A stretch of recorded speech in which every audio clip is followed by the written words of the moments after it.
Executive Director of UNEP, Mr. Anderson, and also Mr. Milnar, Acting Executive Director of Habitat, joining us to open it. So we would like to get, first of all, to open this meeting. But again, just to tell you that for the online participants, there is a live stream on the Urban Shift live stream. So it's possible also to follow both on the Zoom and LinkedIn. So with this, it is my great pleasure to give floor to Mrs. Inger Anderson, the UNEP Executive Director, to open this Cities and Regions Summit of UNEA-6. Good morning. Morning. That's how we do it in Kenya. That's how we do it in Kenya. Listen, warm welcome to Nairobi. For those of you who have traveled in, you've arrived when Nairobi is showing itself as the most beautiful and the most welcoming, and a little bit hot for us here because you're up in 1,700 meters. But it is such a pleasure to have cities, municipalities, local governments here. And I don't need to tell you how much this adds to UNEA. We are immensely grateful and of course, always happy to work with our colleagues at UN Habitat and everyone else who's here.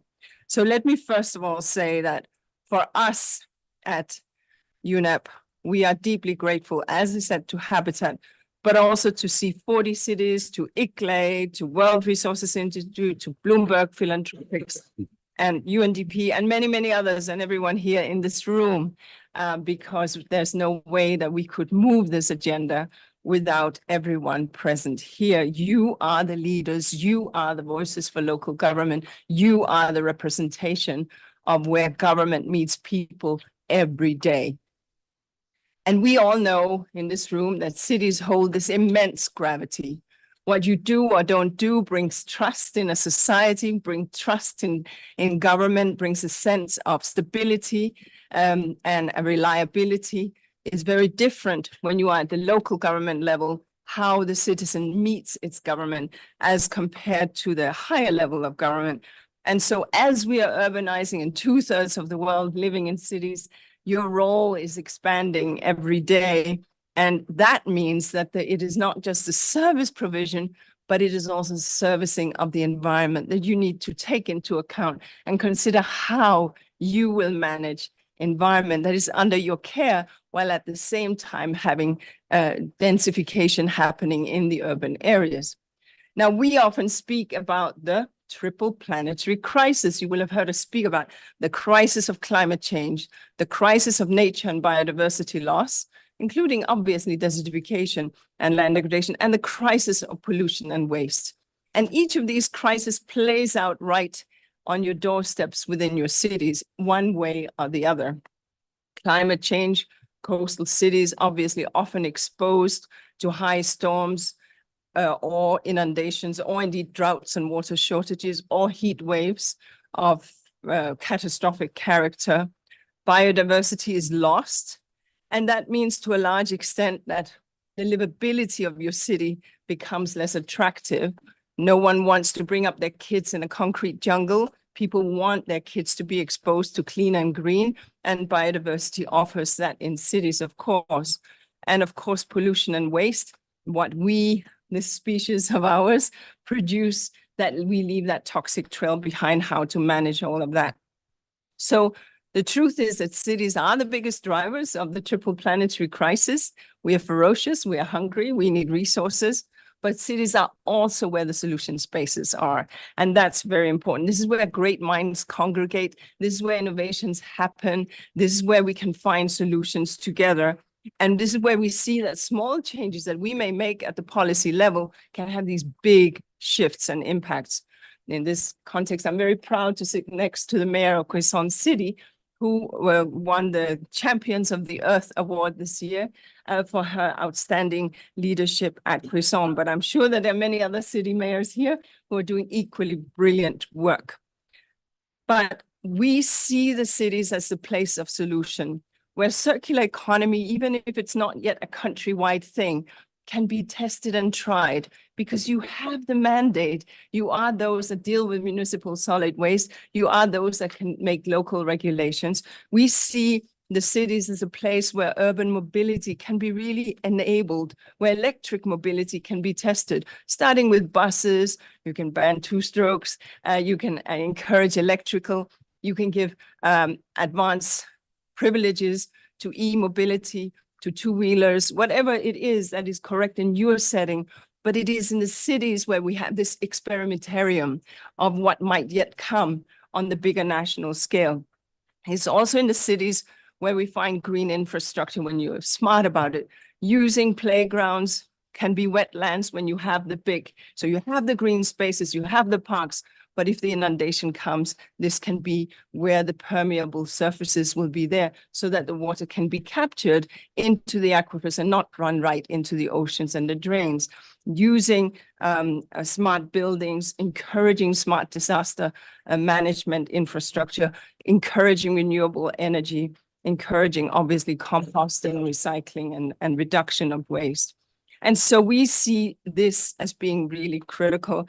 And that's why the revitalization of the Greener Cities partnership with UN Habitat is one element that we carry quite sincerely at this time. Because a multi-level governance story where you sit often at the front line, as I said, where citizens meet their government, for that to work, we do need a whole of government approach, obviously. And the cities are really the place.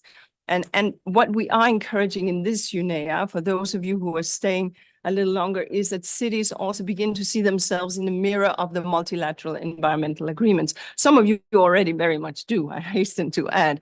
Whether it's climate change agreement, whether it's a desertification agreement, whether it is biodiversity or the chemical agreements, et cetera, et cetera. And allow me here to make a little pitch for an agreement that's under negotiations, a plastic agreement. Because this is actually an agreement that for this group of stakeholders is incredibly important. Now, some of you, when you flew into this beautiful city of Nairobi, you may have heard an announcement over the loudspeakers telling you that if you had a plastic bag in your luggage, now is a good time to take it out and leave it behind on the plane so it can go back to whoever brought it in. Because plastic bags are illegal in this country, have been for some 12 or long time years. And while it's a small step, it is an important step. And the National Environmental Management Authority, NEMA of Kenya, makes raids akin to drug raids on illegal plastic bag producers and closes it down and will tweet the criminals who are doing these missteps and will prosecute them to the full extent of the law. A small step. But what I wanted to mention was the plastic agreement. And I mentioned the Kenyan experience because don't wait for the negotiations to finish. We shall finish, God willing, at the end of this year. But there's a lot that you can already do in your city setting. And I encourage you, and I know many of you are doing it. But what is it then that we're looking for in that agreement? One, obviously, and I really ask for your voice to be elevated as this negotiation is happening. One is to eliminate the single use and the short-lived. That's obviously important. How can we eliminate, phase out the single use and the short-lived? Obviously, there'll be exceptions, medical use. I mean, we understand. But so much plastic is just what in India, I learned they refer to as mindless plastic. Secondly, overall elimination and reduction. Can we find another way of delivering the product? It's obvious. Do we need to wrap things that nature has already wrapped for us in plastic? Thirdly, I want to talk about the redesign of the product itself. We are spending a lot of money shifting water around for cleaning products. Does it need to be wet? Can we have it dry? The same for cosmetics and personal hygiene products. A lot of innovation is happening in that space. Obviously, and this is where the cities come in, EPI, extended producer responsibility, take back schemes. Can I bring back my stuff? Maybe I get a little benefit of bringing it back. Different jurisdictions have different rules, but try to innovate in that space if you already have not done so. Clearly, we need to see transparency in the way we report on that treaty, and we need to see labeling transparency. It can't be greenwashing. This is green plastic or whatever, that's not how it works. And we have to, obviously, that plastic which we will use need to be recycled. Therefore, we need to understand chemicals of concern. And then, since the 20 million people who are the waste pickers of this world are the global sanitation workforce, we need to find justice for those people in that transition in a manner similar to we are talking about coal miners and oil workers, etc. We need to ensure that these people who are the service providers of today become the sanitation workers tomorrow. And finally, of course, we need to talk about there will be differentiated approaches to this, and we need to have a financial mechanism and so on. But I encourage you very much to engage in this from the municipal level, because you are the ones that are drowning in plastic first and foremost. So the subnational story is critical. We also think that tailored finance is critical beyond the plastic story to enable the cities to make the shifts that they have to do. Some of you are able to issue municipal bonds. That is great. And that will allow you to do a whole bunch of things. For that, you need to have tight city finances. Otherwise, your bonds are going to be junk bonds. But there are real opportunities there. Others are not so lucky and will have to think of other ways to mobilize funding. We know that the green infrastructure is something that can be eligible under the various vertical funds, and that's a good thing. But I was recently, that's untrue. I was in Karachi some 10 months ago, and I saw, actually the director can tell me exactly when I was there, and I saw how in the streets, communities were simply coming together. I will plant 4 trees outside my house. You will plant 4 trees outside your house. It's not too expensive. I will water mine. You will water yours. And a lot can be done by community mobilization, which I note that a number of countries are doing.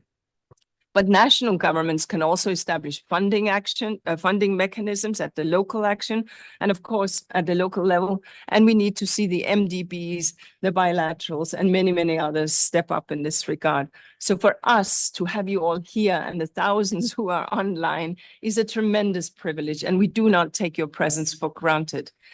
Sorry about that. I don't know what's happening, but we really look forward to hearing your voices, to hearing your guidance, your criticism, your demands, and your direction of travel. Because for us here at UNEA-6, we're seeking to address climate change. We're seeking to address nature and biodiversity loss. And we are seeking to address pollution and waste. And it all comes together at the municipal level. So my deep, deep appreciation to you all for being here. Thank you so much.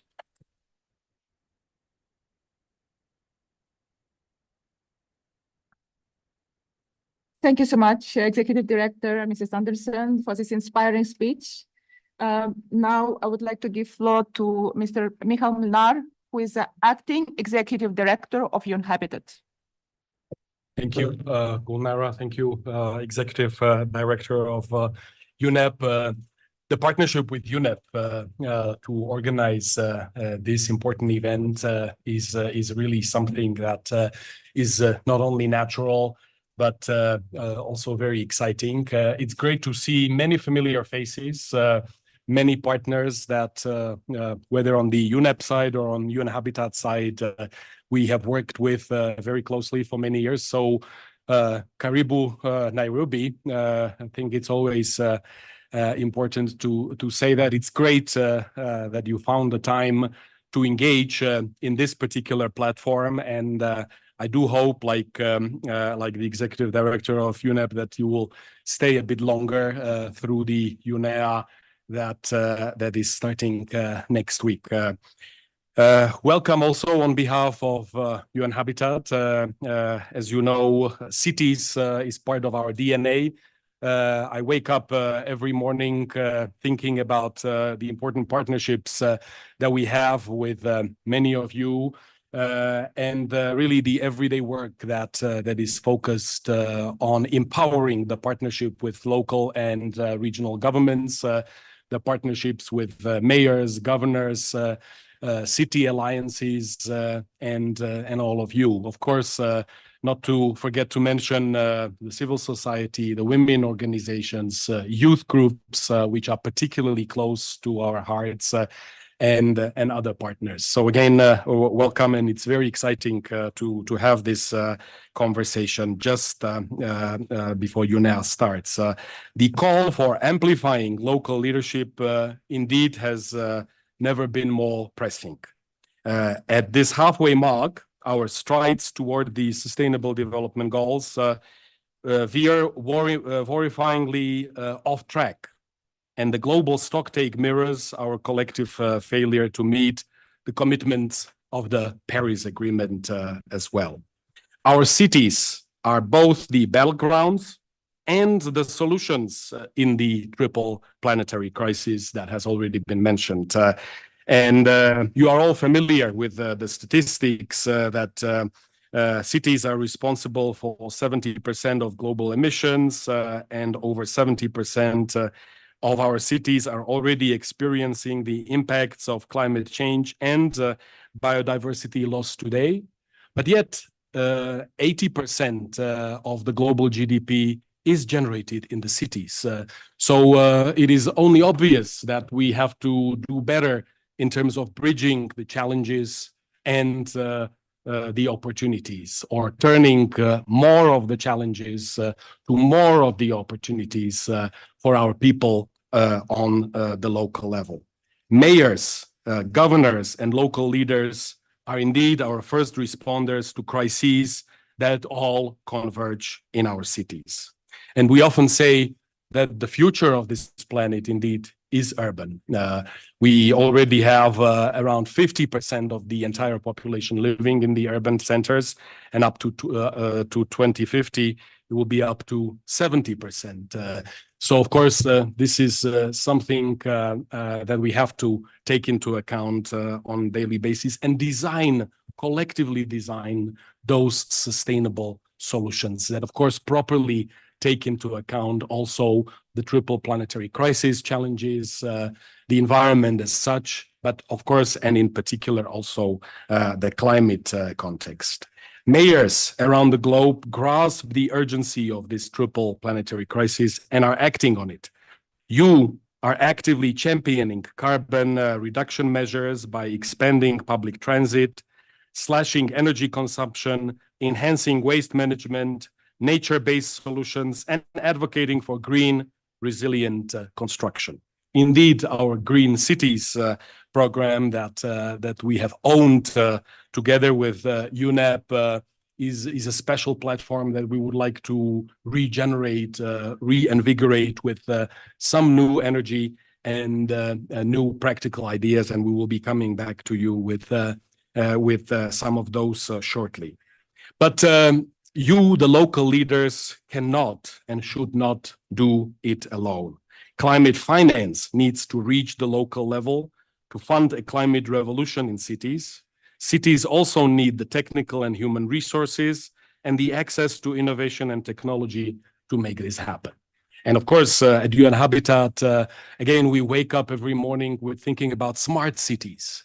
And smart cities is not just a theoretical idea somewhere there in the technical or technological community, if you will. It's a very practical concept that is happening, and that we also need to turn into practical areas that help us in the same context. You probably know that at UN Habitat we have been tasked now to develop international guidelines for people-centered smart cities, and that work has very much already started. We are working hard with a group of 31 experts from all over the world, and by May of 2025, we'll be coming up with those international guidelines that will be for all of us to take advantage of. So please do take advantage of the current opportunity that has been created, because we will be organizing 3 rounds of global consultations, starting in April already in Strasbourg, in France, continuing in October in Baku, Azerbaijan, and then into next year in many, many other places as well. But above all, local climate solutions need to reach those that need our support the most, particularly the millions of people living in informal settlements who are the most vulnerable to climate impacts. To achieve global climate goals and SDGs, we need multi-level climate action indeed. And just a few quick points, quick examples that I wanted to highlight in this particular context. Firstly, at COP28, and I'm very happy to also see a representative of the COP28 presidency, cities and local governments found themselves under an unprecedented spotlight, underscoring their collective role in driving global climate action. Our first ever local climate action summit during the COP28, where we served as co-chair together with the UN Special Envoy on Climate Solutions, Michael Bloomberg, and other partners. It brought together more than 500 local leaders and showcased the critical role local leaders play in tackling the climate crisis. And also the ministerial meeting on urbanization and climate change brought together more than 60 governments and more than 1,000 participants. Of course, we are already working very closely with the COP29 presidency, with Azerbaijan and Baku, to keep the track of these same initiatives also as we move ahead. The outcomes of these events were summarized in the joint outcomes statement and the 10-point strategy aimed at boosting local climate action, fostering multi-level collaboration, and accelerating local climate finance for an efficient and effective response to the climate crisis. Secondly, we need to transform the SDGs into reality at the local level.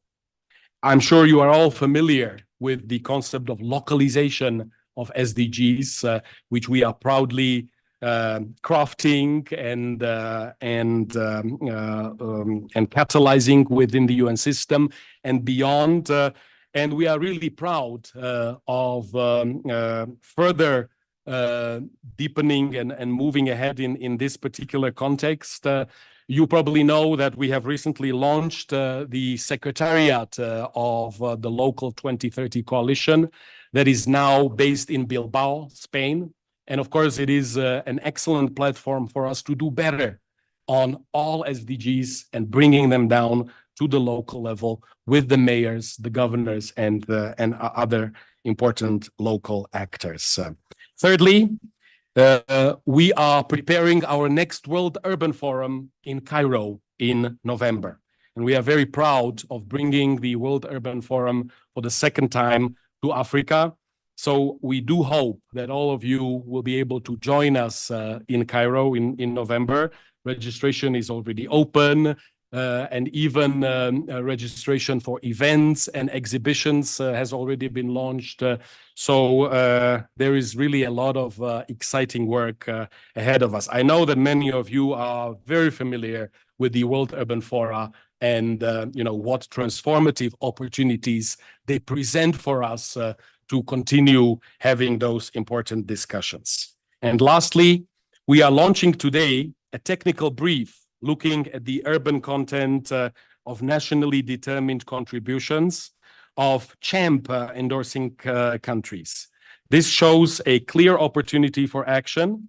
Among 72 countries endorsing CHAMP, more than 50 countries lack sufficient emphasis on urban priorities, which presents really a good opportunity to achieve climate goals through enhancing urban content as countries revise their climate commitments in the next 2 years. We cannot overemphasize the importance of collaboration, strong collaboration between all different levels of governments, but also with financing institutions, the private sector, and the academia to collectively contribute to greater local climate action is key. We are here to bring the voices of the cities to this global forum, and I'm looking forward to working more closely with UNEP and with all of you, not only in our multiple projects and initiatives, but also to jointly promote more multi-level climate action and focus on delivering practical results. May I invite all of you to join us in these endeavors to shape a resilient, just, and sustainable urban future for all. Asanteni sana. Thank you very much.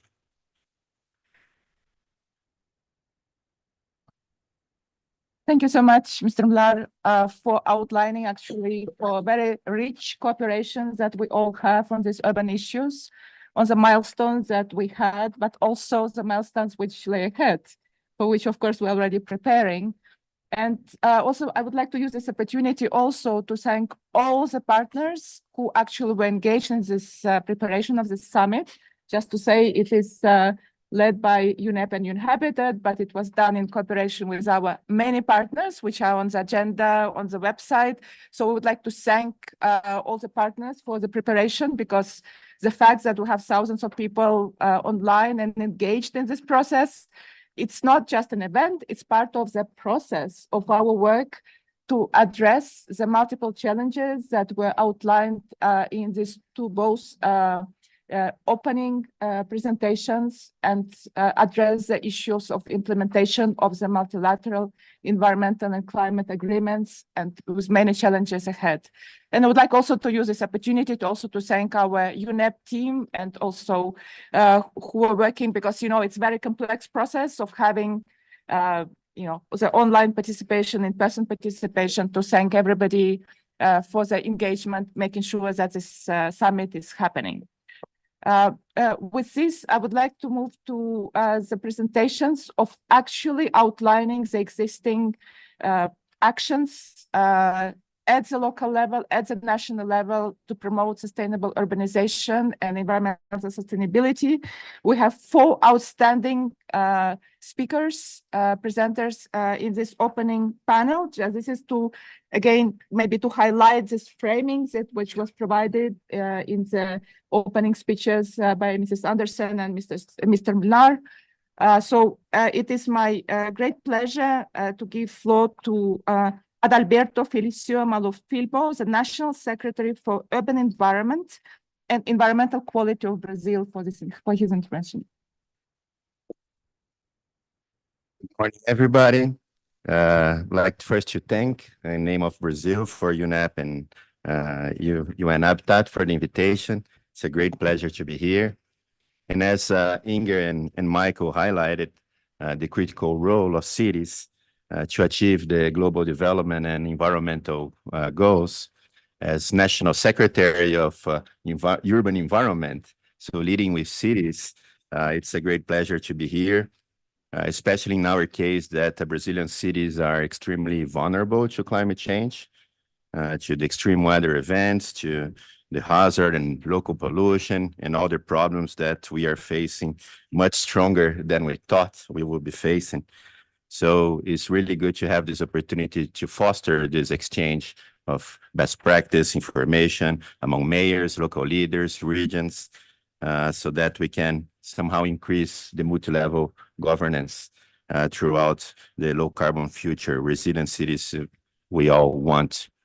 Around 10 years ago, when I finished my master degree, I tried to argue the importance of the cities for the international environmental regimes, especially the climate regime prior to COP in Paris under the Paris Agreement. And since that time and now, I'm more convinced, more and more convinced that cities are probably the most important player so that we can deliver everything that we want. And it's true that to get to that effective multi-level governance that we all want, we're going to have to include and give the first seats of the public policies decision-making to the cities. And we know it's not easy. We know that even at the national level, it's not easy to integrate all the public policies we need. Housing, transportation, job development, and all the others. Imagine you have at the 3 levels.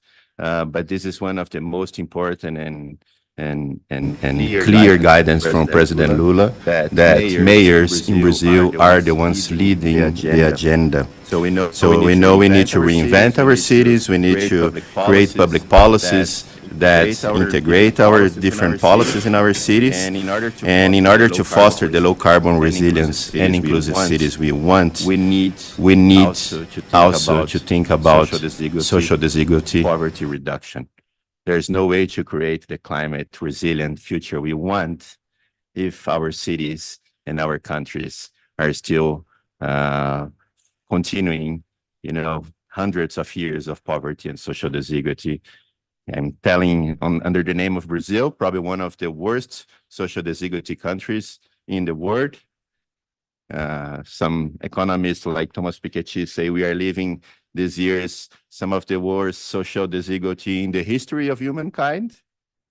I'm not sure if yes or no, but for sure, this should be one of our priorities for sure, especially because poor people are the ones that are more affected by the problems of climate change, of the extreme weather events, of pollution, heat islands. So adaptation became one of our top priorities at the beginning of this government. In Brazil, every year during the summer season, like right now we are living, you turn on the TV, you're going to see floods, landslides, problems everywhere. Every year, many Brazilians lose their lives, their homes, because of these weather events. And last year, we had the worst drought in the Amazon region in our history. Then, a couple months later, we had the worst floods in our history. And we had this in the south of Brazil. We had this in the middle of Brazil. So the situation is just getting worse and worse. And I think we haven't really realized how fast that would come. Right now, Brazil is updating its climate change plan. We are developing 15 adaptation plans, 8 mitigation plans. Last year, the final of the year, we reviewed our NDCs. Our former president, Bolsonaro, created some tricks in our NDC that lost a lot of the ambition. So I think right now we are up again. And the people, most of the people in Brazil already realized that this topic is the most important for us. And when we did our PPA, which is our popular participatory budget process last year, climate emergency won as #1 in the public voting throughout all the policies, more than public health, education, and many others. It surprised a lot of people, but for us, it didn't. And now 50 out of 88 of the programs under our PPA for the next 4 years have environment and climate change as a leading.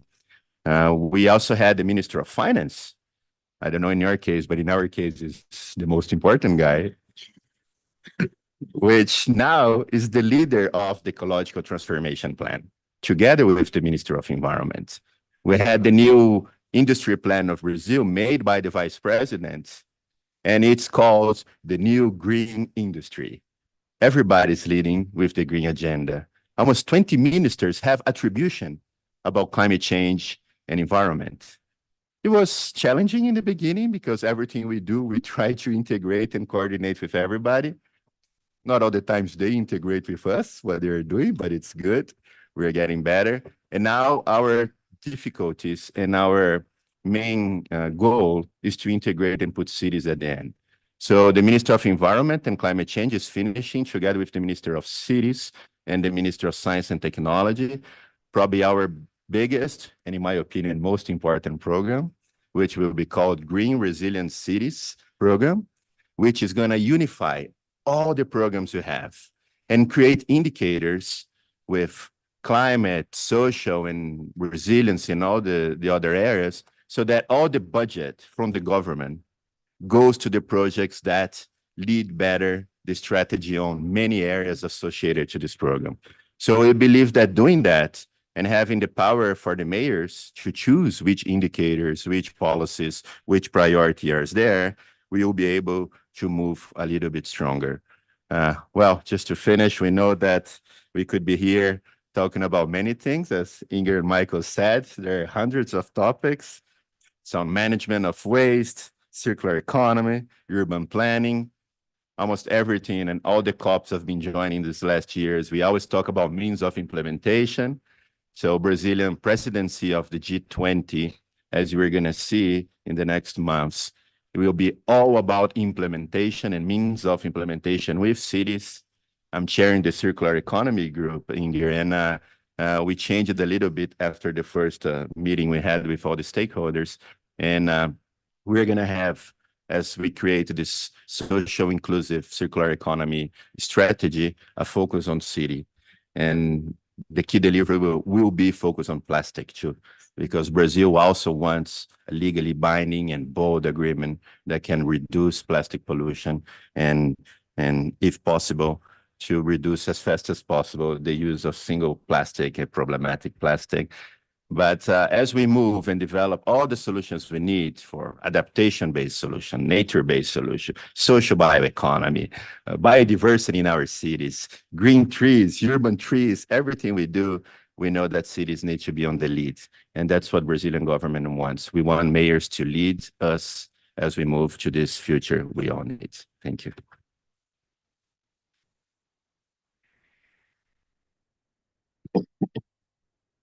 Thank you so much, Mr. Maluf, and it's really amazing to hear about the planning for the G20 meeting, about the circular economy in cities. So I think all our colleagues are working towards that, as well as on the plastics. I think there is a lot of discussions going on.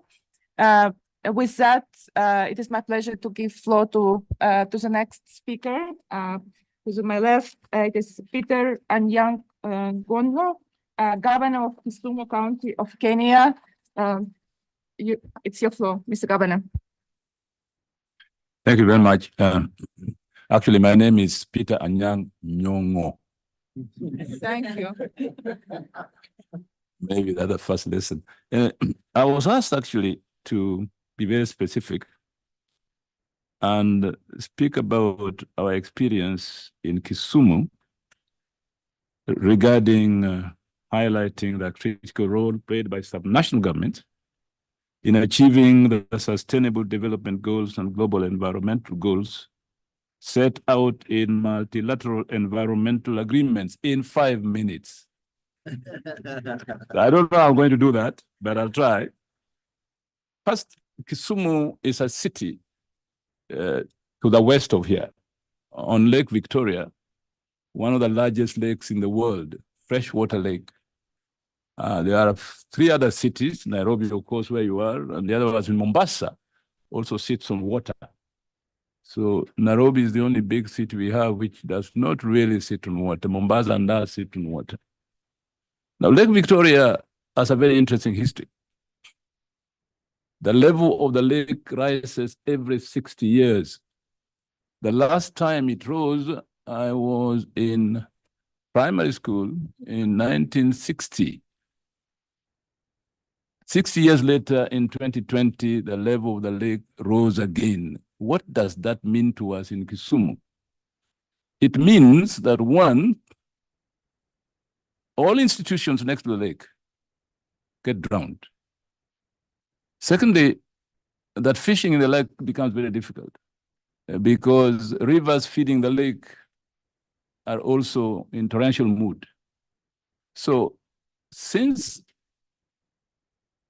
2020, we have had a problem to deal with that was a result of the rise of the lake level, flooding.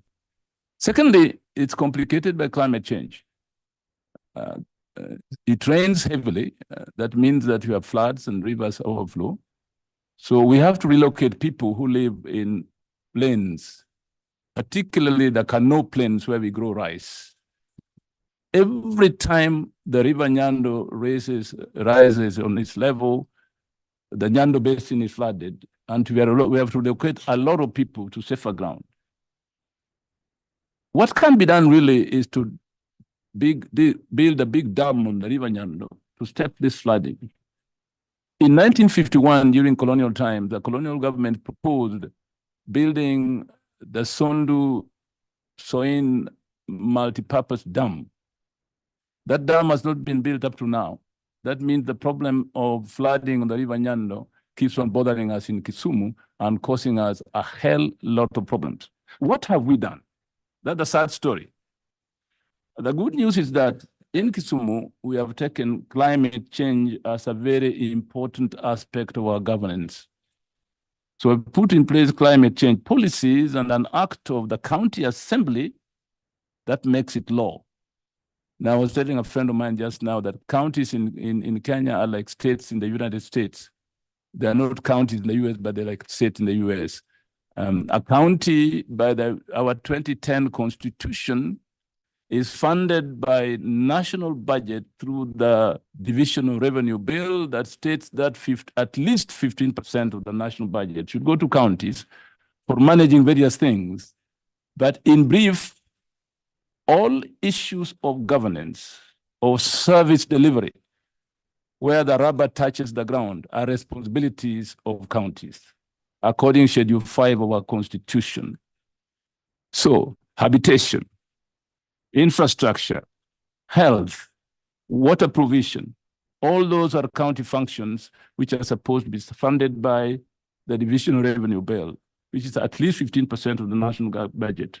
It does not happen like that. You know what government is? Sometimes it's much less. Usually it's much less.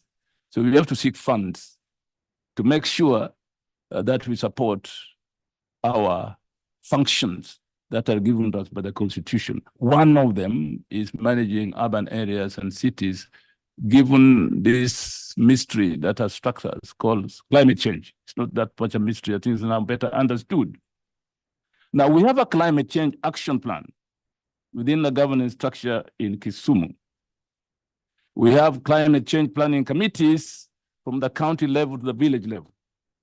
The county is administered in terms of the county government, the sub-county government, the ward government, and the village government, in that order. Now, what we have done is to gazette climate change committees and environmental committees at every level of governance to make sure that the county government has information and is effective in managing climate change problems in our county, not just the city of Kisumu. In the city itself, we have what we call a mayor's or a governor's watch team that collects data. And data is the most important thing in policy making. That collects data on climate change and on effects of climate change in urban living. This means, therefore, that we have come across one major problem, that really what we call cities in a country like Kenya are not really cities, because 50% of the people live in informal sector. And really, if you are going to deal with climate change, you must deal with its effect on the informal sector, where the poor infrastructure, poor water provision, poor sewerage, and poor electricity distribution. So we have embarked on a major informal sector program, fortunately supported by Kenya Informal Sector Improvement Program, funded by our development partners. Under KISIP, we hope to do what I call formalizing informality. In other words, abolishing informality and making informality formal, like in the rest of the city. I would guess that at least 50% of city dwellers in Kisumu live in the informal sector, at least. Now, if you are going to deal with effects of climate change, we need to deal with where the problem is greatest, in the informal settlements. So we are formalizing informality, first and foremost, investing in infrastructure, roads, water provision, electrical provision, and so on, before we begin changing habitation. Because what these people need most, although we say that the houses they live in are substandard, but what we need most first now is good water, which is safe from germs and so on. So fresh water provision is part of the infrastructural improvement that we are undertaking. Building roads, properly paved roads, drainages and proper sewage and electricity. We have two KISIP programs in Kenya now, KISIP 1 and KISIP 2. Under KISIP 1, we have concentrated on building infrastructure in the formal sector as a priority to dealing with the effects of climate change in the city or in the county as a whole. In the city of Kisumu, we are an informal sector improvement program, which I call formalizing informality. We do hope that at the end of the next 2 years, we shall have finished dealing with infrastructure, and we can begin in improving housing. I know that there's an affordable housing program initiated by the national government, which is fine. The national government will definitely do this affordable housing program in areas where we have improved infrastructure and where modern housing makes sense because they will be supplied by proper infrastructure and improve the condition of lives of the people. What lies in the future? We know that climate change, which we asked for here for a long time, and we do believe that resources should be made available globally, because I think we believe in a global system.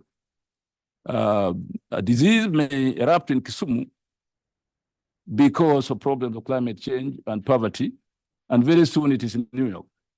Therefore, poverty is not a national problem. Poverty is an international problem.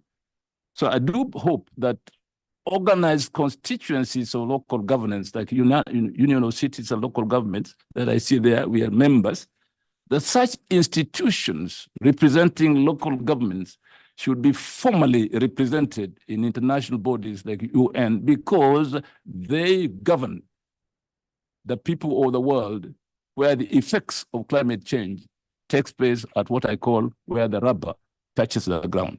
My 5 minutes in order is over, so I will step from there.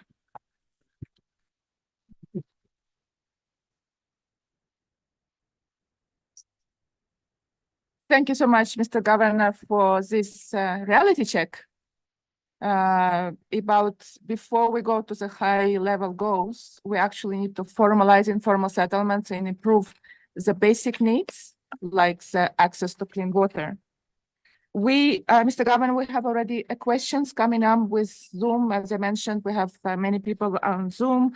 So the question is about Kisumu County has 100% of renewable energy up to 2050 roadmap due to the launch soon and clear climate change action plan.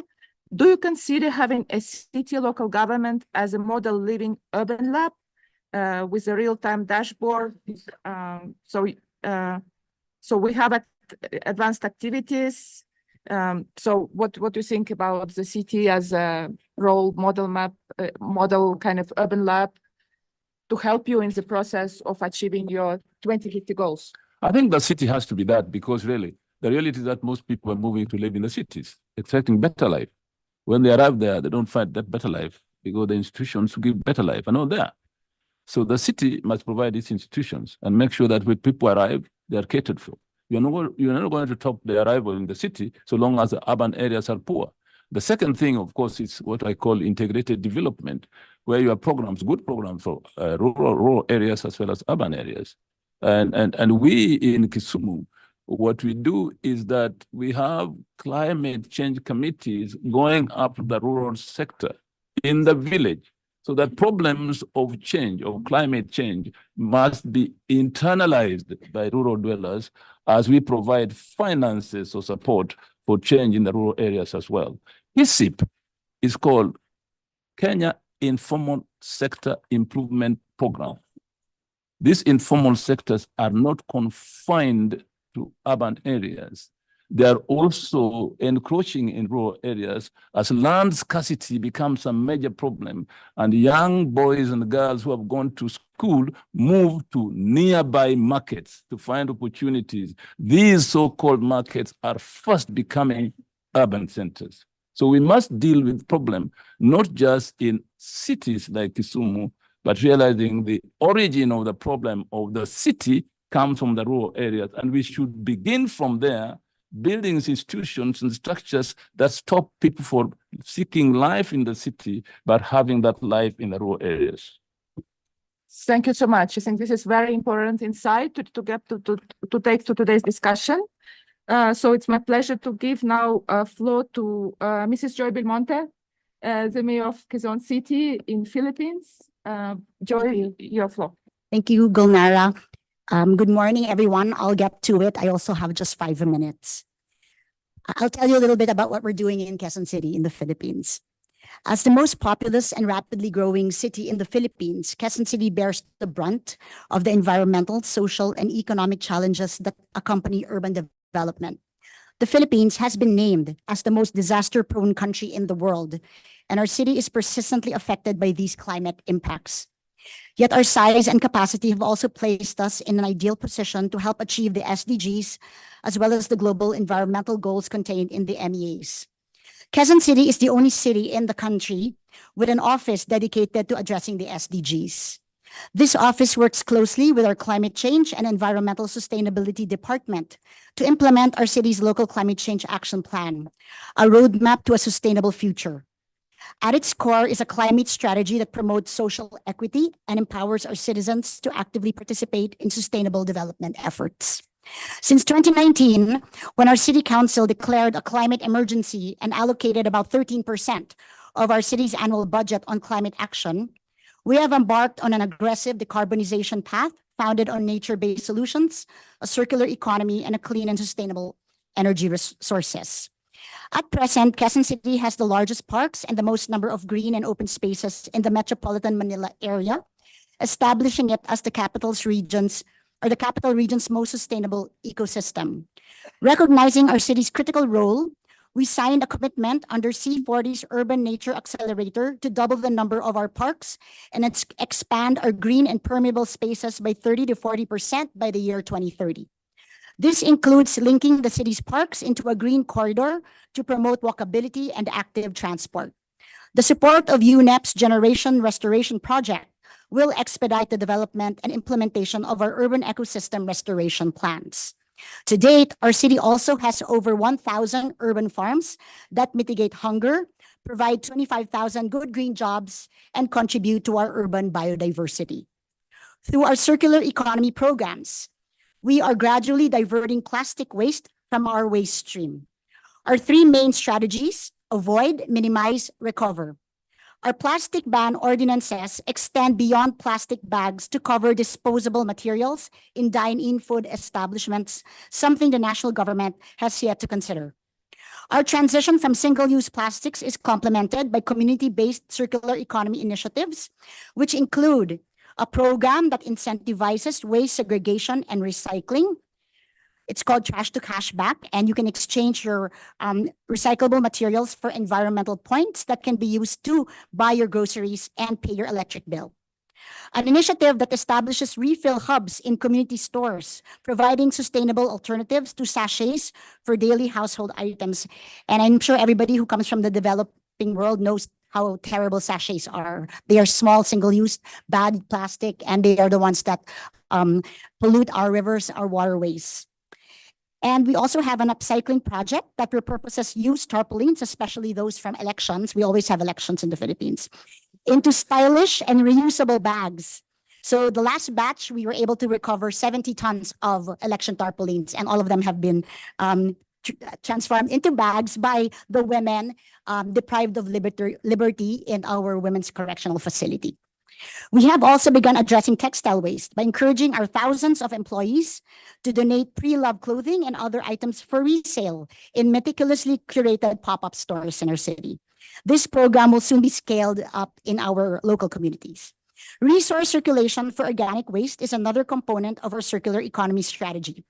Strategically located biodigesters process food waste from our communities, producing methane gas for cooking and soil conditioner as natural fertilizer for our 1,000 farms. We're also enhancing our food rescue program to address food surplus, and we are working with an NGO called Scholars for Sustenance for this purpose. Our efforts to reduce our greenhouse gas emissions are centered on the transition to clean energy and sustainable transportation.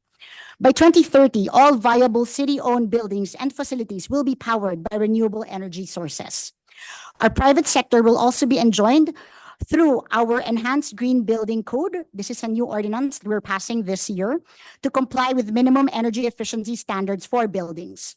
Our target is to ensure that at least 80% of buildings are fully compliant with this code by the year 2030. Meanwhile, our transport policy promotes active mobility through cycling and walking. with 173 kilometers of bike lanes set to expand to 350 kilometers by the year 2028, and that's virtually the whole city. We are pedestrianizing growth areas and adopting a 15-minute city approach to ensure essential services are accessible within a short distance by walking or by cycling. Beginning this year, our free bus service, and we have about 100 buses, and our city's government fleet of about 1,000 vehicles are transitioning to electric vehicles.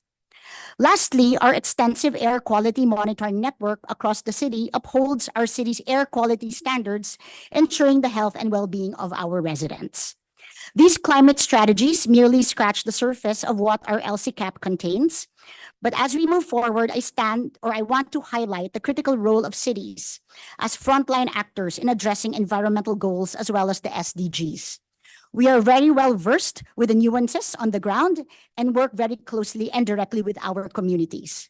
It is my hope that local governments with sound climate action plans will be given more support in terms of climate financing to hasten and scale up implementation. And before I end, I just wish I lived in Brazil, having heard your plans and how supportive the national government is to cities. So to my fellow subnational leaders, let us continue to demonstrate that local action can indeed inspire global impact. Thank you and good morning, everyone.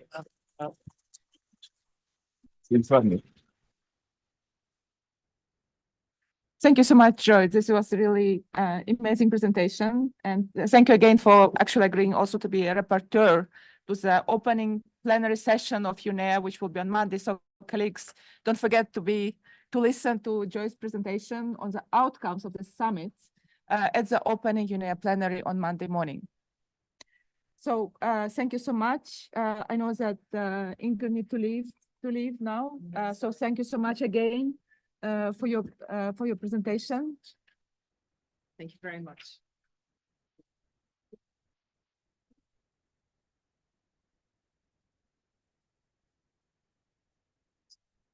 So now we would like to give floor online. So on the screen will be Gino van Begin, Secretary General of ICLEI, Local Governments for Sustainability. It's a pity Gino was not able to come in person, so we'll have a recorded intervention. I would like to use the opportunity to thank ICLEI for their ongoing, very close cooperation.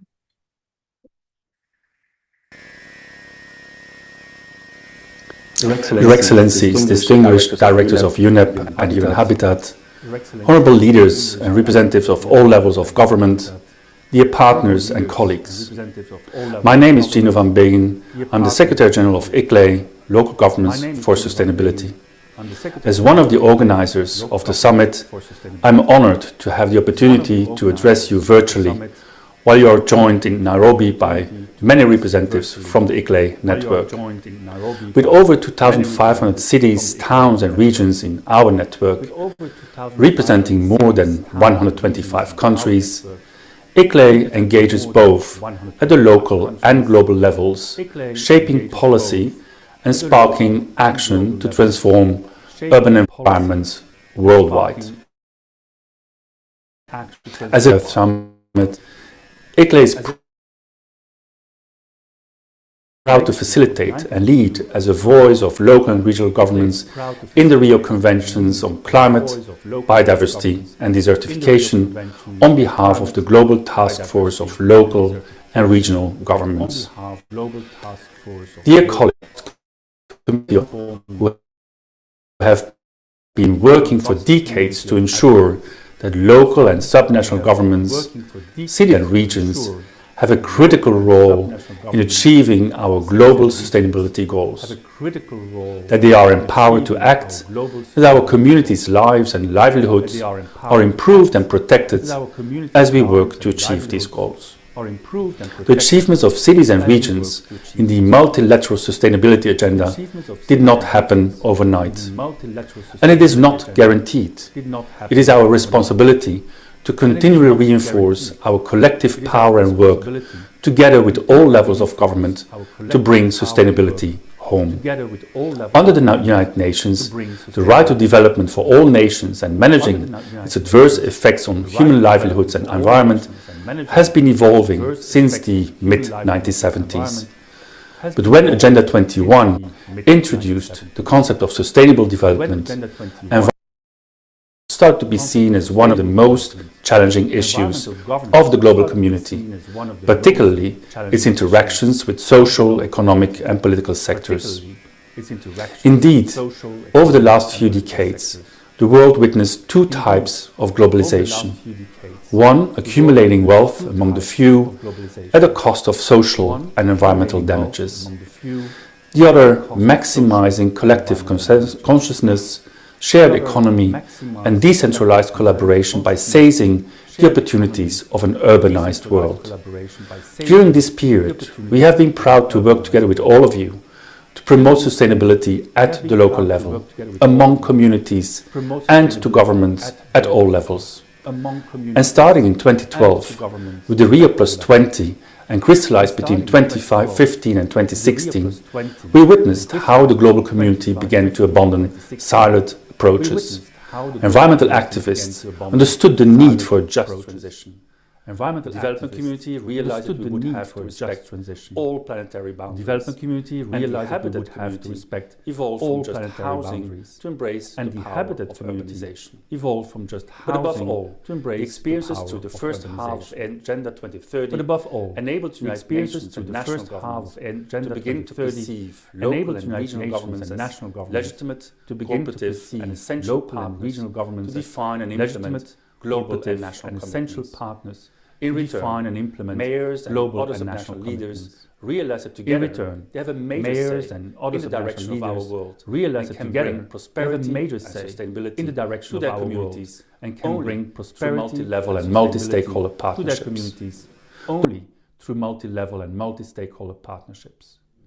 The hopes for a fossil fuel-free world from Dubai, the power of living in harmony with nature from Kunming and Montreal, the signals of multi-level collaboration from Amazons and Africa to the G7, and the transformative initiatives from the SDG Summit are many of the multi-level tools needed to build a new spirit of globalization through the UN Summit of the Future in September this year. But despite all these achievements, we are once again at a critical crossroads in the history of humanity. In the next 6 years until 2030, we can either backslide into more global destruction, or we can build a just and sustainable civilization for current and future generations. This urban world must be created by seizing the power of multi-level action, sound science and vetted technology. We all heartily applaud partners and participants of this third Cities and Regions Summit at the 6th United Nations Environment Assembly to enable us to continue to build our strength collectively here. ICLE is committed to collaborate with UNEP to implement the outcomes of this summit and UNEA-6.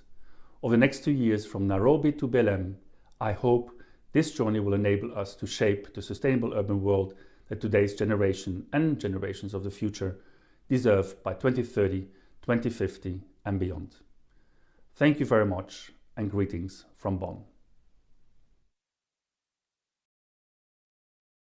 Says that we're getting many questions to the speakers because despite it was an opening, we had lots of content discussion already.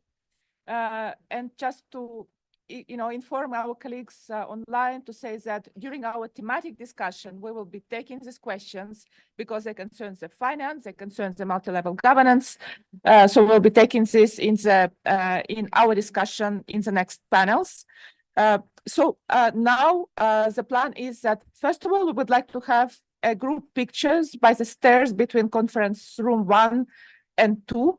And my colleagues Viola and my colleagues Nicole will take you. Basically, you need to go downstairs, and this is the stairs here. So we would like to make sure that we have a joint picture together. Also, I would like to announce that thanks to support of the Global Covenant of Mayors and the Bloomberg Philanthropies, we have a luncheon with a very rich presentation at the Recreation Center terrace. So we will have also the lunch provided. It will be a good opportunity also for all of us to have a more informal discussion because it's a unique group of people. We definitely will be amazing opportunity for having more informal discussion. So we have a coffee break outside of this room. we're late of the schedule today. So I would like to ask you, so the coffee break was supposed to be until 11:20. So I would be really very grateful, colleagues, to be 11:30 back in the room. And my colleagues, our team will put already the next panel here, the nameplates here. So the panelists in the next panel, please come 11:30 back to this room, to the first row, so that we could start with our content discussion. So let's go now to the group picture and the coffee break. Thank you so much. Yeah, the group picture first. Thank you so much. Very useful, very rich, so I'm sure it will be a good opportunity to Right. Yes. accelerate many of these discussions. And let's stay in touch. Of course, my colleagues are Absolutely. But what would be important, most importantly for you? I mean, what as a issue would be important for you personally? well, it's indeed ensuring that the Green Cities initiative translates into practical impact. Exactly. Yes. Sure. With the mayors, with the governors, with the local leaders.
one focusing on the multilateral governance as a key element for effective environmental governance. This is a very important topic because we still see in some multilateral institutional cooperation between different levels of governance, but still in many other agreements, and there are around 50 of them total, where we have engagement of cities, but they are not necessarily in a procedural institutional level. So our objective of today is also to discuss, how we can, what are the best practices under some of the agreements, and, and what we could do to, share these best practices also for other international commitments, because it will increase effectiveness and efficiency of the cooperation, but also clarity and transparency. I see this is also our objectives. So this morning, before lunch, we will be focusing on two topics. First of all, the first panel, which is facilitated by Andy Deacon, the co-managing director of a Global Covenant of Mayors for Climate and Energy. So thank you so much, Andy, for agreeing to do that. And thank you so much for cooperation with the Global Covenant of Mayors. We're really privileged to have you. So this will be the first part of the panel. And the second panel will be Beyond Borders, looking into the Kunming Montreal Global Biodiversity Framework. So I think that we, as I mentioned before, we had quite many questions in Zoom, but also on the interactive mirror board. So I just asking colleagues if I can, Sharon Gilles, who is a lead of the cities work at the cities unit at UNEP, maybe could present some of the outcomes of the discussion online as well, because again, not to forget, this room wasn't able to, unfortunately, bring all people who wish to be with us in person. That's unfortunate, but you know that UNON is building more of the facilities, so we will in future, hopefully, situation will be different. But so far, the online participants provided us with some comments and thoughts, and I would like to ask Sharon maybe to present some of the discussion which was coming from the online.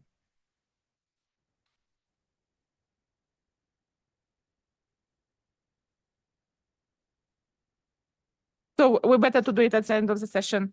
Okay, we can do that as well.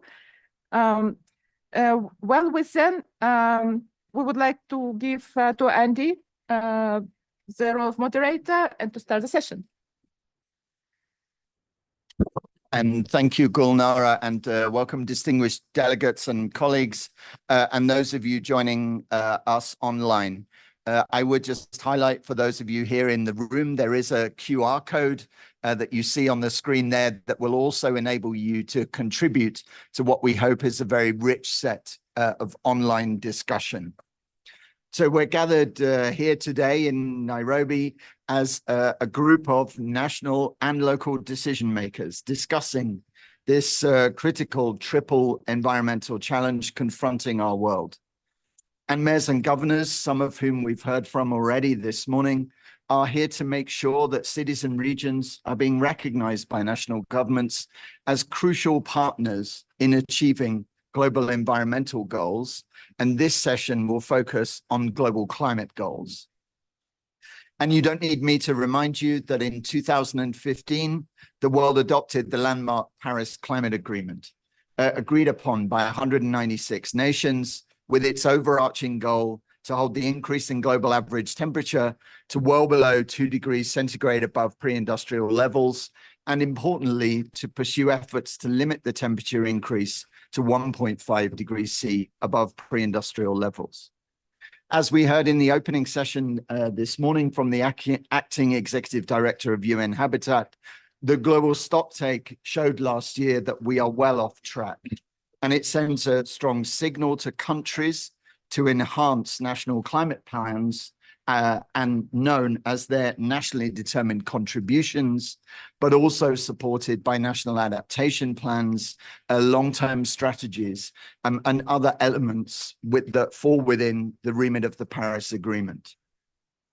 We welcome commitments to higher mitigation targets needed to rapidly reduce emissions and put the world back on course to be fully aligned with those Paris Agreement objectives. Countries need to submit those updated plans ahead of COP30 in 2025. And urgent discussions are taking place, in particular during the course of this year, about what needs to be done to keep that 1.5 degrees goal alive. And announced at COP28 last year in Dubai, you've heard already reference to the Coalition for High Ambition Multi-Level Partnerships, or CHAMP, a new initiative that aims to ensure that governments work closely with cities, states and regions and other subnational entities in advancing their climate plans. The end goal of CHAMP is to help countries work with their subnational governments to enable them to contribute to further enhancing NDCs ahead of COP30 at the end of next year. And as you also heard, to date, 72 countries have signed on to the initiative, but further endorsements would be very welcome. But why does all of that matter? Because cities are an essential part of the solution to the climate challenge, and action from local leaders, mayors, governors, and others is critical to closing that gap between current commitments and long-term global climate goals. Today, more than 13,000 cities and over 200 regions have committed to long-term climate plans and voluntary action through initiatives, including the Global Covenant of Mayors for Climate and Energy, my own organization, which is supported by ICLEI, UCRG, CDP, WRI, and many of the other partners who are present here in the room today. And these are crucial complementary efforts that can help national governments to realize those NDC commitments. Today, we're going to hear from a fantastic group of speakers on how all hands need to be on deck and all levels of government can work together to achieve those goals of the Paris Agreement and take urgent collective action to address the climate crisis. And to set the scene and help us get started, we're going to hear a video intervention from David Dodman, the General Director of the Institute for Housing and Urban Development Studies at Erasmus University, Rotterdam. Let's play the video from David, please. Hello, and thank you for the invitation to contribute to this Cities and Regions Summit at the UN Environment Assembly. And thank you for the invitation to contribute to this Cities and Regions Summit at the UN Environment Assembly. It's a pleasure to join you from the Institute for Housing and Urban Development Studies at Erasmus University in Rotterdam. I'd like to use this brief intervention to highlight two key points. Firstly, to show why cities need to be at the forefront of addressing climate change goals. Secondly, to give some indications of how they can do so. We will all be familiar with the expected impacts of climate change globally, and in urban areas in particular. The point I would like to emphasize in this regard is that as we accumulate more data and evidence, the picture becomes even clearer that the dynamic relationship between urbanization and climate change creates even more significant risks for towns and cities and their residents. Population growth, spatial expansion, and temperatures and more intense weather events impact more actions that are needed to reach the global goal on adaptation take place in cities, but also to be inclusive, locally led, and facilitated by capable and appropriately resourced city and regional governments. We are all also familiar with the ways in which urban activities drive greenhouse gas emissions. Despite the fact that significant gains are being made in the efficiency of transportation and buildings, the growth of cities means that these are not being translated into actual reductions in emissions. The total floor area of buildings globally is expected to double by 2060, with most of this taking place in Asia and Africa. Even if these buildings are constructed and operated much more efficiently, the sheer scale of growth will be associated with growing emissions. While technical and financial solutions are needed to reach this global goal, these will only be successful if fundamental questions around urban planning and design, which are firmly within the remit of subnational and urban governments, are simultaneously addressed. So what can cities and regions do to contribute to these global climate goals?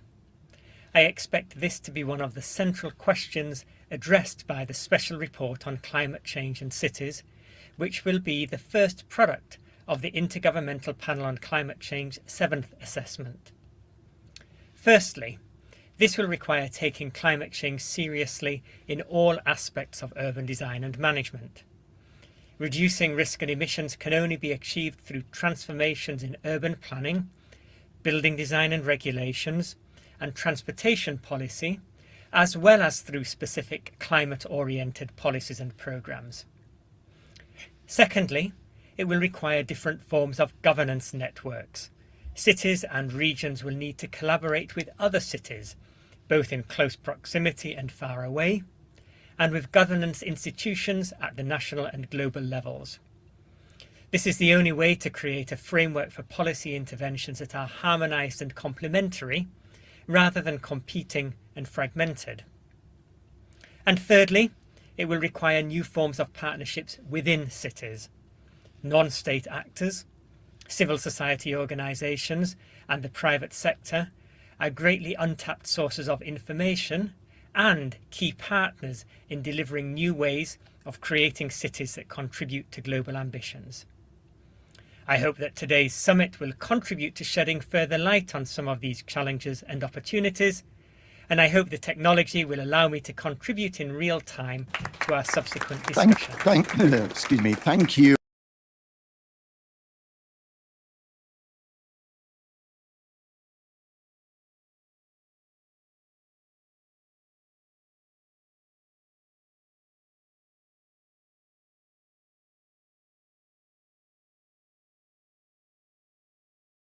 Meneses, Mayor's Office Advisor for Global Agendas from Barcarena in Brazil. Patricia, Barcarena is the first Amazonian city recognized as a resilience hub under UNDRR's Making Cities Resilient 2030 initiative. What game-changing policies has Barcarena implemented or is planning to implement? And how are you kind of working to strengthen risk readiness and take steps towards a more resilient Amazon region? Over to you. Thank you. I would like to ask in advance, apologies if I started to cough because I'm allergic to carpet. So,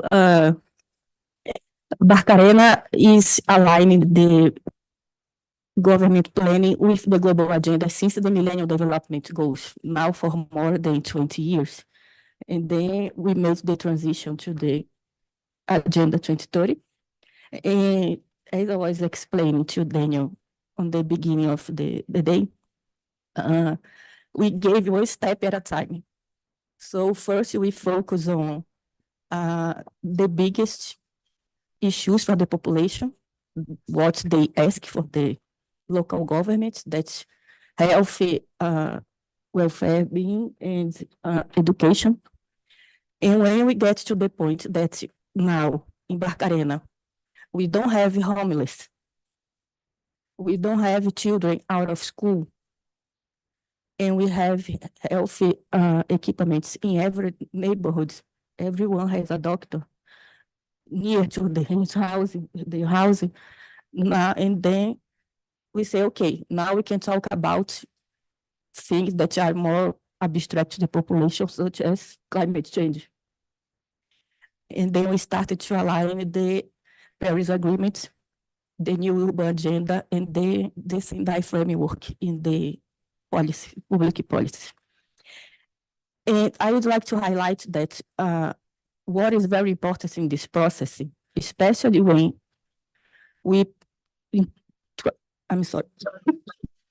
especially when we started the alignment with Paris Agreement and Sendai framework was that we understand, for example, that when we talk about risk reduction, it's not only about disasters. Adalberto Maluf talked about that in Brazil. Now it's very common that we have drought, floods, and landslides. We don't have this in Barcarena, luckily. But we have other kind of risks, and we realize that the risk that we have in the city, that everyone was aware during all the time, it was related to the industry that we have in the city. But now we understand that we have risks related to the ports, to the environment, and many other. We have social risks that we have to face. So these global agendas, when we incorporate in our government planning, we have a holistic view and approach. And now we understand that, for example, when we are going to work with a new urban agenda, Paris Agreement, and Sendai framework, and I think that is something important for human habitats in UNEP to hear, that the director says the future is urban. And when we talk about urban in the Amazon, I would like to highlight that 80% of the population of the Amazon region lives in urban areas. Because when we talk about Amazon, people imagine it's the forest, but 80% of the population lives in the urban areas. And other thing that's very important to highlight is that the traditional solutions for urban development, for sanitation, mobility, anything that you can imagine, it doesn't work in the Amazon region for many reasons. Because everything is too distant, because you have big rivers that looks like a sea. So the urban development in the Amazon needs to be rethink. This is something that you have to must have in mind. I'm finishing. So, answer your question. As a hub, we have this responsibility to spread these global agendas, especially Paris Agreement and Sendai framework. So we are doing a lot of activities to spread not only the topics of Paris Agreement and Sendai framework, but to highlight these specificities that the Amazon region has, that we should think about adaptation and mitigation in urban development in a different way, because this traditional solution doesn't work.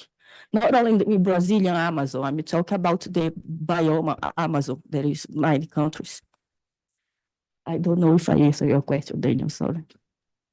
No, very clear and very helpful examples. You started to hint there very quickly. Tell us a little about how you are working, I know in particular with a Pan-Amazon group of cities, but also with the national government to help to build resilience. Yeah, so as a hub, we are developing a lot of capacity building. And not only the Amazon region, the Pan-Amazon region, but something that is very important also is that Portuguese is not our official UN language. So in countries like Brazil, for example, to speak another language is a privilege. And it is a challenge to local government technicians who want to get access to information. So one of our commitments in the MCR 2030 Hub is to translate to Portuguese a lot of materials produced by UN Habitat, produced by UNDRR, produced by UCLD. We have a major partnership with these institutions. So we are responsible for translate these materials, and we are promoting capacity building, not only, Daniel, for the Brazilian cities, but also for other cities, other countries that speak Portuguese. And in the national government, the Minister of Cities that was recreated last year by President Lula is a strong partner in this process. is supporting these capacity builders that we are developing. That Barcarena is responsible for translate, for organizing, and the Ministry of City is engaged in, is promoting the engagement of the mayors in these activities. Thank you very much. And again, very clear, the desire both to make material available, but to build that capacity within the region. So thank you for those examples. I'll turn to my left now to Clément Pierre, Deputy Permanent Representative to the UN office here in Nairobi for France. Clément, tell us a little bit about how France is working in partnership with subnational governments to implement the national climate goals. Thank you and good morning all. So indeed, as you may know, France is a decentralized country, so we have always recognized the importance of multi-level governance in the implementation of environmental and climate policies. So we, of course, implement European financial and fiscal policies at European and national level. But when it comes to the renovation and the construction of new buildings, we really need to count on local governments. They can act at every level when they are managing their own public buildings, developing local strategies, providing additional financing supports, or processing the building's authorizations. So that's all the action they can action they can take at their level. And it's essential for national states I'm representing here today to count on them among other stakeholders. And to be very concrete, I would like to take the example of the city of Strasbourg, for example. So the city of Strasbourg has managed to reduce its greenhouse gas emission by 30% between 1990 and 2017. And the reason why they managed to reduce those greenhouse emissions, especially because they implemented a local climate plan.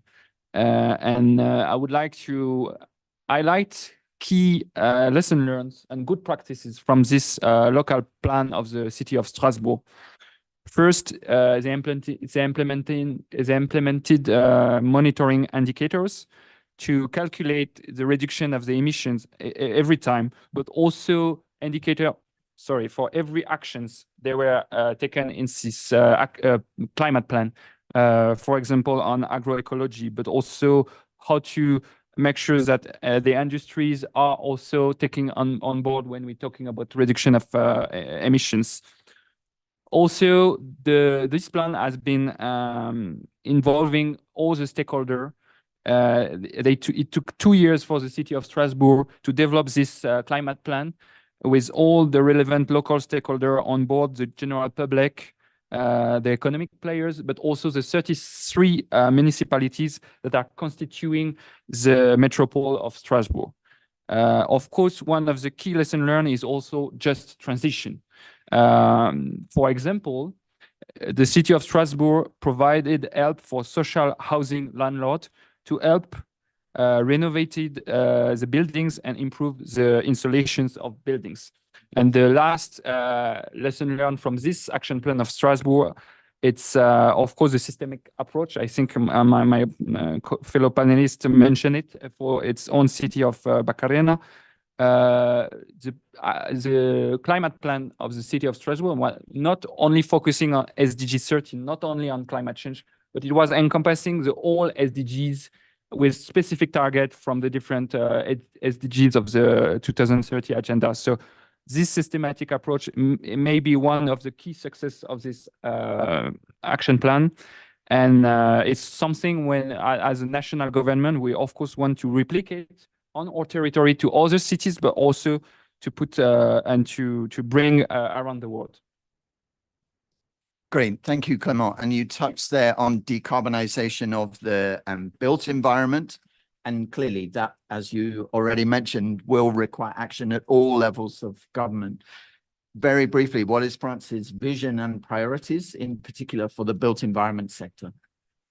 So maybe starting with a few figures, the building sector accounts for nearly 40% of the global energy-related CO2 emissions, employing 77% of the workforce globally and contributing to nearly 13% of the global GDP. So this is huge, and this is, of course, getting even huger with a projected double of the build-up area by 2060. So we have to act.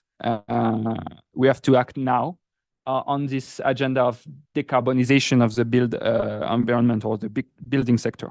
So indeed, France has taken the lead since COP21 that we hosted in Paris with the Paris Agreement, you all know. And during this COP21, we launched with Morocco an initiative called Global Alliance for Buildings and Construction, Global ABC. And UNEP is kindly offering the Secretariat for this initiative. And the aim of this initiative is really to provide a platform for all the stakeholders, national government, local authorities, professionals of the building sectors, architects, to come together around the same table and try to move on this agenda of the decarbonization of the building sector. More recently, we launched at COP28 the building breakthrough. So this is an initiative with the aim to make near zero emission building the new normal by 2030. And we have more than 28 government and many initiatives that are already signed up to this building breakthrough. And of course, we want to have more actors and more national government involved. And we are also participating to the UN Habitat initiative on Sergi. So again, we are taking the lead on the housing and construction track of this initiative led by UN Habitat. And let me finish by saying that next week in Paris, 7 and 8 of March, we will be hosting the first global forum on climate and buildings. It's a big summit. We are expecting more than 30 ministers from all around the world, ministers responsible for building sector and construction and land. And the ambition of this is really to move forward the agenda of the decarbonization of the building sector, trying to adopt a political declaration on inclusive decarbonization and resilience pathway for buildings at all levels. And again, the ambition is to drastically decrease the emission of the existing buildings, but also to build new buildings in a more clean and a greener way.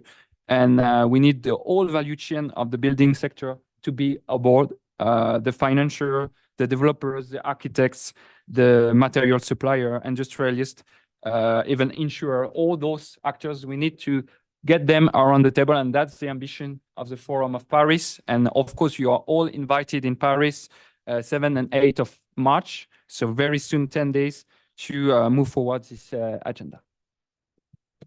Thank you so much. And a very neat segue across to then hear from Asif Shah, multi-level action, urbanization and built environment lead from the COP28 presidency from the UAE.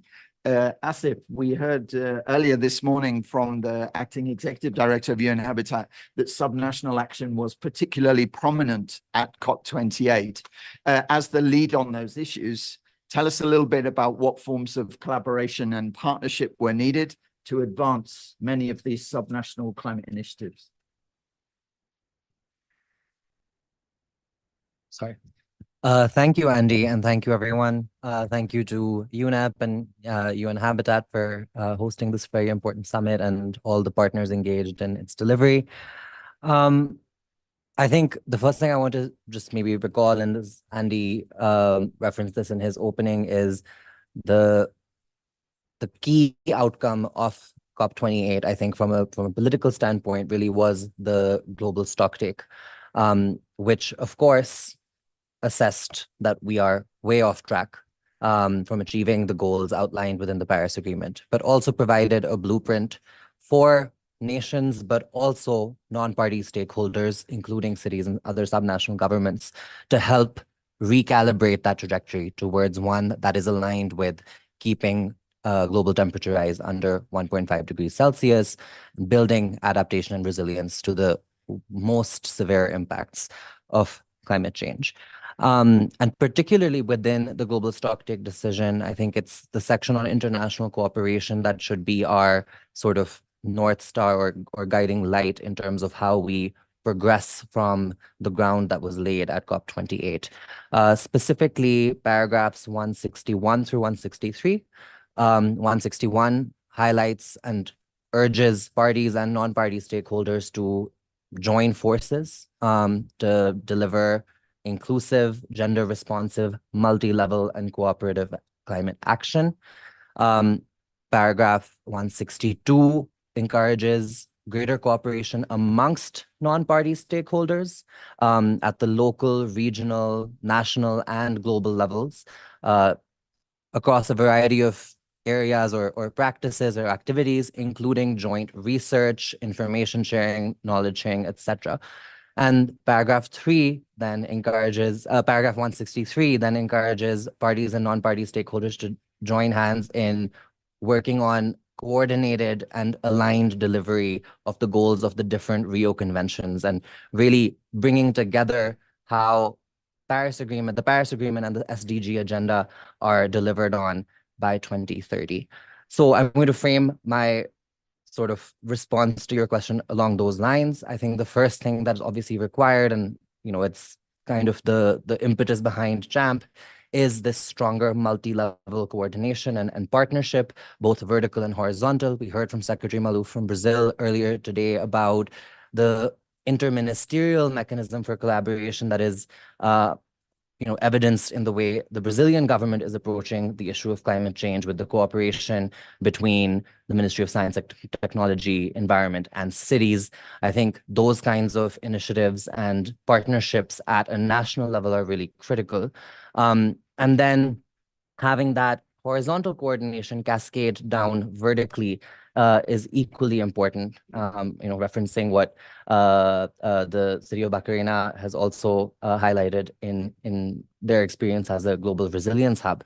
And then, not just in Brazil, but we've seen similar initiatives as highlighted by Mayor Belmonte in the Philippines, where there's a climate change committee at the national level that is mandated to work with the local level to devise local climate change action plans that are aligned with the stated national climate change objectives. So I think those are the kinds of mechanisms that need to be expanded upon, replicated, scaled, applied, where applicable, by other countries that have endorsed JAMP, the 72 that have endorsed JAMP, but also those that may not have yet endorsed. I think the other thing to look at, and the second piece, is how can non-state actors work amongst themselves, build stronger bridges and partnerships across sectors and areas of work to accelerate climate action. And that includes partnerships with the private sector, with research institutions. And I think there are fora that are providing that platform within the UNFCCC and broader environment and climate space, such as the Breakthrough Agenda, that really can be harnessed to enhance the kind of innovation, capacity building, and investment that is needed in infrastructure at the local level. So I'd say those are kind of the key partnerships institutionally, but then also that cities and regions shouldn't forget that the partnership doesn't just stop between the national and the subnational level. Subnational governments themselves have a duty and an obligation to engage with their communities in designing the implementation plans that translate national commitments into actual concrete action that benefits communities economically and socially and protects the environment. So there are examples of that, I think, from cities like Seoul, where there is a sort of citizen action board or consultation process that takes into account community participation and engagement and views on specific areas of climate action. And just to plug, anyone who's interested, there is an excellent guide from WRI and the Global Covenant of Mayors on multi-level climate action that was launched at COP28, the multi-level climate atlas, if I'm remembering the name correctly, that contains a lot more examples of these specific kinds of initiatives and activities for multi-level governance. Thanks, Andy.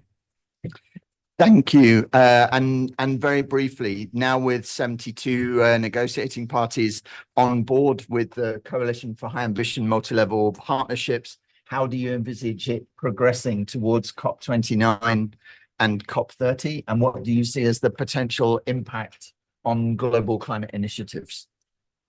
Sure, thank you.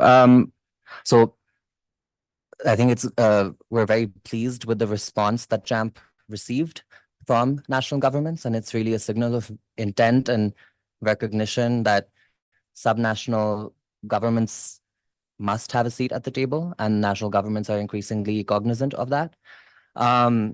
Just to give you a few stats, those 72 countries represent a third of the world's population, almost 60% of global GDP, and nearly 40% of global emissions. So the opportunity that is represented by this, the formalization of this collaboration between national and subnational governments is immense. And I think as we move towards COP29 and COP30, we're grateful to have the partnership of the COP29 and COP30 presidencies in Azerbaijan and Brazil in making sure that there's continuity in the outcomes of the global stocktake that need to be taken forward, and ensuring there is continuity in the various voluntary initiatives that parties and non-party stakeholders have signed on to in Dubai last year. So I think the impact, the potential impact on global climate initiatives of an initiative like JAMP, for example, can really be significant, especially if we are able to use this next year in particular to bring together and take from on a piece of paper to real life what multi-level partnership can do in practice and tangible ways that it contributes to reducing emissions and building greater adaptation and resilience and enhancing ambition that is articulated within the national climate plans and policies that we see coming out of the COP process. I mean, one example is obviously with the state of Denmark, their national climate target was, I believe, 70% reductions by 2030 in emissions. And they also have a program that mandates every locality, every municipality to have a Paris-aligned climate action plan. And the combined estimated impact of those collective climate action plans at the municipal level is actually 76%. So if all the actions that are indicated and outlined in those plans are applied and implemented as stated, and the impact is observed in that way, there's an opportunity to really enhance the ambition that national governments are setting for themselves in a big way. Really helpful, thank you, and very much welcome that desire to bring some of these commitments on paper to life. And we've heard some excellent examples from each of our panelists in that regard. Now to our respondent from UN Habitat, delighted to welcome Leah Rinalda, Associate Program Management Officer in the Human Settlements, Climate Change, Urban Environment Program Development Branch. I got there. Would very much welcome your reflections on the panel. And I know was mentioned earlier also some new research on framing up quantification of the potential of some of this multi-level action. So over to you. Thank you so much, Andy. And pleasure to be here with you, and really congratulations to UNEP colleagues for putting together such an amazing panel that actually shows multi-level climate action in practice. So really having the different levels of government. So that's, of course, fantastic. So you're making my job to respond to this incredibly easy and incredibly hard at the same time, because you mentioned so much amazing examples. So that's the easy part, but now summarizing that is, of course, the hard part. Maybe let me start with, and I think that was something that really echoed through, the future is not urban. It's actually the presence that's already urban. And depending on where you live, the presence is already very, very urban, and will be much more urban in the future, of course.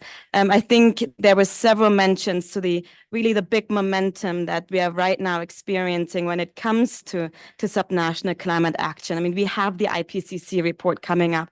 I think that's a part that for everybody who is in that city and climate community is incredibly exciting, because it will, of course, be such a guiding star for all of us to anchor that importance of cities and climate action that I think everybody has really showcased here in that conversation. I really thought what was important, and that's something that's often forgotten, is that angle of socioeconomic development and the importance that we need to ensure that climate action is including a just transition angle, and is really ensuring that it is meeting the needs of the most vulnerable communities as well in our cities. So I think, and then as a last point, what that was also included by several of the panelists, is the access to information and data, and the importance of also ensuring that we do not only have access to information in English. I think that's something that is incredibly important. Although we are in a global world, we all, of course, will need to have access to information, and ensure that, and this is also just access to information. And then as a last thing, I mean, Andy, you alluded to it, is some of you might be familiar with that. UN Habitat, in collaboration with the Southern Denmark University, has done over the last couple of years a study looking at the urban content of the NDCs. What does that mean? So looking at looking at, is the urban content strong, moderate, or low? Strong really meaning a section on urban priorities, or urban priorities being anchored there specifically. Moderate meaning there are some mentions, and I guess low, you can all imagine.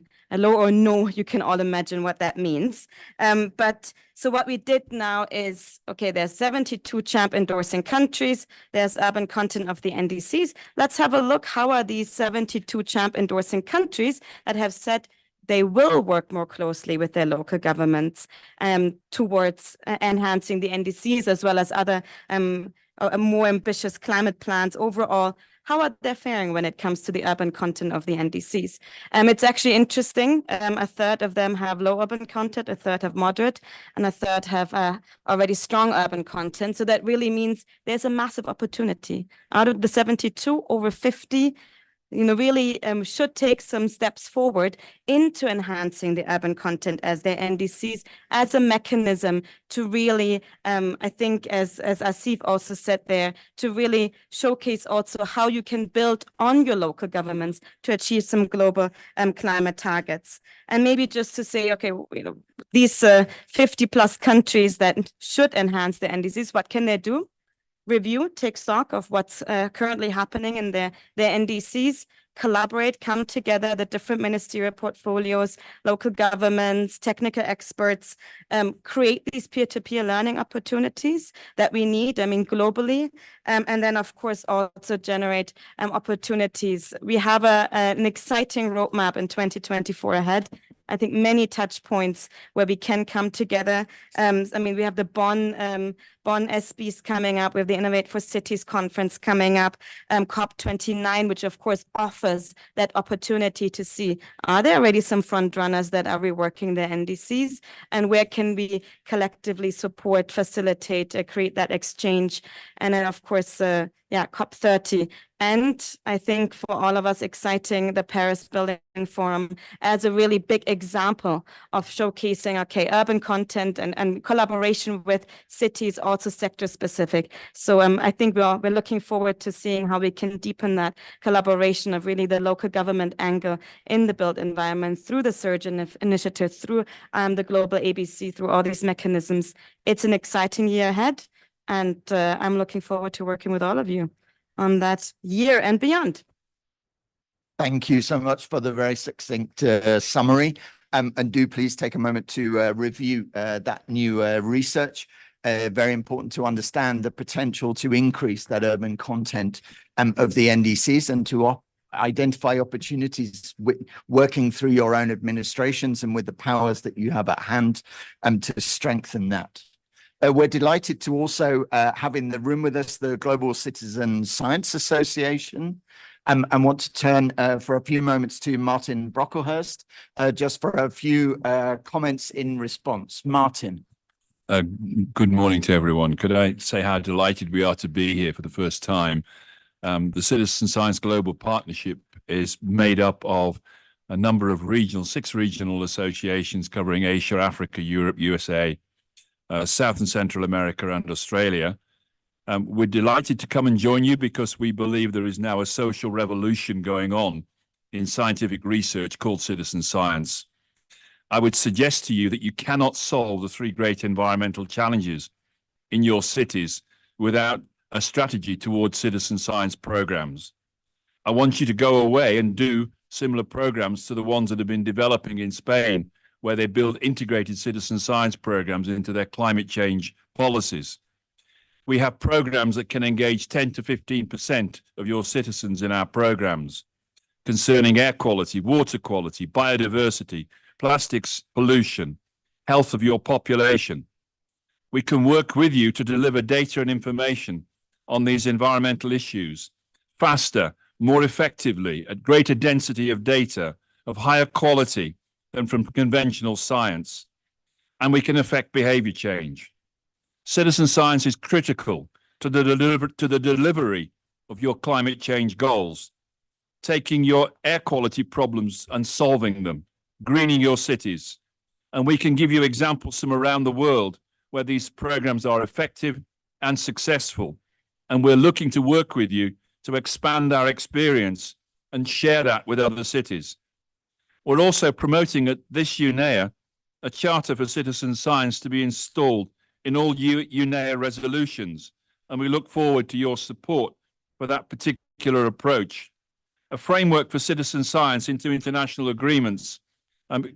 We can then reach all levels of your cities and communities with that support.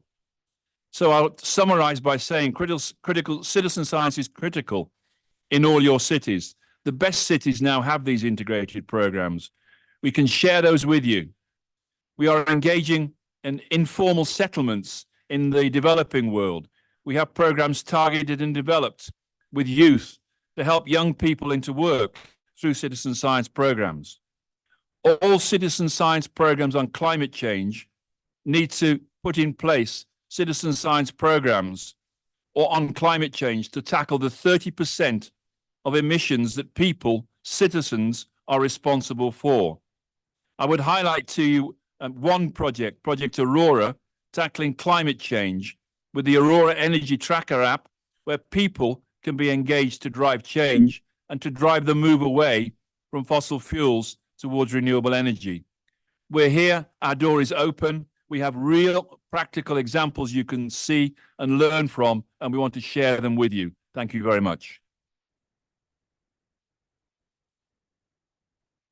Thank you, Martin. And we very much welcome a follow-up conversation with you. I'm delighted to work in the city of Brussels, which, as you may know, has a very prominent citizen science program on air quality. That's one of those examples that may be useful to refer to. Could I say, Mr. Chair, I mean, just to give you some idea, one city brought 50,000 people involved in air quality monitoring to create the greatest density of air quality monitoring networks in any city in the world, and to disprove the climate models that were being used in that city to identify new pollution hotspots, to challenge the citizens to change their behaviors because they're part of the contributing problem.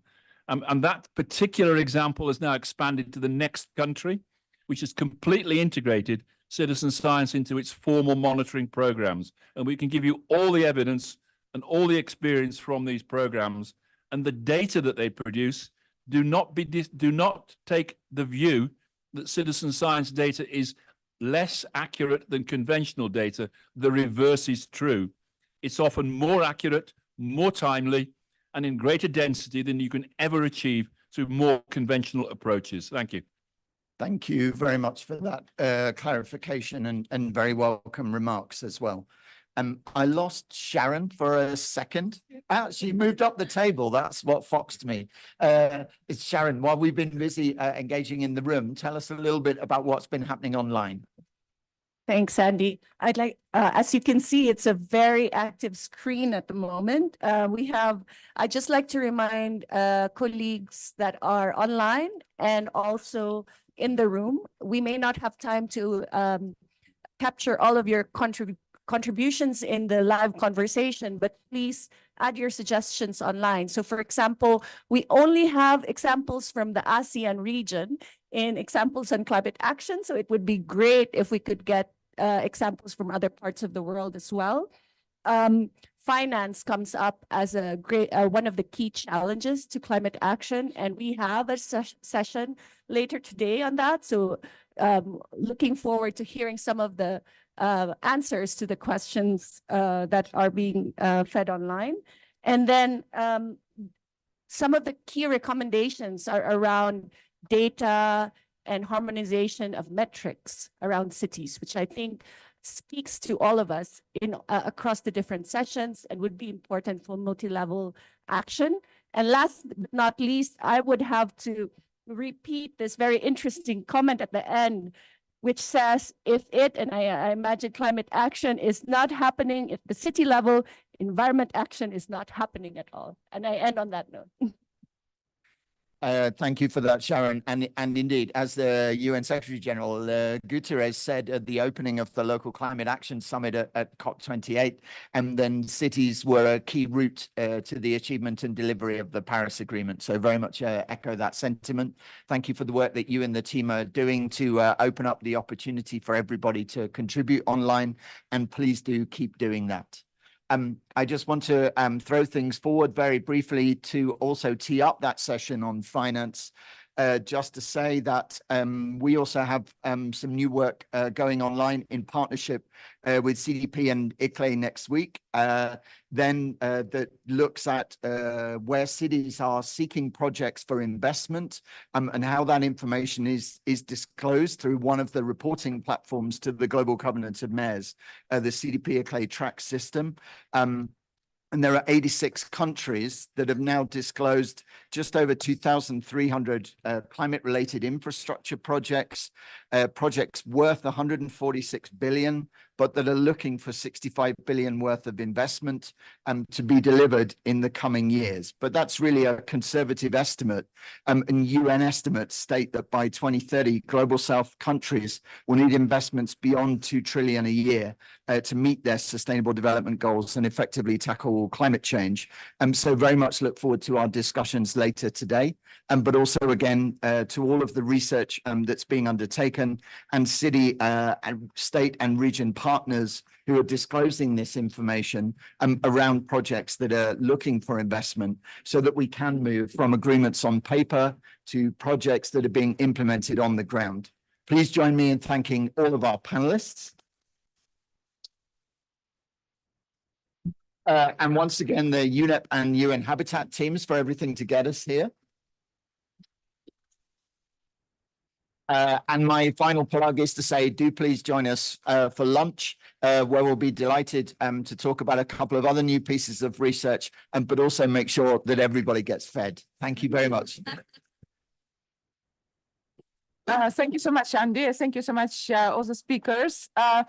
It's not yet time for lunch. We still have time.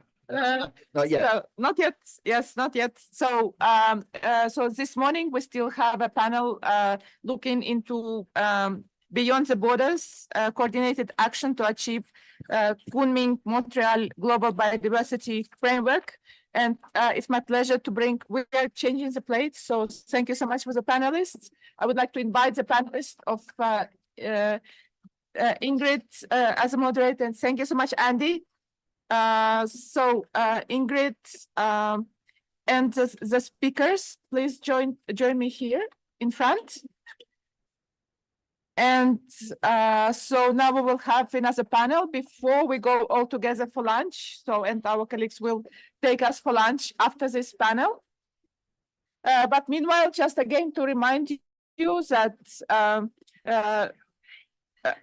it's possible to contribute on this mirror board. I think we have the QR codes on the walls somewhere where you can actually get. It's important that you contribute your questions, comments online as well. Or, I mean, you can do it also by writing us by email or to, yes, to my colleagues, to Sharon, to Elsa, who of course was contacting all the speakers. The speaker for Colombia. She's right.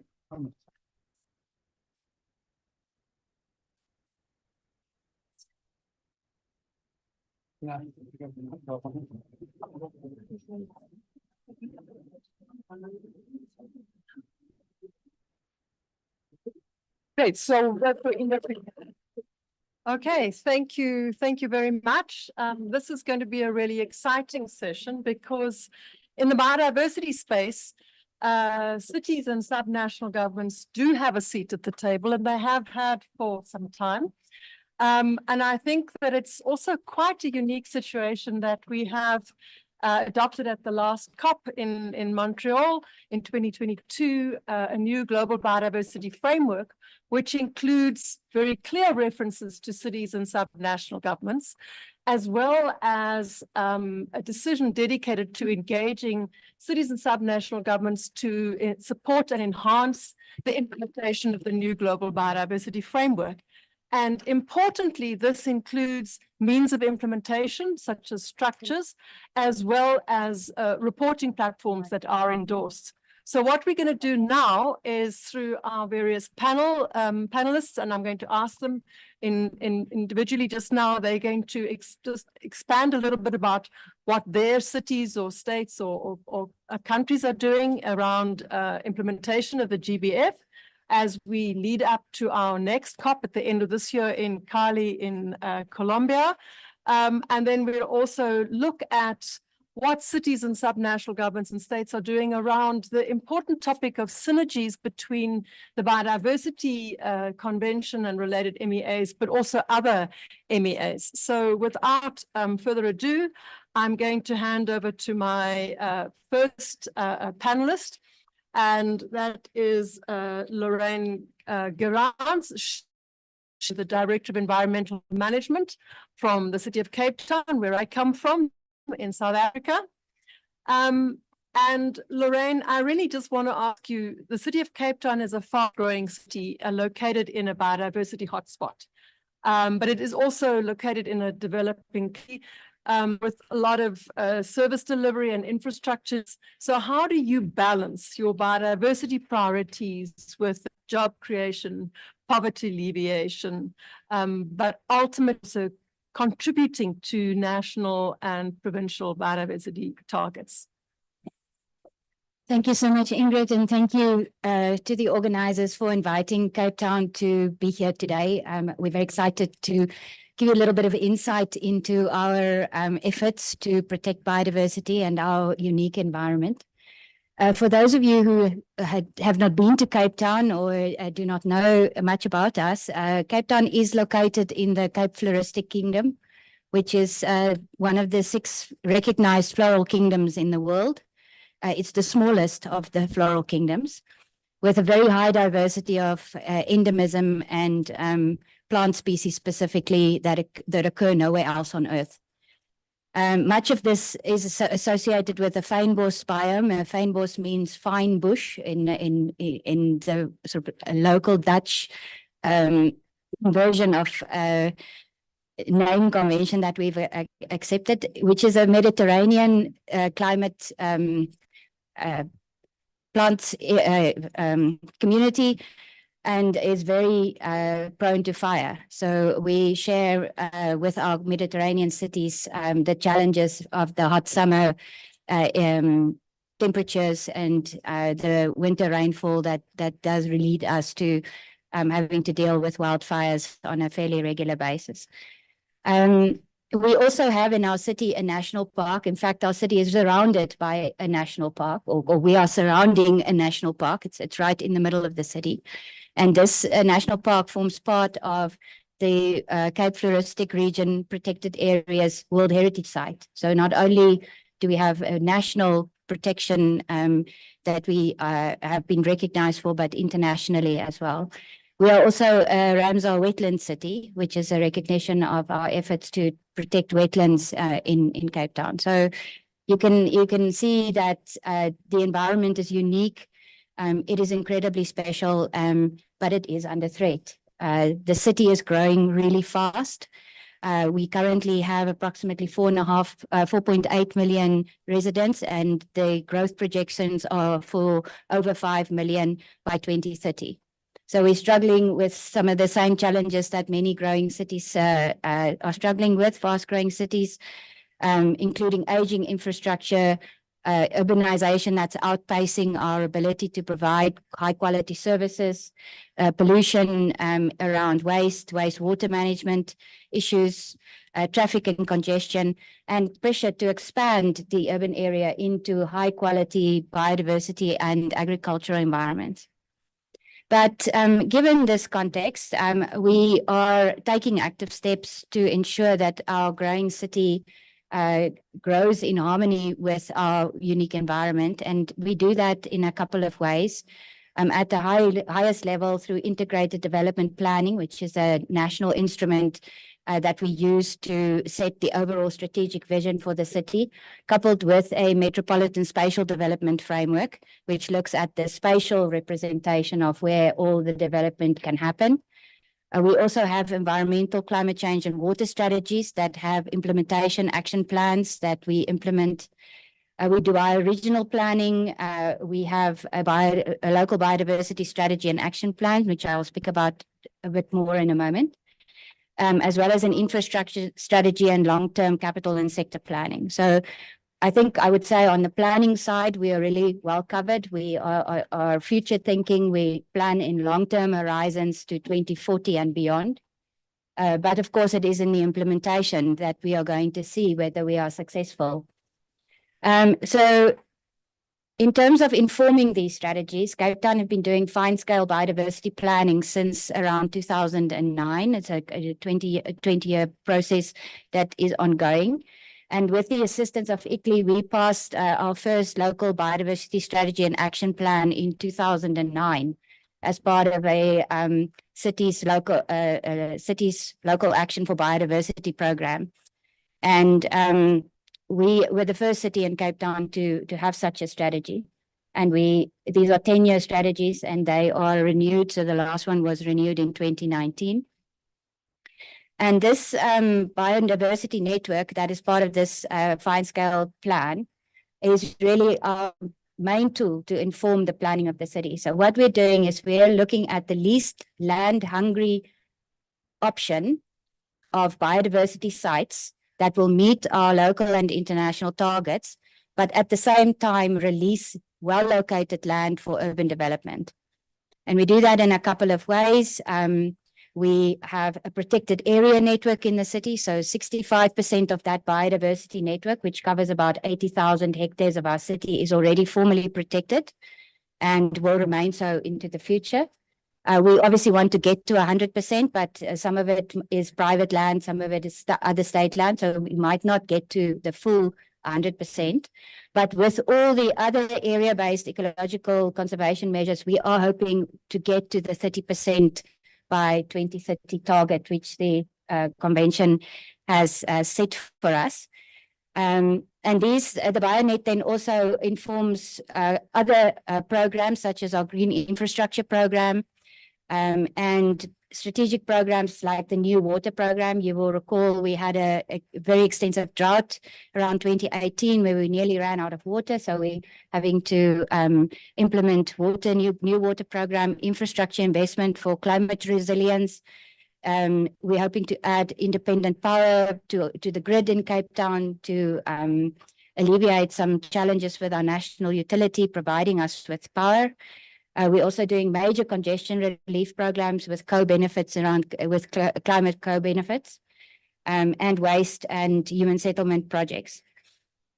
So I want to close just by saying that in our developing context, We do want to use our biodiversity and environmental conservation work to also contribute to social and economic outcomes. And we do that so through promoting biodiversity in the environment as part of improved well-being and wellness in our communities, increased livelihoods. We have an extensive green jobs program where we create job opportunities for unemployed and unskilled people within the environmental programs, and then thereby also contributing to the green economy. We want to be a city where we attract investment from those who are interested in joining us in our goals to be a sustainable city. Tourism is an important job creator, and so for us, biodiversity and environmental conservation is part of our economic model. We also are encouraged when we see local communities take ownership of their biodiversity, whether through friends groups, through volunteering, advocating, participating in environmental education, capacity building, and citizen science programs, such as the City Nature Challenge, where we came second.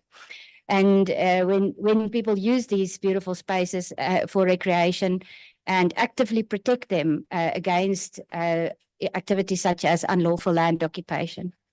So we want to say welcome. Please come to Cape Town. Please visit us, our unique and beautiful city. We're open to discuss partnerships with anyone who can assist us to reach our biodiversity and environmental goals. Thank you for the opportunity.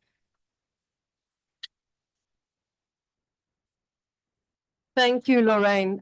We move now to another part of the world, and I'm going to ask Secretary Wade Crowfoot, who's the Secretary of Natural Resources from the state of California. What game changers has your state introduced to combat biodiversity loss, both at state and city level, and explore and just tell us a little bit more about the measures that you introduced to also address climate change impacts? Yeah, glad to do it and thrilled to be here. If you're like me, you get energized by these convenings for the learnings that you can do. So I've spent the last 24 hours with Lorraine cribbing notes on what Cape Town is doing and what we can steal for California. And likewise, the Barcarena example in Brazil and the Quezon City in the Philippines, I mean, remarkable examples. And then just taking such inspiration from Kenya's plastic bag ban and the strength of enforcement. I think, frankly, we need that level of enforcement in California, and I hope someone's listening back home. Listen, I'll make 3 points. One, on the importance of biodiversity and why it's central to what we do. Number 2 is what we're doing in California and some of our lessons learned. And then 3, the moment we have as cities and regions to actually make a difference achieving these targets that the UN process has set. So first of all, I think we all agree climate change and biodiversity are two sides of the same coin. The collapse of our ecosystems is related to the collapse of our climate. And likewise, the solutions are related. We know that actually getting our climate into stability in the near term requires improved land management and nature protection. The IPC scientists validated this in their 2022 study, where they identified that actually a large portion of solutions that can be implemented before 2030 are related to nature and land. And likewise, if we're going to stem mass extinction loss, we know that we have to stabilize our climate. So the way we think about it is biodiversity is not a nice to have, it's a have to have. I think historically it feels like maybe not as central to some of the challenges we have with taking care of our people and helping them live prosperous lives, but I'll say it is, because our ecosystems are our life systems. And so when our ecosystems collapse, not only do our plants and animals collapse, but our systems collapse that take care of us, whether it's our water or our clean air. We've seen this in California, where we've lost 7% of our state to catastrophic wildfire in the last 5 years because of a lack of landscape management over the last century. So biodiversity is absolutely essential to taking care of not only nature, but people in nature. We're proud of what's happening in California. We're a large state. If measured by GDP, we would actually be the 5th largest economy in the world. And we're proud of that economic growth, not in spite of our environmental policy and our climate targets, but because of that. We've seen our growth actually outpace our national American growth We're drawing down over half of the clean tech investment in our country, we think because of these strong policies. We have state laws on the books now that require carbon neutrality by 2045, 100% clean energy by 2045, and 30% protection of our lands and coastal waters by 2030. So that's the foundation of the law. The scaffolding are all of the sort of the regulatory framework that we put in place to actually ensure that we're going to meet those laws. And so I'm proud that we have what's called a scoping plan, which is our roadmap to carbon neutrality. And in the last few years, for the first time, we've integrated nature into that equation of how we're going to actually achieve carbon neutrality. So for the first time, we've measured the carbon output of our vast and diverse landscapes. And we are a carbon source from our lands, not a carbon sink. And we need to reverse that. So now we've actually set specific targets to reduce carbon emissions on our various landscapes, whether it's wetlands or forests or deserts or farms, to actually contribute to that climate goal, which is really, really important. And we've established a really clear and publicly accountable roadmap to conserve 30% of our state by 2030. We've set a very strong definition of what it means to protect our lands, lands that are protected durably, principally for ecological benefit. And we're measuring our progress with a publicly transparent database. I'm really proud that our state government has invested in the last 3 years over $1.2 billion for land conservation, 30 by 30 and nature-based solutions. And that last year we were able to report publicly that we've expanded land protections over 1,000 square miles in California. So we think it's critically important that our governments not only talk the talk and walk the walk. And I know that so many governmental leaders in here totally agree with me. So then where does that leave us in this discussion, considering that we're meeting in the UN headquarters in Africa? From my perspective, the UN process succeeded in both the climate and in biodiversity. Paris Agreement got delivered and it set a strong global target. And then in Montreal, remarkably, thank you, Quebec, for hosting. Likewise, the world set strong, publicly accountable targets.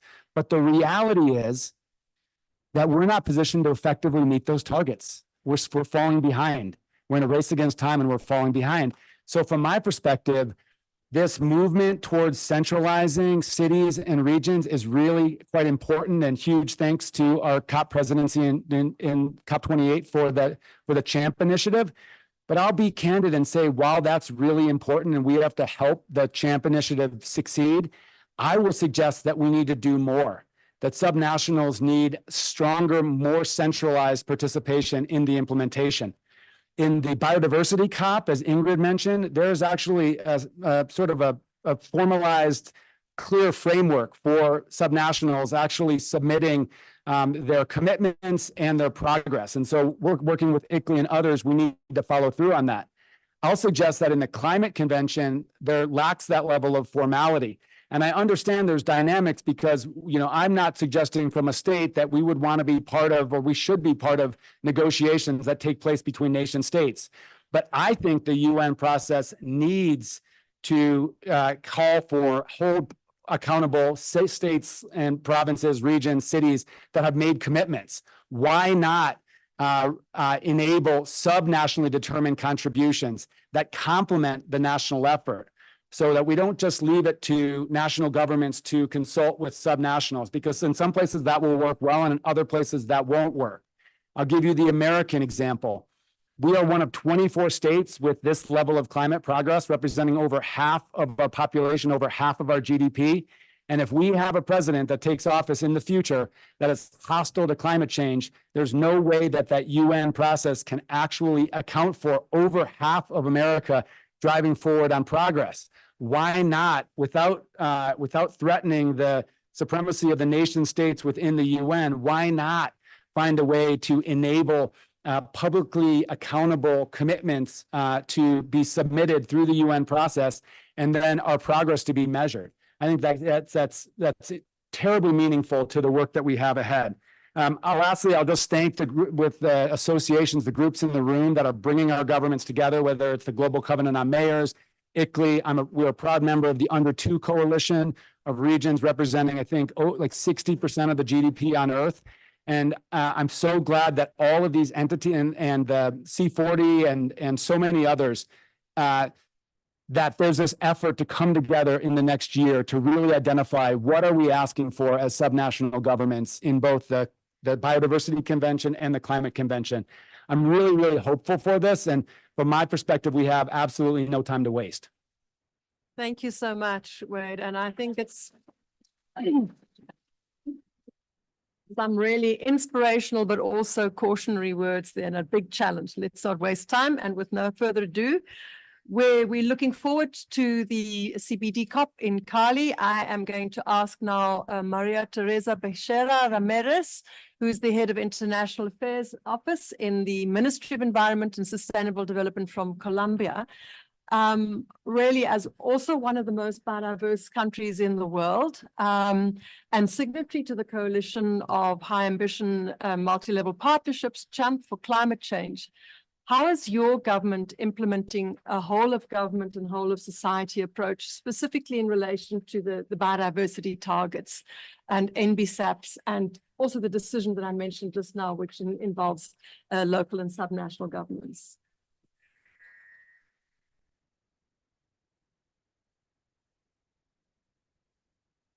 Okay.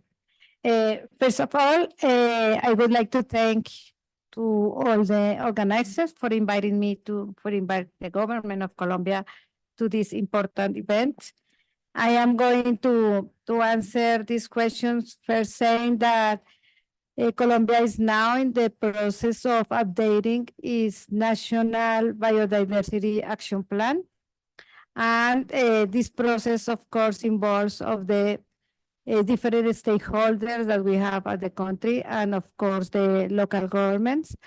And specifically, we are working in each of the goals of the global biodiversity framework, is in the sense that we can have also like the inputs from every I don't know, every group of the society to tell us how they can do, and it of course includes the local governments. Regarding these questions, also I would like to highlight that in our National Development Plan, we have a specific line of work on resilient cities and habitats. And what we are doing in the ministry is to promote the inclusion of biodiversity criteria in urban planning and development. And in this context, the government has prioritized to work on these issues on those cities and municipalities under 50,000 habitats in order to increase climate resilience in those areas, and also implementing nature-based solutions as a way also to increase ecological connectivity, taking into account the importance of those small cities in the bigger ecoregions. So in this context, biodiversity and ecosystems restoration have become a vital component of the agenda, since transformation processes requires the identification of economic alternatives based on biodiversity. And also we are looking at the identification with these local communities and local governments of opportunities for people to, for example, reduce dependence on fossil fuels or traditional agricultural production, to promote transition processes to have a more sustainable production activities, and also to generate like a kind of local economies that are more like friendly with biodiversity. Also, the government is promoting a territorial approach.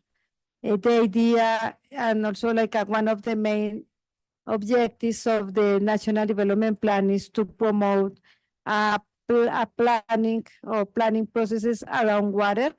So we have prioritized already around 15 ecoregions that represents like a big challenge to have like a more integrated actions. So now we are working programs for those ecoregions so that we can address environmental problems into the regions.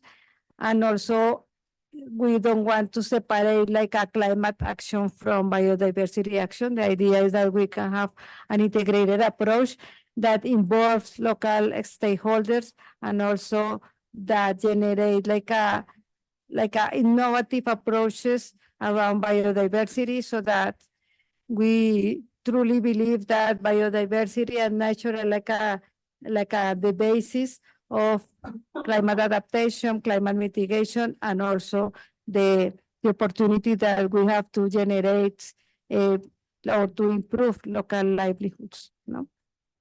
So now also regarding climate action, we have the challenge in Colombia. Our main a source of greenhouse emissions is deforestation. So we now have the challenge to transform these areas like a deforestation nuclei in sustainable management nuclei.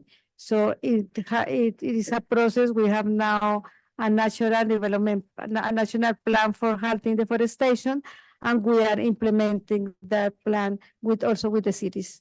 So the idea is that we see that the main mechanism to address deforestation drivers is increased governance and also support local communities and local governments in getting like a stronger to address those threats and also to generate incomes and economies based on biodiversity that could generate alternatives for local people or also for these illegal or informal economies.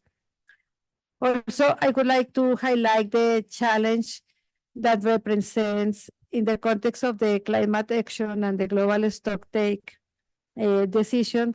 We have a big challenge for the energy transition for countries like Colombia that are middle income countries depending on fossil fuels and also highly vulnerable to climate change. We really need to have a good plan, and we are working precisely in that. We are formulating a national portfolio for the sociological transition.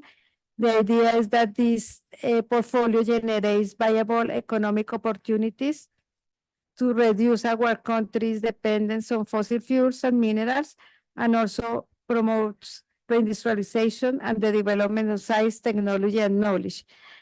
I mentioned that because the basis of this portfolio is that we have an economy based on biodiversity. We are a very rich country on biodiversity, and we feel like it is important that we manage very smartly this biodiversity, and also we can provide also economic alternatives for those regions that are now depending of coal or fossil fuels, so that they can generate these economies based on biodiversity. And it also depends on the possibilities that we have to collaborate and to have like a regional strategies that not just involve the national government. It has to involve regional governments, local governments, and of course local communities. And like the main enabling condition is that we increase governance and we have local capacities to promote these transition processes. Now, in this portfolio, we are including activities that are mainly related with biodiversity. So we are promoting nature-based tourism, mainly in protected areas. We also want to have like a specific program for conservation of natural ecosystems and also for restoration of areas that are degraded so that we can recover also the ecological functions of biodiversity. We have also the idea that we can implement a national climate change adaptation plan that is also based on nature-based solutions. And one other part of the portfolio is the the typical actions for energy transition. So regarding the COP16, we are going to celebrate this COP in Cali, Colombia.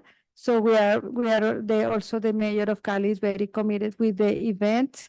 And we are going as part of the organization, we normally have like a 1 day for the cities and local governments.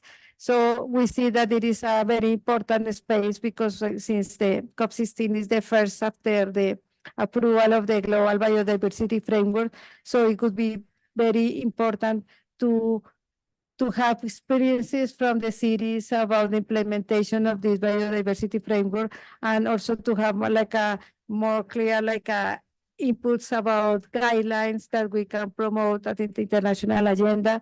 Also, Colombia as a presidency is very interested to hear from all of the participants what could be like the main topics that we could continue promoting to the presidency. And also it is very important for Colombia to address together the issues of biodiversity and climate change.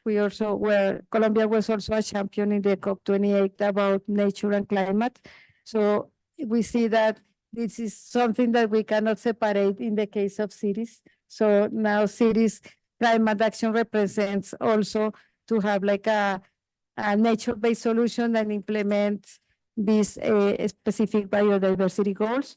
So we hope we can talk more about conservation and restoration of critical natural habitats in cities, how to improve, how to co-share the good practices, how to generate finance alternatives and finance mechanisms that can promote or can help cities in developing these nature-based solutions.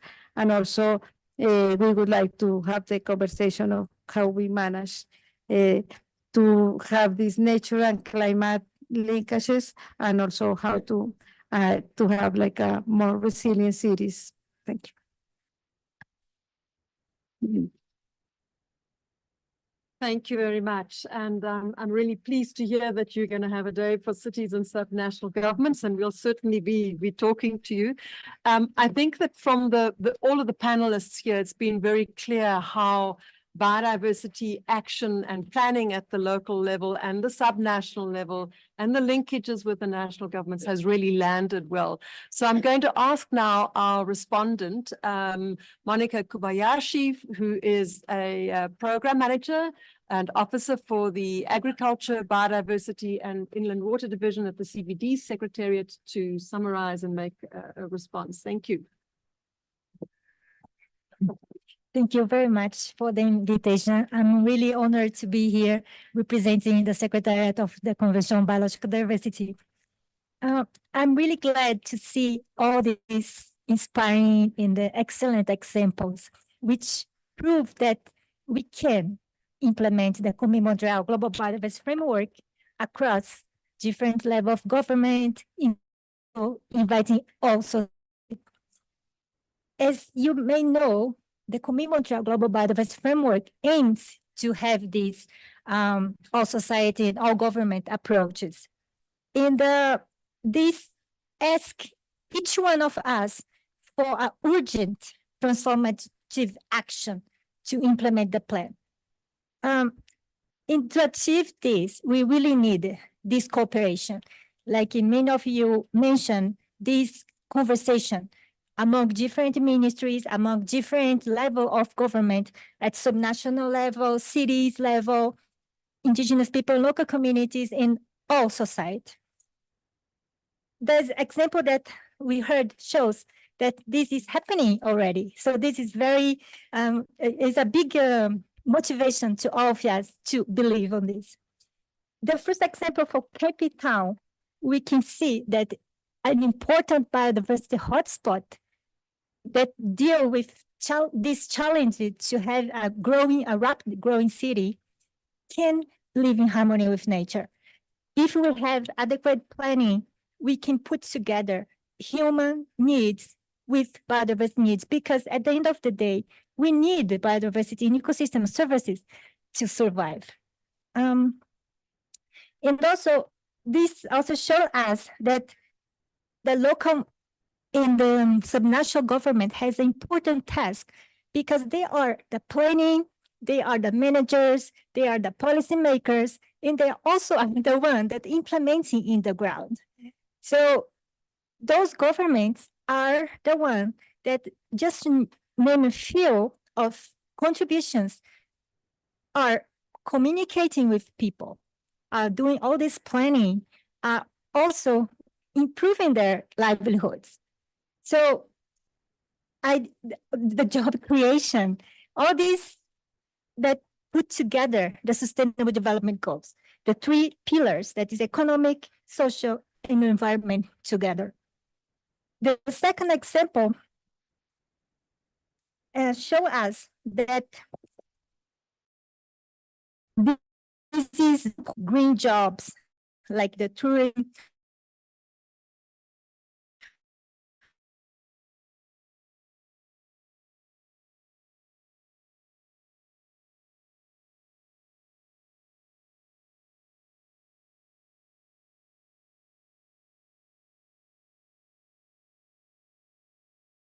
or we are conserving, restoring, making sustainable use of biodiversity. So these protected areas are very important because we need the water, we need the soil, we need all these benefits from nature. All these opportunities that we see, it's like very necessary to put the people together, because if they're not having their livelihoods and economic incomes, how they can save nature. Indeed, Miss the Excellence Bacera Ramirez, nice to meet you. I'm really pleased to meet you as the COP16 host. And then thank you so much for all these examples that you gave today, that in order to build the NAB-SAPs, we really need this input from different levels of government, and also listening to the indigenous people, local communities in all society, because this transition that we asking for, everyone have a role to play. You gave so many examples that I'm not even go inside, because all this balance between having climate neutrality, finding solutions for the transition of fossil fuels, and having an economy that is based on biodiversity, how you balance all this. So how you use biodiversity as a solution for climate as well, no? And at the same time, creating these jobs opportunities and also conserving and restoring biodiversity. So just a few points to conclude. We know that urban population will keep growing.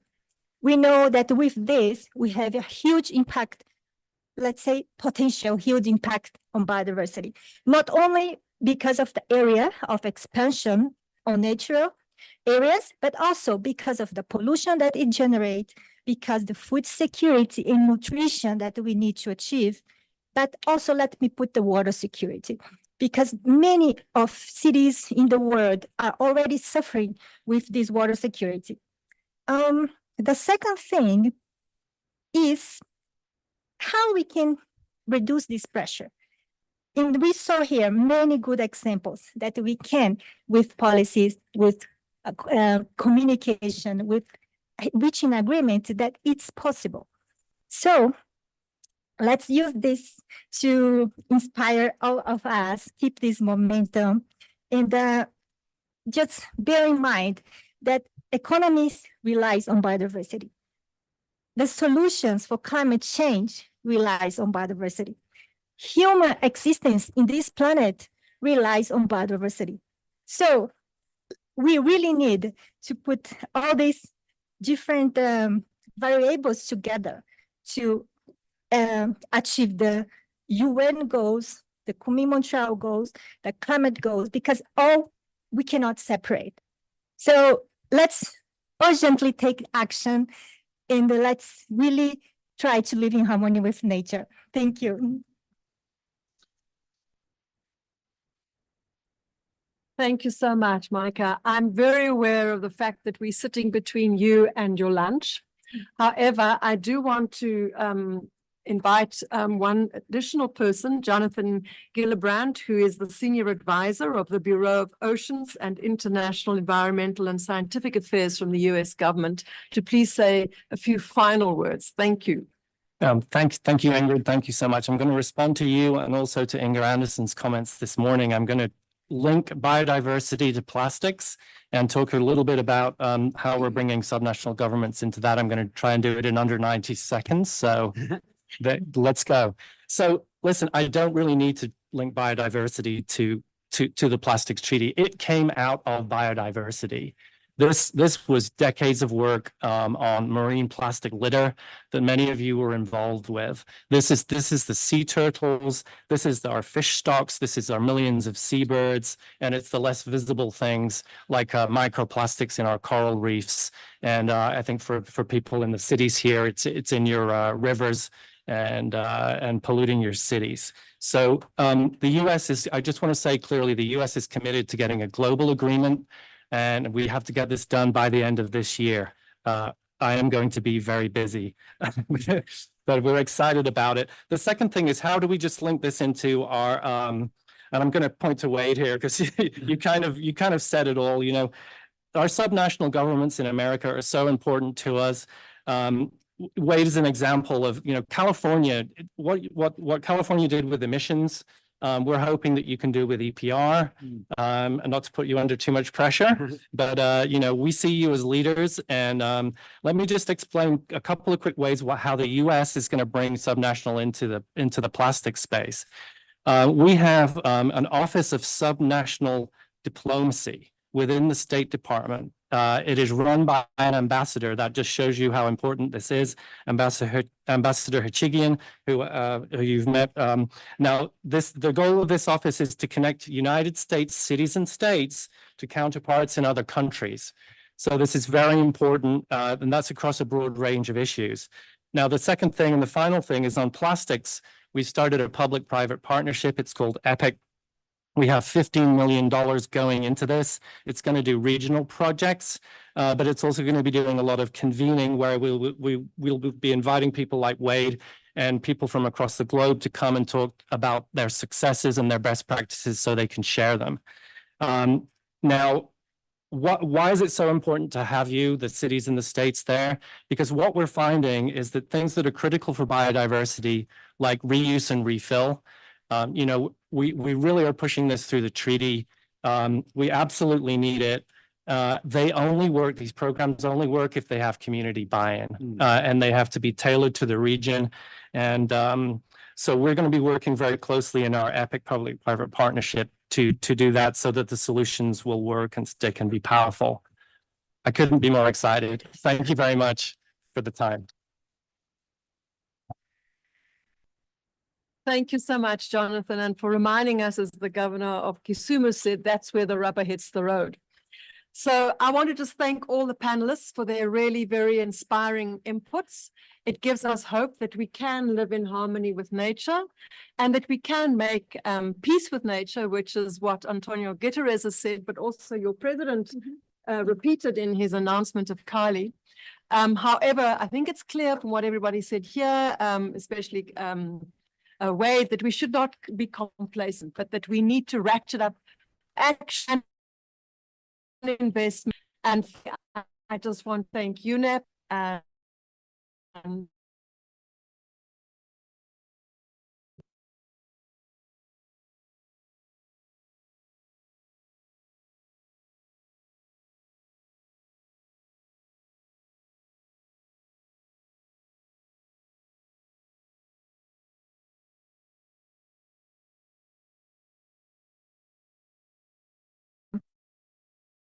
African cities lead. Very short versions from this panel.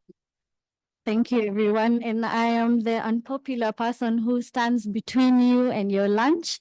So I will try to be really short and concise.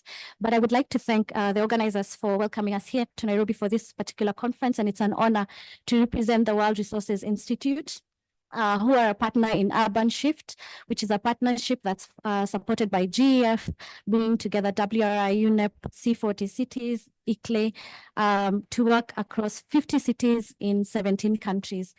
So I think I wanted to, one, appreciate the depth of the dialogue that was happening here today. And just as I reflect, say, one, today we had what the science has obviously told us. One, that we are woefully short of meeting our climate, biodiversity, and pollution goals. Two, that we're moving to a world that's predominantly urban and are at that tipping point of 50%, tipping to 70% by 2050. And we have also heard here today that the three frameworks are interconnected intricately, where the solutions and the catastrophes of one impact the other. And so when we look at this, we say, therefore, the crisis that, as we opened, we had the triple planetary crisis that is complex, then requires multi-level governance to be able to address this. And there are two critical, sentiments that arose. One, it requires all hands on deck. And two, it requires action across borders. And so what we've had here today, I think there are two levels I would speak to that emerged. One, that everyone must play their role across all levels and scales. From the global level and the regional platforms and institutions that are represented here today, it's to say you must continue to play your role to ensure that there's robust championing of an ambitious policy direction at that level to drive us, whether it is in the form of advocacy, whether it is creation of opportunities for peer-to-peer learning to showcase the best case studies, but also critically something that was mentioned at the back, the element of research. For the national governments in the room, you also have a role. You must include the cities and the regions in revising the revision of your NDCs, but it doesn't stop there. You must involve them in the development and implementation of the climate plans. Examples such as CHAMP are a great start, but they require further support from the national governments to ensure that they can be actualized in the form of finance and the capacity that is required. But also to the cities that are in the room, acknowledging that you are where the crisis will be addressed. You also must play your role judiciously. We are not short of examples today of where this has happened. One, you must domesticate these global policies to your cities. We heard from Kisumu, Cape Town, Quezon, who spoke about the strategies that they have developed. But we must also acknowledge, as we said, that the crisis goes beyond borders. And so we must, as cities, be open to collaboration with others, a multiplicity of actors who may be across other government institutions, but also with other stakeholders who are non-state actors, such as academia, civil society, among others, and private sector.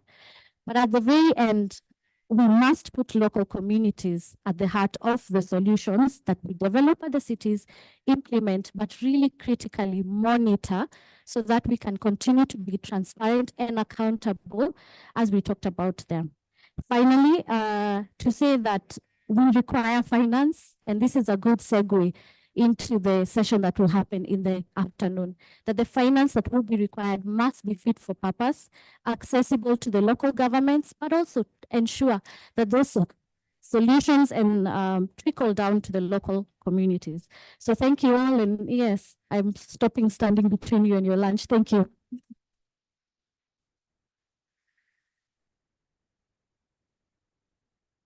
Thank you so much, Helen, and thank you so much for making this connection to the afternoon panel, which started at 3 p.m.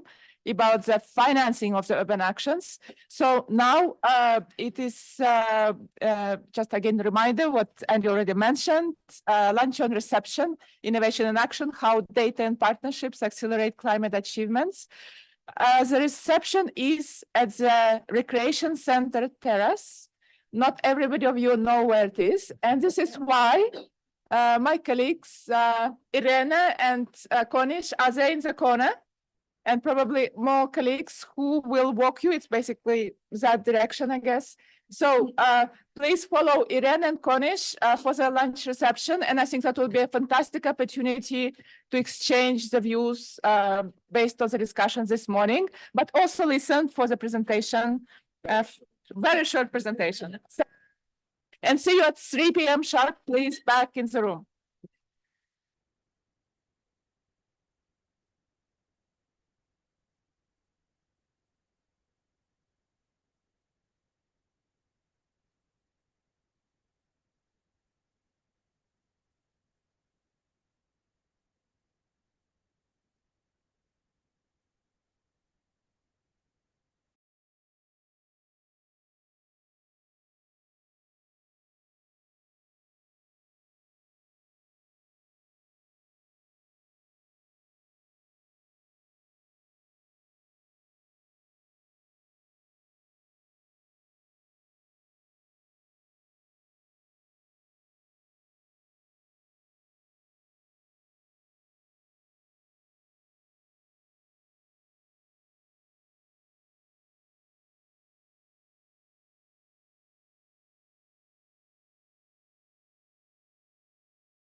in the previous panel, we already kind of created a very good bridge to the discussion on the financing.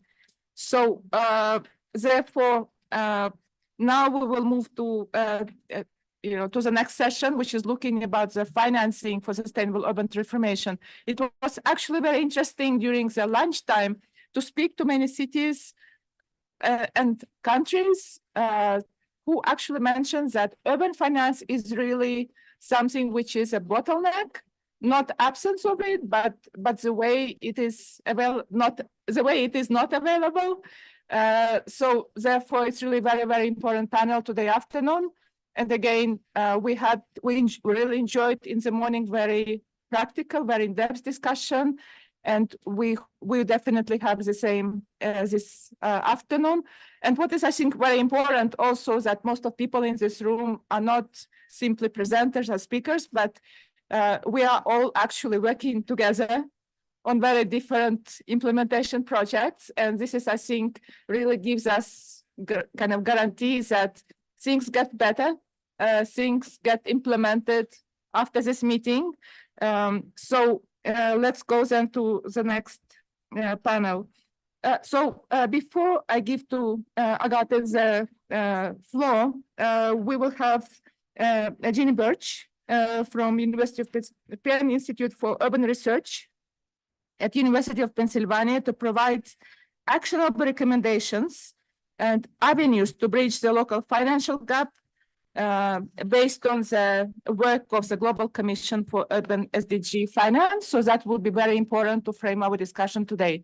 Jeannie, the floor is yours. Thank you very much, Gulnara. And thank UNEP and UN Habitat for this wonderful, wonderful session, bringing attention to cities, which is so very needed. So good afternoon, delegates, colleagues, and friends of the UNEA-6 Cities and Regions Summit. This morning, we heard Executive Director Anderson outline the climate resilient infrastructure and green cities approaches that are being taken by UNEP. And later we heard Acting Executive Director Mano talk about the Local 2030 and CHAMP. And then Brazil emphasized the focus of G20 is on implementation. And when we talk about implementation, you know what we're talking about, having those plans and to get it into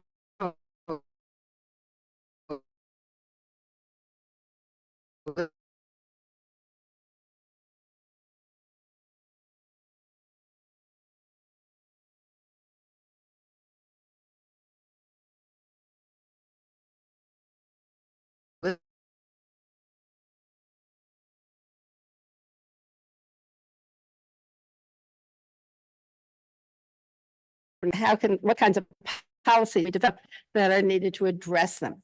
So let's go first to the questions.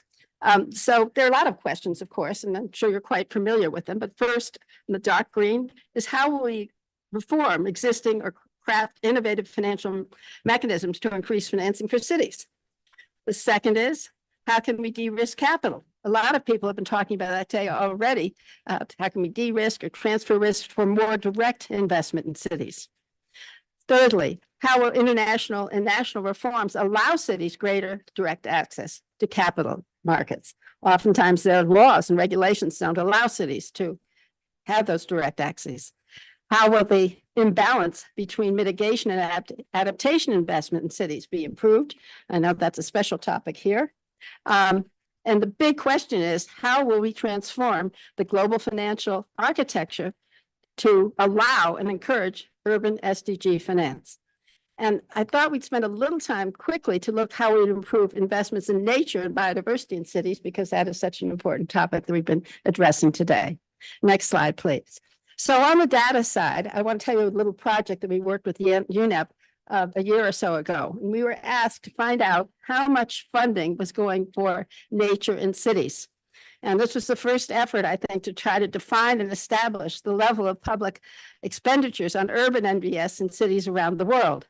Now, I need to preface this, of course, with the work that has been done already by OECD in collaboration with, I believe, GCOM and CCFLA and so forth, looking at subnational finance in general, and also looking at subnational climate finance. but nobody's looking at nature and how you try and do that. So we did a big study to try and figure out how you would count up the amount of money that's spent for nature and finance. And of course, we found there was no global database on the subject. And that basically public finance accounting networks are focused on national, not on subnational level data, which everybody's shaking their heads. They know that's true. And the other very interesting thing is that urban NBS tends to be nested in an overall budget or an overall project. So it's not disaggregated. So it's hard to get to the bottom of what this is exactly. Next slide, please.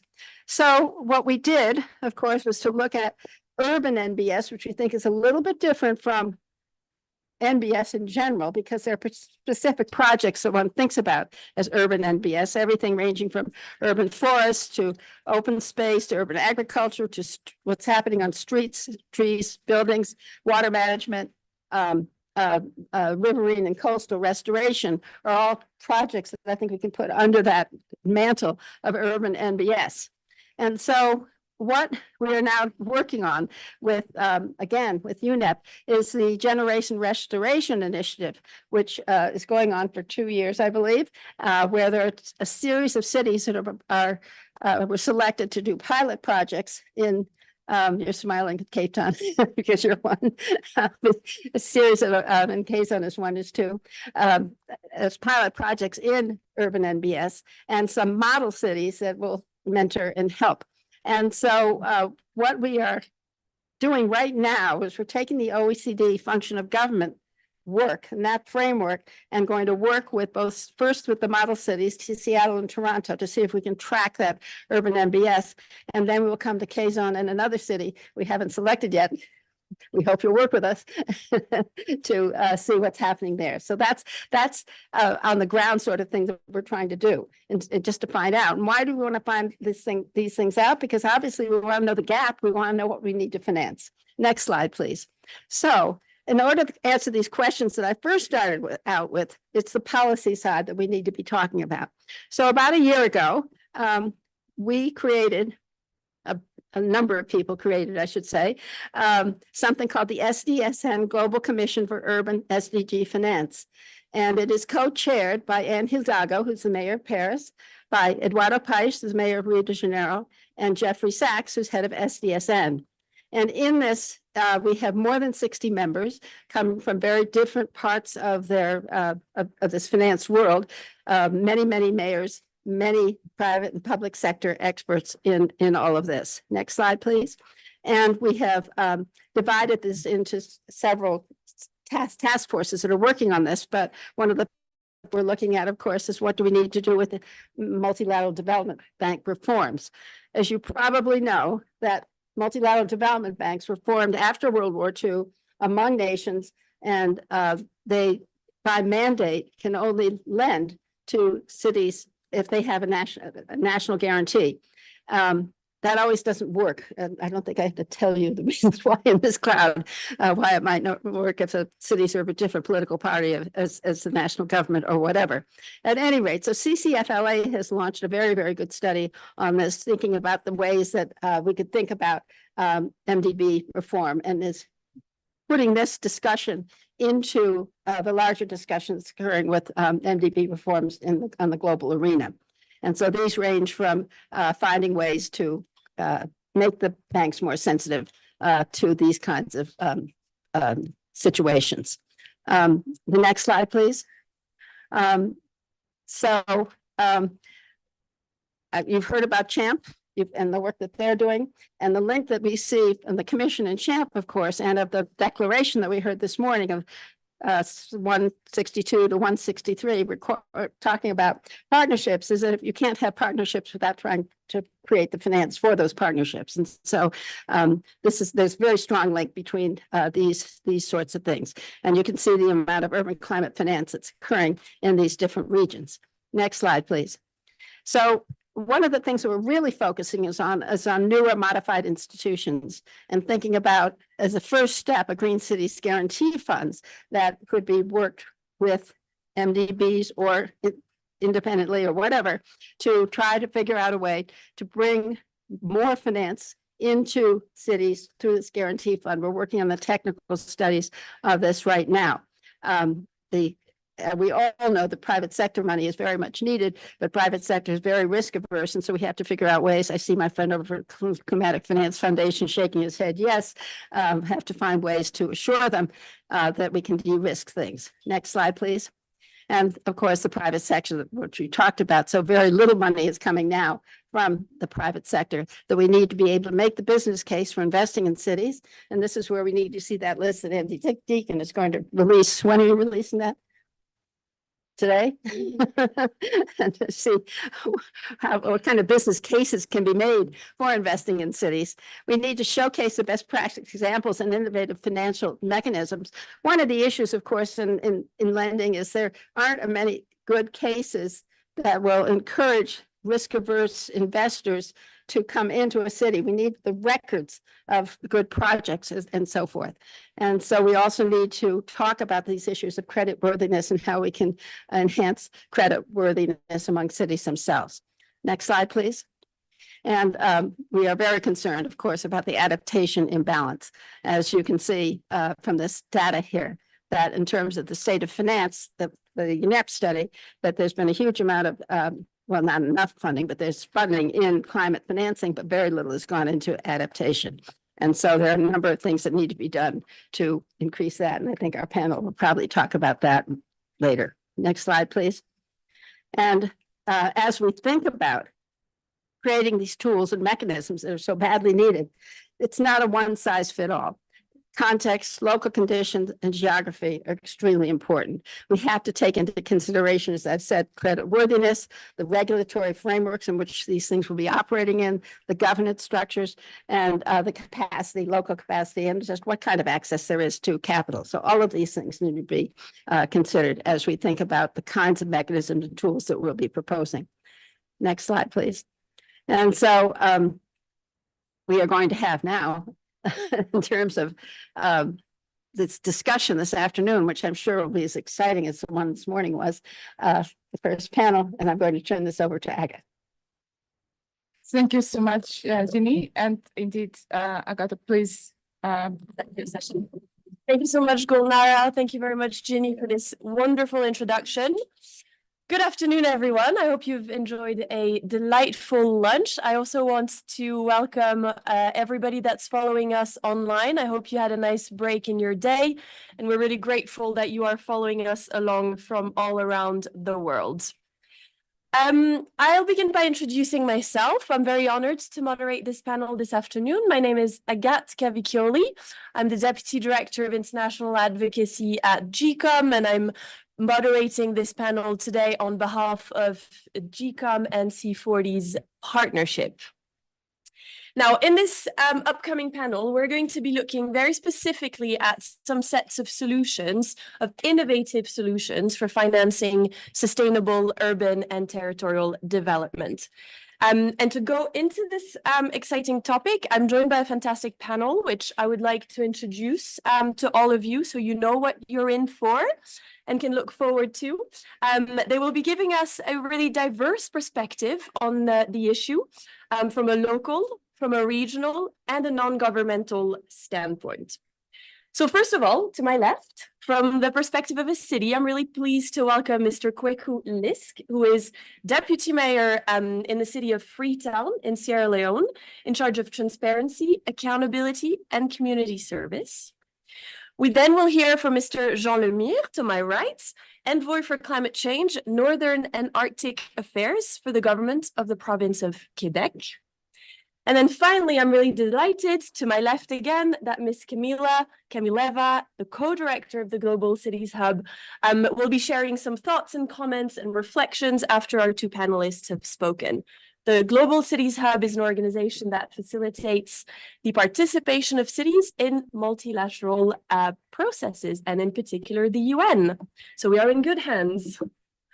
I want to remind everyone that, as you can see on the slide over there, we have a Miro board, particularly for people joining us online, but also for all of you in the room. You can contribute inputs, you can contribute reflections and questions on the topic that we are discussing at the moment. So going right into the subject matter. We know and we have heard throughout the day that financing for sustainable, for subnational climate and sustainable development is the most commonly identified barrier to accelerated action in cities, towns, and regions around the world. If we look at climate finance in particular, I believe that piece of data hasn't been shared yet today, but there's a funding gap that we are aware of between 2 and 5 trillion US dollars that would help cities meet the objectives of the Paris Agreement. And this funding gap is the result of outdated approaches from multilateral development banks and from the private sector as well that make it hard for cities to access the capital available at competitive cost. But it also comes from national government policies that prevent cities from raising taxes or borrowing, as Ginny, you also mentioned in your introduction. And that really applies to the wider environmental and sustainable agenda, and it's particularly true when we're talking about adaptation. So this is why today we're talking a lot about reforming as well as innovating in the global financial architecture. And that's why it's more critical than ever before. And it's particularly true so now that we have learned from the global stocktake that we are far off track, but we have also learned from COP28 and initiatives like CHAMP that cities can really play a significant part in delivering global environmental and climate agendas if, and I underline that statement, they are supported adequately. So there's reason to hope, and we're going to dive into some of those. But to name but a few things that are really driving and animating us as we speak, there are negotiations ongoing about the new collective quantified goal on climate finance, which are expected to be reached at COP29. There's a lot of momentum over multilateral banking and financial institution reform, to name, for example, the World Bank's evolutionary roadmap, and for which subnational actors are issuing recommendations. We've seen that on one of your slides, Ginny. I invite you to consult the full report, and I know the next session after this will be going into a lot more detail about development finance. And last but not least, and this is what brings us to the table today, we're seeing a lot of innovation directly from cities, states, and provinces that are crafting policies and that are creating revenue streams for themselves to support ambitious environmental and sustainable initiatives. We're very lucky that we'll be hearing from 2 trailblazers today, the city of Freetown and from the province of Quebec. So to begin, I'd like to invite Mr. Kweku Lisk to take the floor. Freetown in Sierra Leone is already experiencing impacts from climate change, although contributing only a minor share of emissions. But that doesn't stop you from taking really ambitious action. And in particular, we are admirative of the campaign Freetown, the Tree Town. Could you tell us a little bit more about the challenges that you faced in financing such an initiative and how you're going around these challenges? Firstly, I'd like to say thank you, and good afternoon to all of you here, and thank you to the organizers, UNEP, UN Habitat, C40, ICLEI, and all the other partners. I'm here today representing Mayor Ivanaki Sawyer, and who's been a champion for climate change for a while, and she's also co-chair for C40 Cities. The issue of climate change is no stranger to any of you here, and I'm just here to make a contribution to share with you guys what we've been doing in Freetown as with a timely footprint in the carbon world, and to see how we could sort of contribute in a bigger way that would impact the rest of the world. I mean, today we stand at a critical juncture in our collective journey towards sustainable urban and territorial development.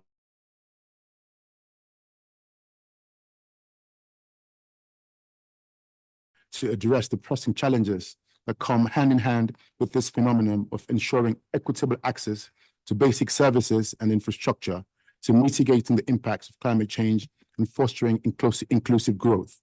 Innovation has always been the cornerstone of progress, And when it comes to financing sustainable urban and territorial development, innovative approaches are not just desirable, but necessary. Traditional financing mechanisms often fall short in addressing adequately the complex and interconnected nature of urban challenges. Therefore, we must explore and embrace new avenues of financing that can catalyze transformative change. One such avenue of leveraging technology to unlock new sources of funding, the rise of financial technology of fintech has revolutionized the way we think about finance. By harnessing the power of digital innovation, we can tap into previously untapped resources and democratize access to finance for urban development initiatives. Case study, Freetown the Tree Town, localizing climate action. Over the past half century, Freetown, the capital of Sierra Leone, has undergone rapid population growth, which is the case with many urban cities today, resulting in the loss of millions of trees due to urban development in the cities. This is driven most often by rural migration, people coming from the rural parts of the country, moving into Freetown, not really having anywhere to stay, and they just cause absolute degradation to trees in order to create space to build homes for themselves, mostly temporary homes. With its population on track to reach more than 2 million by 2030, urban sprawl is encroaching on the forested mountainous peninsula outside the city. 70% of Freetown trees have been cut down, and the city is already experiencing negative effects of the loss of these critical ecosystems. In 2017, devastating floods and landslides swept through Freetown, tragically taking the lives of 1,000 people. Such disasters, along with coastal erosion, are becoming more and more common. In 2017, we had a massive landslide on the hills because all the trees were cut. When the rain falls, the way it does in sub-Saharan West Africa, it's torrential, and it just motivated a whole landslide. It just literally covered up thousands of people. So it was like a very direct impact it's global warming had on Freetown. Freetown the Tree Town is an ambitious city-led pay-to-grow scheme to plant, grow, and digitally track trees, which aims to restore what has been lost and protect it for future generations. Through this initiative, city residents are paid to plant and monitor trees and mangroves, which are tracked via an online platform. Most of the mangroves around the city of Freetown have been destroyed as a result of this rural migration. The initiative is funded with tokens sold in private and carbon markets. The City Council, Freetown City Council, also works with locals to raise awareness of the importance of its trees and engage the community in restorative activities. Freetown's initiative has proved immensely successful and provides a model that other cities struggling with deforestation can replicate. The city is on course to meet its ambitious target of planting 1 million trees by 2024. And thanks to the city's tree guardians and the platform used to track and monitor planting, they have seen an excellent tree survival rate of over 80%. Freetown the Tree Town offers hope, not only for Sierra Leone, but for the world. Moreover, public-private partnerships, PPPs, present another promising avenue for innovative financing by bringing together the expertise and resources of both the public and private sectors. PPPs offer a win-win solution for addressing urban challenges while ensuring financing sustainability. Whether it's through joint infrastructure projects or innovative service delivery models, PPP have the potential to unlock significant investments in sustainable urban development. Furthermore, we cannot overlook the importance of impact investment in driving sustainable urban development.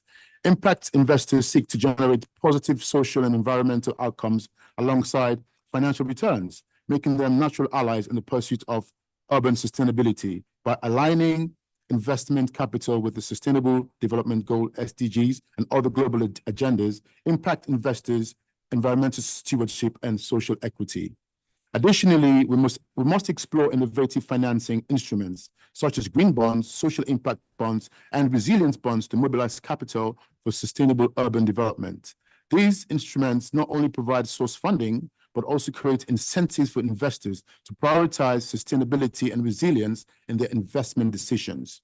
By mainstreaming these innovative financing mechanisms, we can channel capital towards projects that deliver tangible benefits for both people and the planet. In conclusion, the challenges of sustainable urban and territorial development are immense, but so too are the opportunities for innovation and collaboration.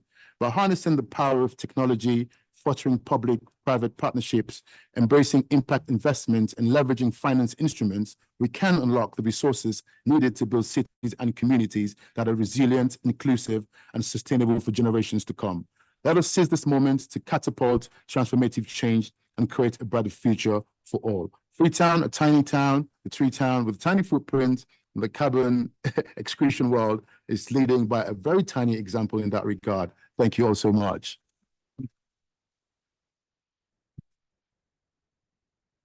Thank you so much, Deputy Mayor, for sharing this with us, and indeed a really inspiring initiative in Freetown, in Freetown, harnessing, to quote you, technology, but also I noted harnessing the power of people. You mentioned that they were first affected by the landslide, and they're also critical actors into the planting process. Absolutely, yeah. That's really admirable. I hope we can come back to you for more questions from our online audience. But for the moment, I'd like to turn over to Monsieur Jean Lemire, representing the government of Quebec. You have been a global leader in the carbon market, financing both sustainable innovation as well as carbon reduction. So could you tell us a little bit about how the carbon market works and looks like in the province of Quebec, and how important it is to feed into the Electrification and Climate Change Fund that I believe helps finance a lot of initiatives in your province? You have 5 hours or 5 minutes?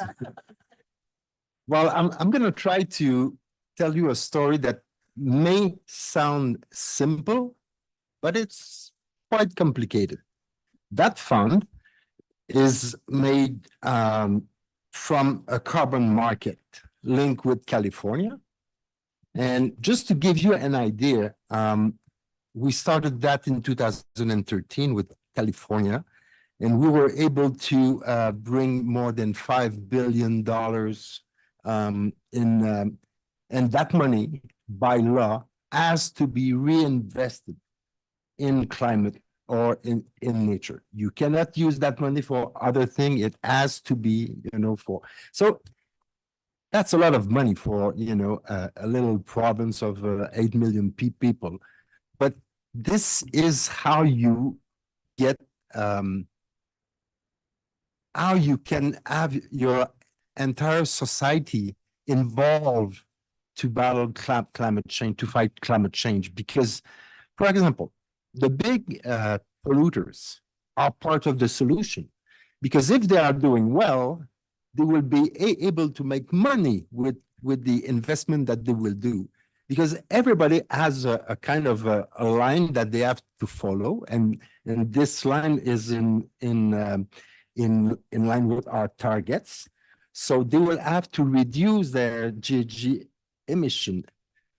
So they have, many years to do it. But if they want to be a good student, and if they are better than their line, then they will be able to sell their credit. And, this is why we call it a market. It's not a tax. So if you want to be a good student, you will be part of the solution, but you will make money. And of course, the government are selling those credit, and this is how we get, more than $5 billion that is reinvested in climate. We wanted, of course, to do more, and we think that, it's a global problem, so we have to also think like a citizen of the world. So we decided to put part of that money. We're now at more than $100 million to help others. So we gave to the adaptation fund, for example. We work with FAO on farming and adaptation. We created our own climate cooperation program. So, and this is how we can bring the voice of subnational and cities also into those very important funds. For example, we host the COP15 in biodiversity, and we work really closely with ICLEI and others to be sure that our voice is around the table. And we will start to work with Jeff for the new biodiversity fund to be sure that, you know, we will be with them, we will give them money, but we want to have a voice, because I think that more and more, if we want to succeed, we will have to work all together. I don't want to criticize the UN's thing that more and more we have to be around the table. We have to be there to be able to bring money, influence, and also help, you know, cities and other subnationals. So I think that this is, you know, that concept of to be more inclusive. And I see Ruth, yeah, I'm sure she understands, you know, because she's in every battle, you know, she wants to be also around the table. So, and when you are able to create a momentum like we did in Quebec, for example, then it's the entire society who will push you to do more. And even for a government point of view, sometimes it's tough because you have the feeling that you're doing a lot, but they want more and more and more, which is an ideal situation, you know, so because we don't have enough time. So for example, we passed a law and there's no exploitation or exploration of fossil fuel on our territory. So now we are co-chair of BOGA, the Beyond Oil and Gas Alliance, and we will try to bring, you know, more subnationals around the table again to be sure that, you know, we have to go to turn back to those, you know, fossil fuels. So all that together means that, you know, we have to work together. For example, with that money from that $5 billion, we just gave $500 million to cities to be sure that they will make their climate plan and, you know, be part of the solution.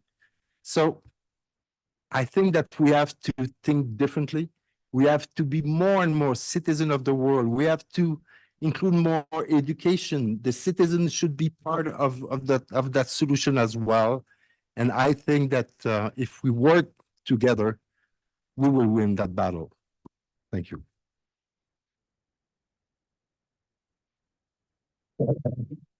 Thank you so much, Mr. Lemire. So here on my climate action bingo card, I've ticked harnessing technology and the power of people in Freetown. Now we've heard about harnessing partnerships as you're working with another state in another country, as you're working between levels of governments, between the province in Quebec, but also supporting cities to work on their climate plans, and also harnessing, of course, the power of market mechanisms to create revenue. So I think we're doing really well on the climate action bingo card here. And to maybe complement it, now I'm turning to our colleague Camileva from the Global Cities Hub. Today you are our respondent, Camila. I wonder what these interventions have inspired you to comment and reflect upon. No, there has been a small chat. I will spray you later. A lot. Thank you very much, Agatha, and thank you for the organizers. I've been inspired not only by this discussion, but the discussion I had preliminary with the speakers of this panel, who are absolutely exceptional people in the correct, in the first sense of the word. And my first question as respondent is how we export your examples elsewhere. So I will not sound negative with my next remarks. I will finish on positive note, but to me, this will be really the key question of today. And I'm here not to ask questions, but to give responses.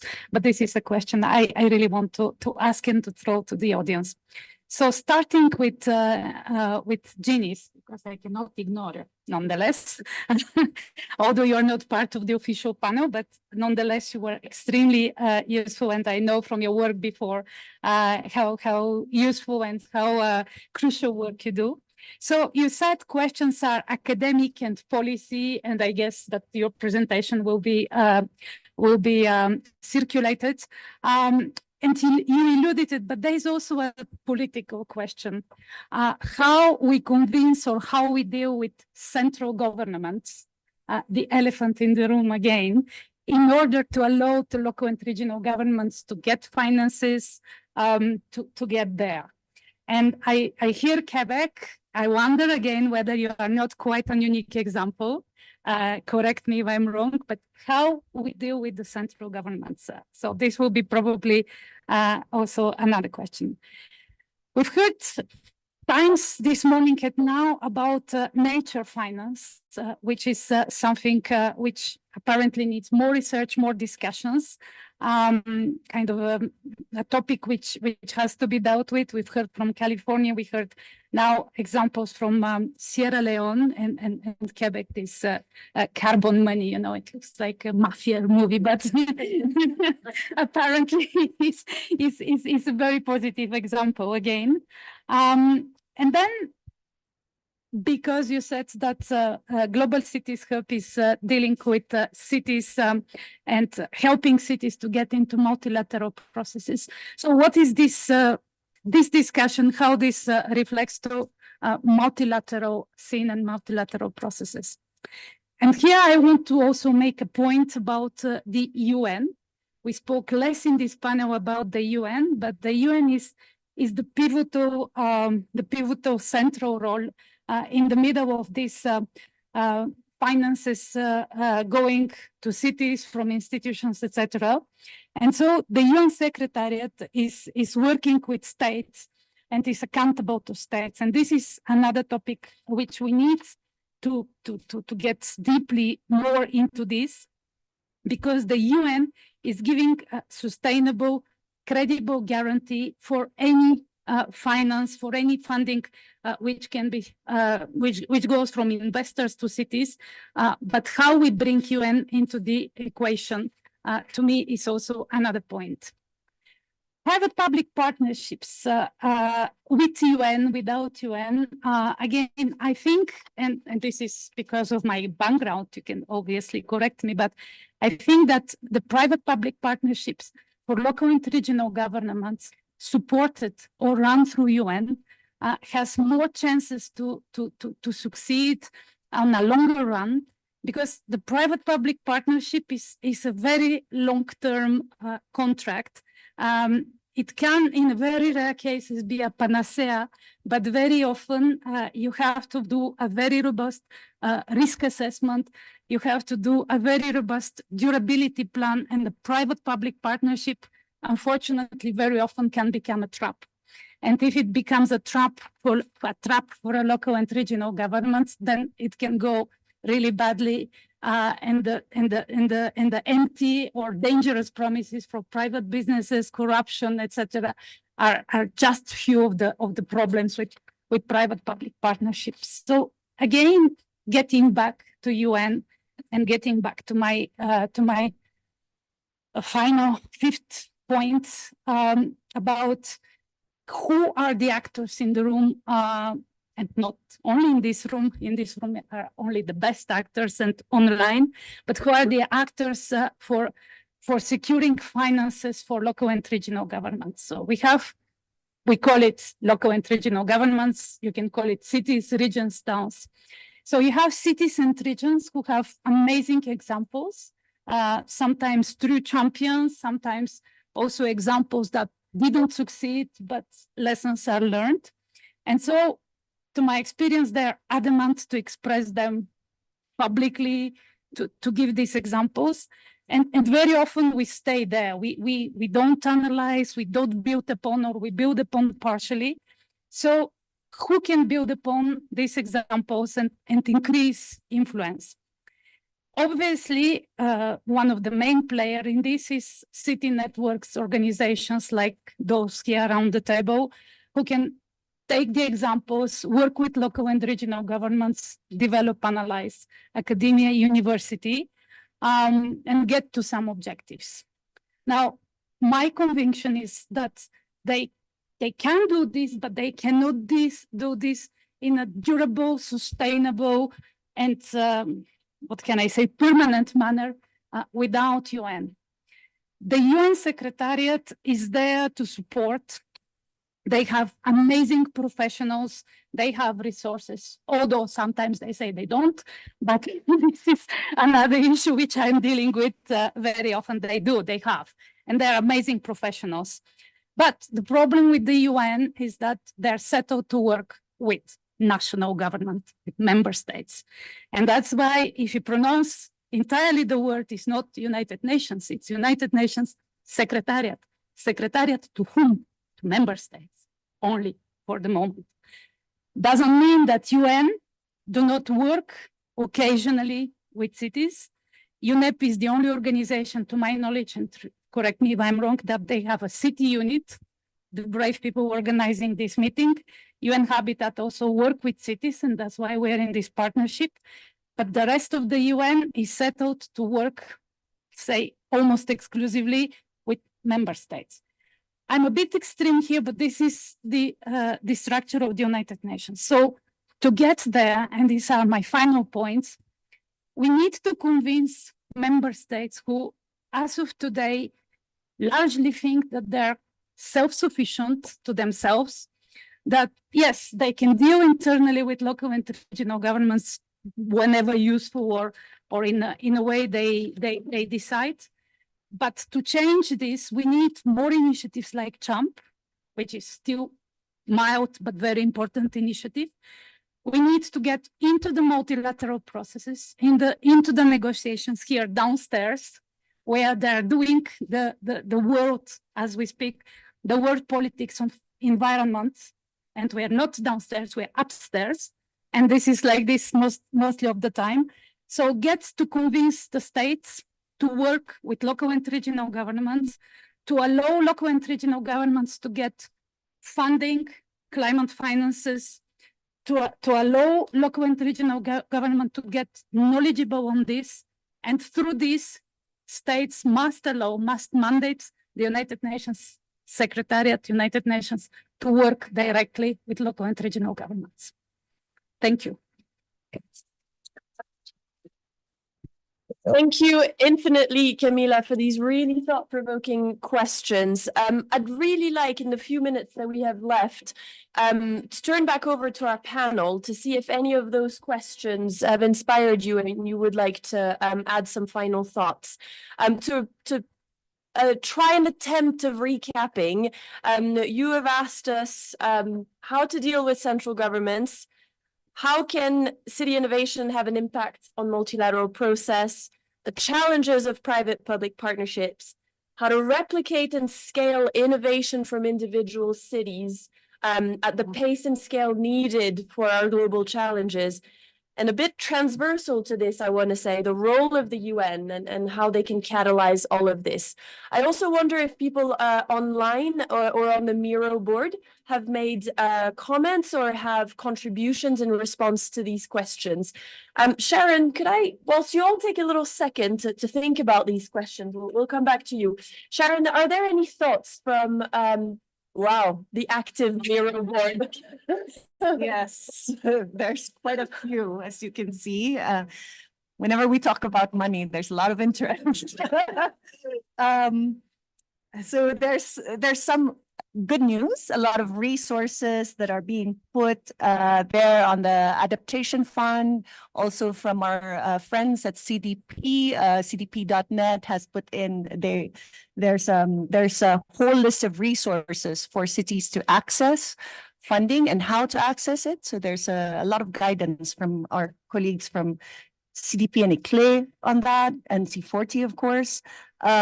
We have, there's a bit of a repeat on the challenges that we are encountering. So there's expressions of interest are quite slow, specifically in addressing local government action. So we would like to find ways to accelerate this. And there are already some suggestions on how to do that in the recommendations, particularly around MDB reform. The UN is very engaged in the process of MDB reform that will allow more local government and subnational government engagement. So that is something that we are, as Jeannie knows very well, we are actively engaged in the work on localizing financing. We also have a bit of a recommendation for matchmakers, but not the kind that makes the kind that informs financial institutions and investors about the opportunities at subnational level. So I think it's very interesting because in many cases, I understand what they're speaking to, because in many cases, the opportunities are not presented in the way that financial actors can act upon. And I think that's something that we in this room can jointly work on together. So again, on the comments, very interesting, this comment section, I have to say. So here in the comments, they say we can smartly use states and regions and cities, so subnational actors, to support urban transformation, to support cities in urban transformation. So this is really speaking to the topic of the session, which is on multi-level governance and including everyone towards urban transformation. So finance, why are we talking about finance? To transform the way we look at cities. So back to you again. Thank you so much, Sharon, and thank you to the whole team that's enabling this interactive conversation with the Miro board and the rest of the world. I want to keep us relatively on time, but these have been really interesting points and questions raised. So I wonder if our panelists would like to part on a final one sentence. Yes. And starting from Jeannie, then we will move all the way back to Jean. I didn't tell you the structure of the commission, and one task force we have is working on advocacy. We have a pathway towards G20, which we're working on, and also to COP28. So we're not ignoring the fact that politics are essential to getting the changes we need. Well, what I can say is, given the fact that the position of the mayor is a very political one, the challenges we face when you, like the point you made earlier, when you have a central government and you have an opposition as mayor, you know, and then added to that, you have a government that does not prioritize climate change. That's a double whammy. So I think I really subscribe to your suggestion, like getting the UN somehow to be able to interact directly on a sub-regional level, because that's the only way cities can actually have the independence they need to move forward and totally avoiding politics. Yes. Well, if you do the maths and you look at, you know, all the funds that, you know, the Green Climate Fund, the Biodiversity Fund, the Lost and Damage and all that, if you add all that, we will need a lot of money, you know. So that means that it's not only the government who will be able to pay for all that. So we will need to have the private sector as well. And then we will have to be very careful. We don't want to do some greenwashing, you know, so we will have to put some rules and again work together, because if those systems collapse, I mean, if the nature and climate collapse, everybody will lose everything. So it's time to have everybody around the table and make room at UN for, you know, all the voices. Thank you so much to all our panelists. Gulnara, I believe I give it back over to you. And for anyone interested in continuing this conversation, I think there's a little break right now just for that. Yes, thank you very much. Indeed, we're going. So thank you so much, Agatha, for this fantastic panel and for the colleagues for this presentation. Indeed, it was a lot to process, so we're going for very short, maybe 10 minutes break. So it's time now. It is, let's see, it is 15:54. So maybe, well, we have time for 16:20 in the schedule. So let's go by the schedule. So let's get back in 16:20. and then we start the next panel. And I would like to ask for applause for this panel. I think this is really was a great presentation. Thank you so much. So coffee is outside, and looking forward to see you back for the next discussion on the financing. Thank you so much. Thank you so Gulnara. much. Amazing. Welcome. Thank you. Thank you so much. Happy to make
agenda is very close to my heart.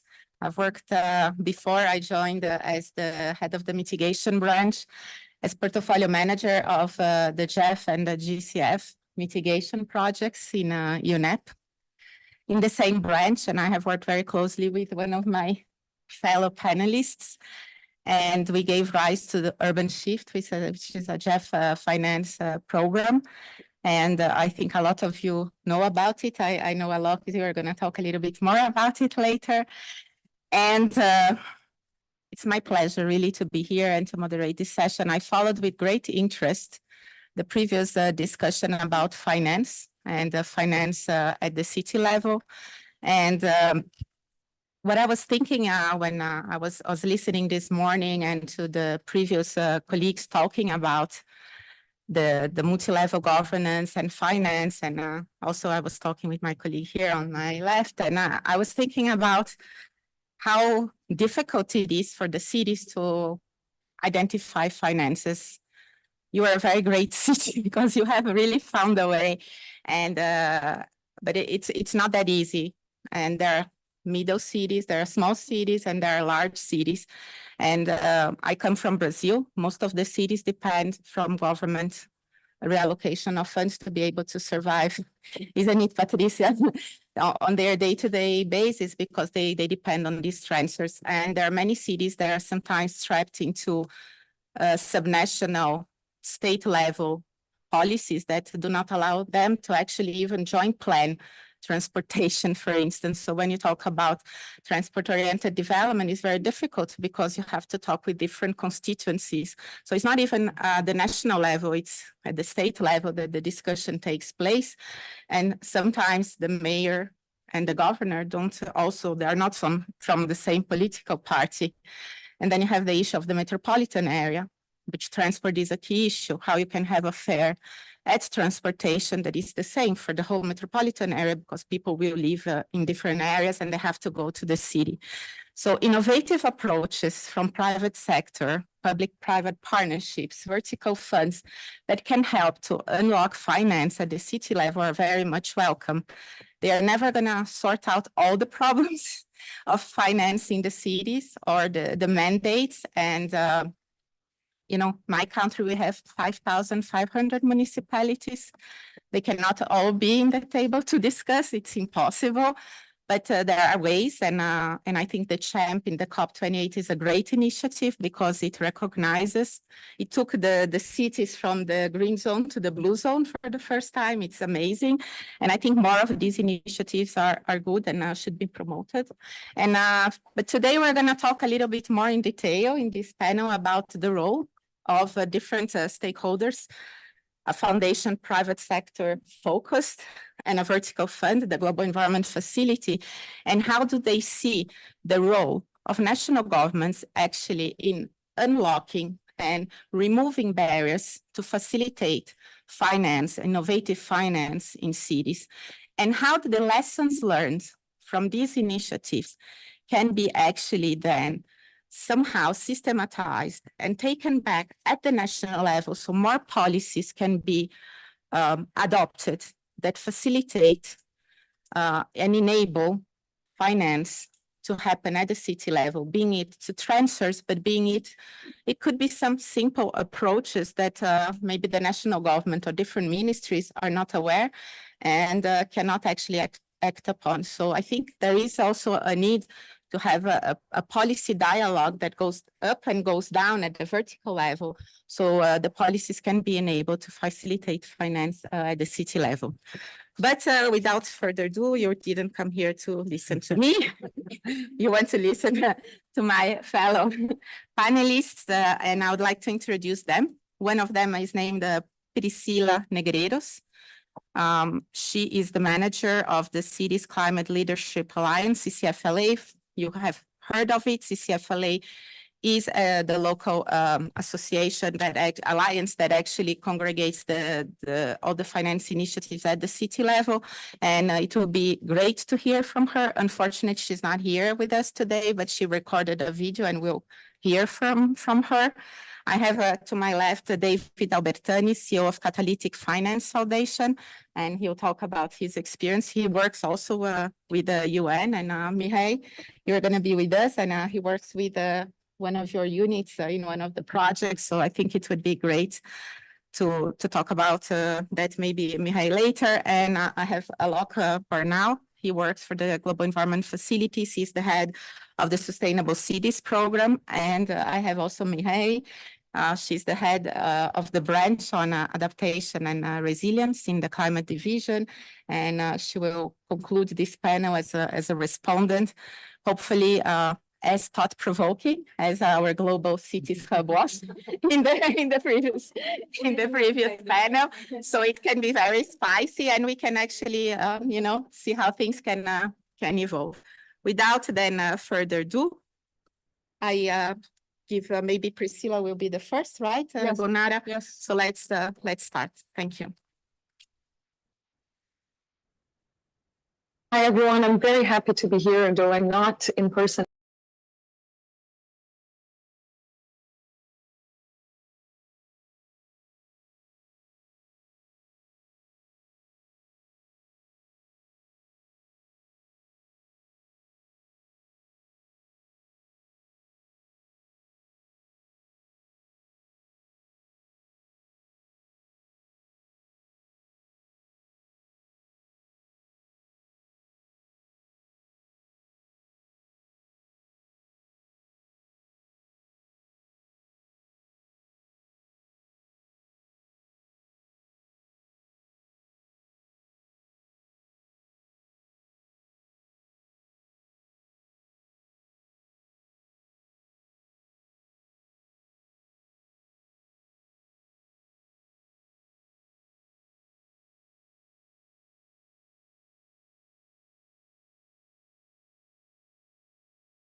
can also be extrapolated not only for MDBs, but I think for the GEF as well. They're very interesting findings.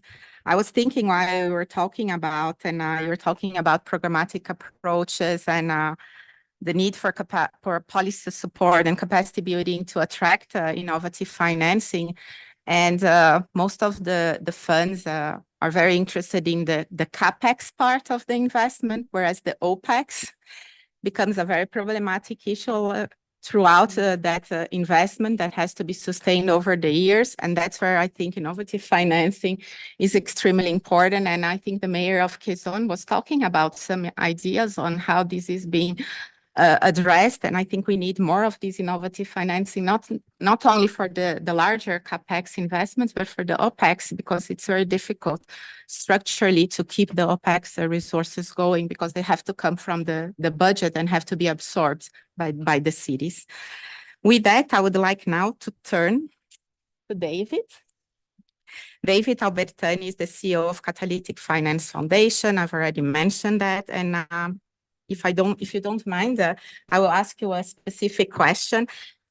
You have been having a lot of experience, right, on with catalytic finance, with private sector investment. And what were the experience that you had that national government, or that you can tell us, that were useful, or things that were not so useful, that can be given back to governments, so the policies that are so important can be in place? And what were these examples that you can share with us? Yeah, thank you very much. So first, thanks for the invitation. Thanks UNEP and UN Habitat. I think it's great to have a city focused event during this week.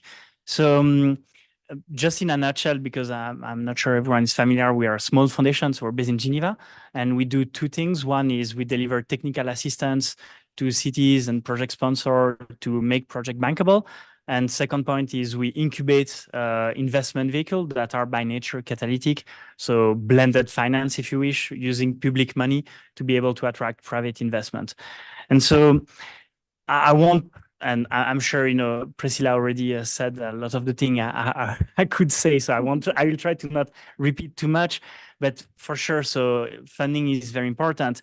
And let's be very honest, today it's very confusing. Each time we speak to mayor, to governor, everyone seems to work in silo.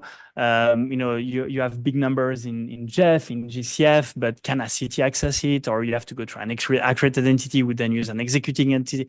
So there is a lot of debate, and if you look at all the numbers that are thrown at COP, usually there is a feeling, okay, where is that money in the end? And I think it is a quite complex debate, of course, and we cannot debunk everything. And a lot of it also has to do with this famous word I pronounced earlier, it's bankability, but no one really knows what is bankability. So that's really sorry, it's not bankable, but okay, and what next? No one knows even what exactly it means. So I think, we also hear about the funding gap, the trillions, billions, trillions of trillions, and definitively one of our key point to that is we won't fund that only with public investment, and this is where we really need private investors. And in order to bring private investors, this is really where national governments indeed have to work on the enabling factors, first increase capacities, capacity building of the, municipalities, of the CFO of municipalities or CFO of public utilities. A lot of times, there are many types of instruments to finance some project, and not every type of instrument will work for every project. And so I think there is some sophistication sometimes needed to be more efficient with the scarce use of public funding. So there is this point. Of course, I won't expand on regulation, devolution. I think we already spoke a lot about it. And then really be able to attract private investors. And that's really for us one of the key parts. How do you attract more private investors? And here, everyone is always speaking about innovation. And yes, it's innovative, but there have been multiple examples. Many cities have done it, and our take is really what we need to do today is scale up.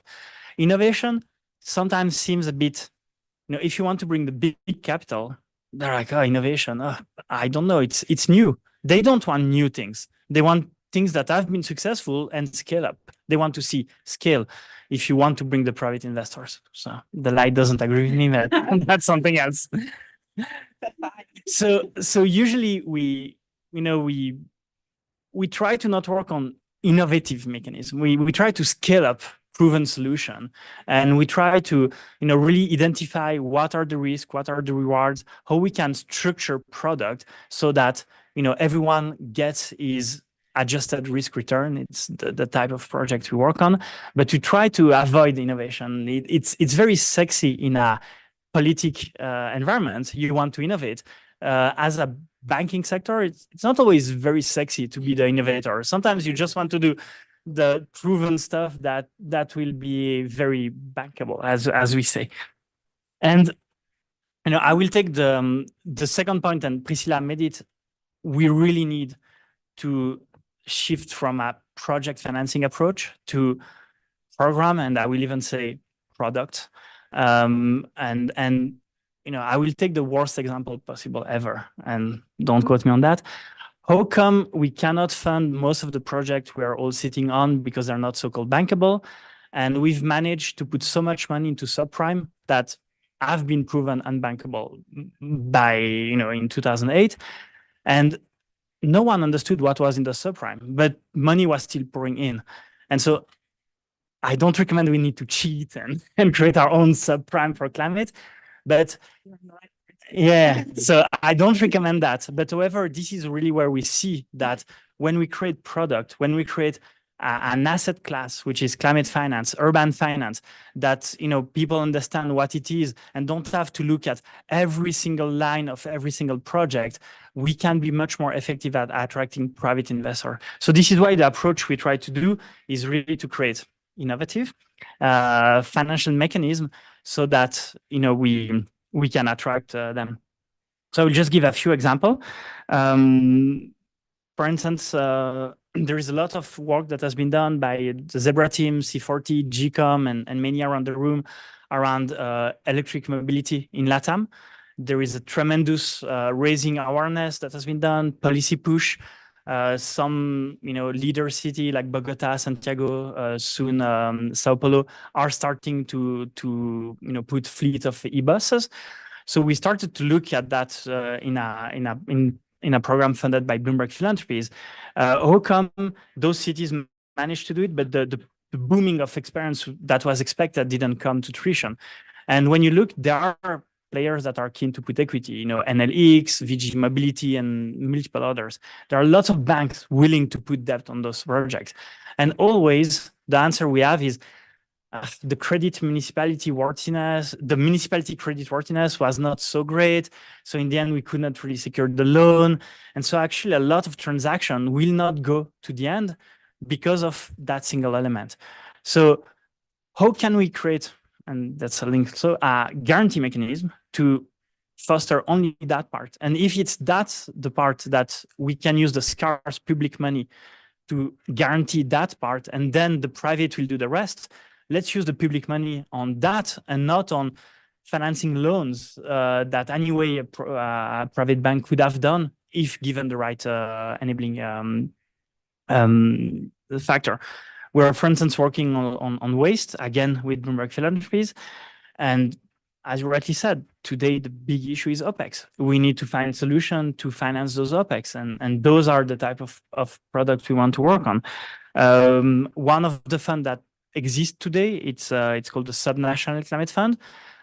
We receive 150 million from the Green Climate Fund to de-risk as a first loss the full investment. It's a $750 million investment fund. Attached to it, we put a 28 million grant facility because we need those projects to be bankable, as we said. And so if the pipeline doesn't come to that fund, then let's have a technical assistance so we can also help to create that pipeline. And so I think those are small solutions. We have a website. Some of the solutions are highlighted, and SCF is always looking for opportunities if you have in your cities. So yeah, I don't know. I hope I answered your question, but thanks a lot. Super. No, thanks. Actually, I was reflecting because in my previous role, I worked both with the GEF and the GCF. And it's so different because the Global Environment Facilities is much more or much less risk averse. They are in a pre-space of, you can correct me if I'm wrong, but things that actually you can experiment, try, do policy, innovate, and prepare for scaling up, whereas the GCF is exactly what you're saying, has to be proven to be able to be investable. And I think the lesson that the scarce resources have to go to guarantee mechanisms is a very good lesson.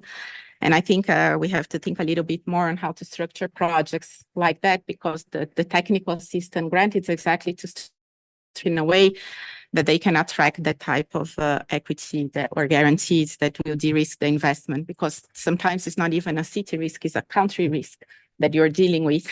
It's not a city issue, it's a country issue. So it's much more complex than that. So there are many interesting things that you said, but I would like to talk to now Alok and from the Global Environment Facility. And you have managed many cities projects, and the GEF has been a great, I think, supporter of the cities agenda. And I think the issue of integration has been in the GEF for a long time in terms of a more programmatic approach, how to remove bureaucracy, how to think about channeling funds to cities while still working with national governments, because this is the constituency that the Global Environment Facility has, and how to push the implementing agencies, which is a very complicated thing, which is UNEP, for instance, and 17 more, to think very strongly on how to structure a project like that. So the floor is yours, and please share with us good lessons learned so we can continue to learn. Thank you. Thank you, Ruth. I don't think we can have a better spokesperson than Ruth for the GEF. I'll start by reflecting on what John, the climate envoy from Quebec government, said in the previous session, that we need international organizations like the GEF to bring cities in the forum, in the discussions where major decisions are being made. Just wanted to say that we heard it 8 years back. In 2014, 2016, we started our first pilot to support critical economic systems which are driving environmental degradation, as well as which are vulnerable to climate change. So we launched our integrated approach pilot program focusing on cities. And as Ruth mentioned, our constituency, as you know, and many of you would know, that our constituency is the national government. But it was a pilot to build on the momentum that many city networks and many organizations organizations created, that city leadership is so important in not just meeting the local goals, but also national and local and the global goals. So with that, we started our pilot program in 2014-16 in the UNEA-6 period with 11 countries and 28 cities. And then I'm glad to let you know that we got very good success thanks to many of our partners, including my close friend Ruth from UNEP. We are now already operating in 50 cities in 17 countries, and we have already selected additional cities pending council approval this year. Hopefully, we will be supporting 100 cities in 34 countries. So this is how we have evolved, and we are strong believer, as you know, that we deliver for global environmental benefits, but we strongly believe that local action at cities level is critical to achieve global environmental benefits, whether it is about addressing climate change, biodiversity loss, or reducing land degradation. We provide grants primarily, but we can evolve. You provided excellent ideas, and I think we will also closely look at the reforms report, although that's more for MDBs, which are our partner organizations. We have multilateral climate funds. We have provided already around 310 million in grant, pending council approval, 160 million more. But our finance is more of a catalytic finance. And as Ruth said, our objective is to try things which can unlock more financing to cities. And we are trying to do this through three primary approaches. First is the integrated approach, which you heard a bit about. Within that, there are two aspects. First is we work across sectors. So we traditionally, Jeff used to focus on sectoral investments. This is the program where we introduced cross-sectoral investments, working across, transport, waste, energy, water, all these things across. And that actually led to programs or solutions which are more integrated in nature. For example, our work with cities in China, in India, in Argentina on transit-oriented development in cities, which is about urban design and how transport, settlements, and other things can be integrated. Nature-based solutions, which is also bringing many different actors together. So what happened because of this is that we enabled aggregation of financing towards sustainability solutions. So there is investment in transport already planned in cities, but we brought it as part of TOD to make it towards sustainability objectives. Similarly, on nature-based solutions, on circular economy. So that's one aspect, that this cross-sectoral.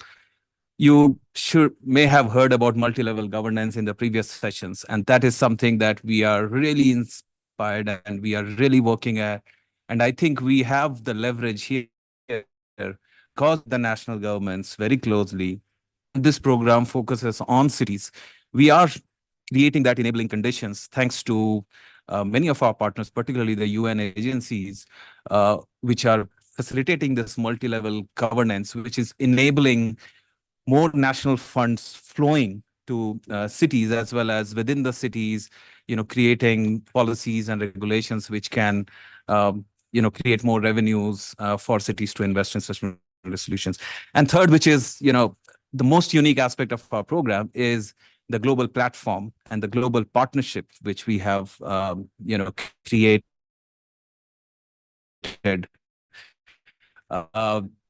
We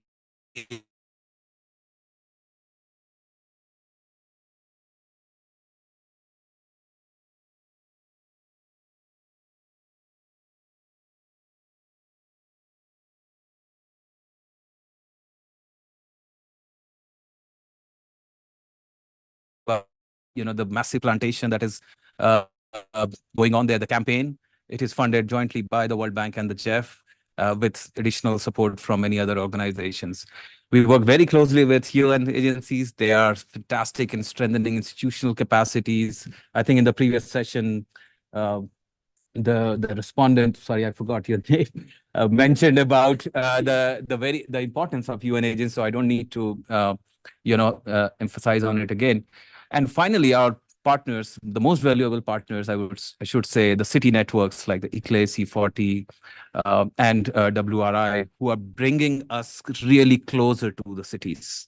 And that has really catalyzed a lot of our work and financing to cities, the city academies, the finance academies that they are running across the year is helping cities not only just access our finance, but also learn how to design good projects which can attract finance from many other sources. So all these things have led to 4 billion in co-financing directly from our projects and creating projects which can leverage much more financing going forward.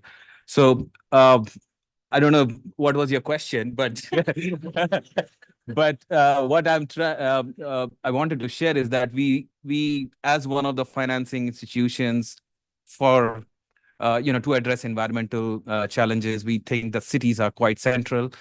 And we are not just bringing climate finance. I think the most of the discussions is around climate finance.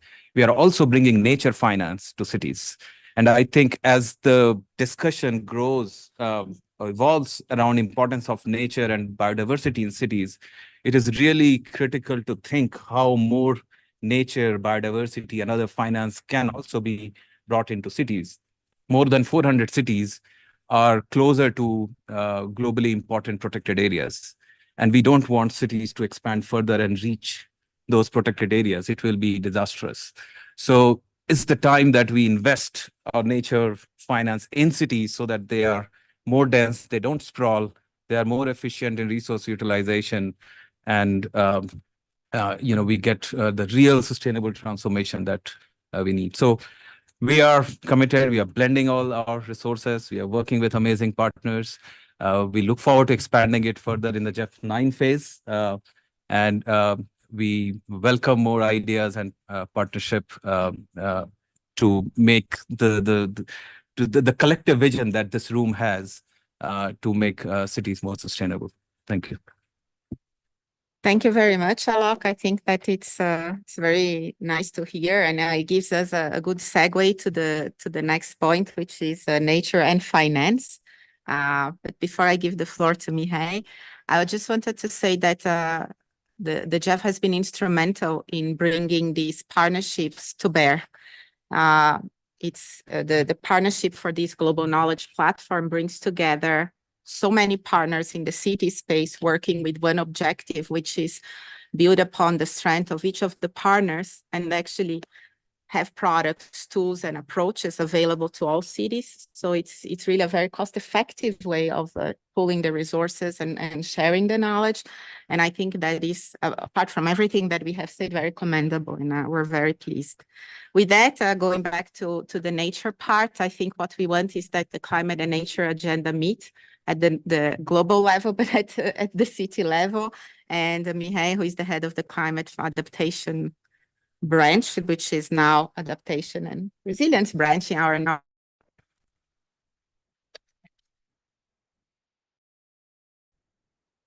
samples and your thoughts, and thank you. Thank you very much. I think if I was a poet, I would probably have written some poem that was called Conundrum or Tension or something like that, because we're very often faced with, and particularly at the city level, we're very often faced with things like, is it nature or is it climate? Is it mitigation or is it adaptation? Is it bankable or is it innovative or is it scalable? And so what we've been trying to do through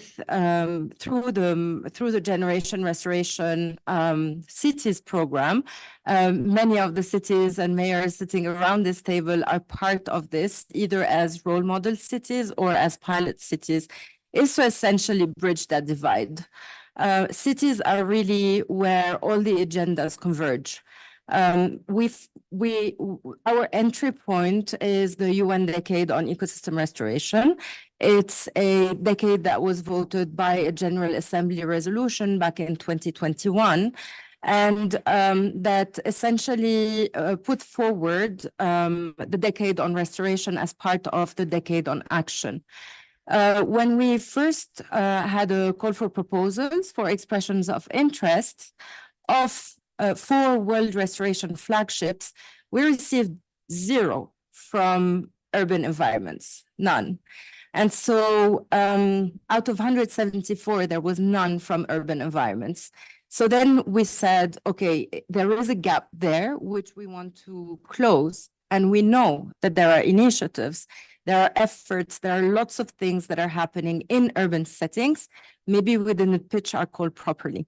So we went again, created a specific project for cities, for nature and climate in cities, addressing both the mitigation and adaptation side of things, but also, as you said, the nature and biodiversity side of things. And what this has ended up with is 265 submissions from cities all around the world. And it was very, very difficult to make a choice. The technical teams, I was just watching the technical teams and was going to approve at the end.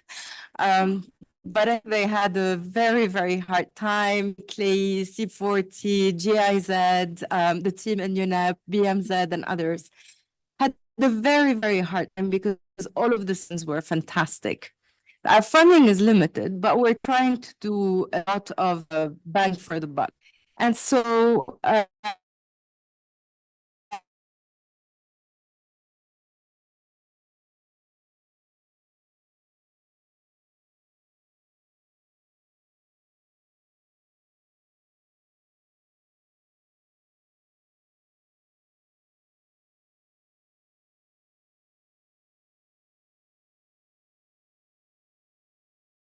some of the things that we've been exposed to are, for example, mangrove restoration in Barranquilla, that in fact transformed Barranquilla in Colombia, that transformed an environment that was relatively unsafe into an environment that is now generating funding for the city because there's a fee or entrance fee that has brought back quite a bit of diversity, and that is shielding the city front from sea level rise and from surges in particular.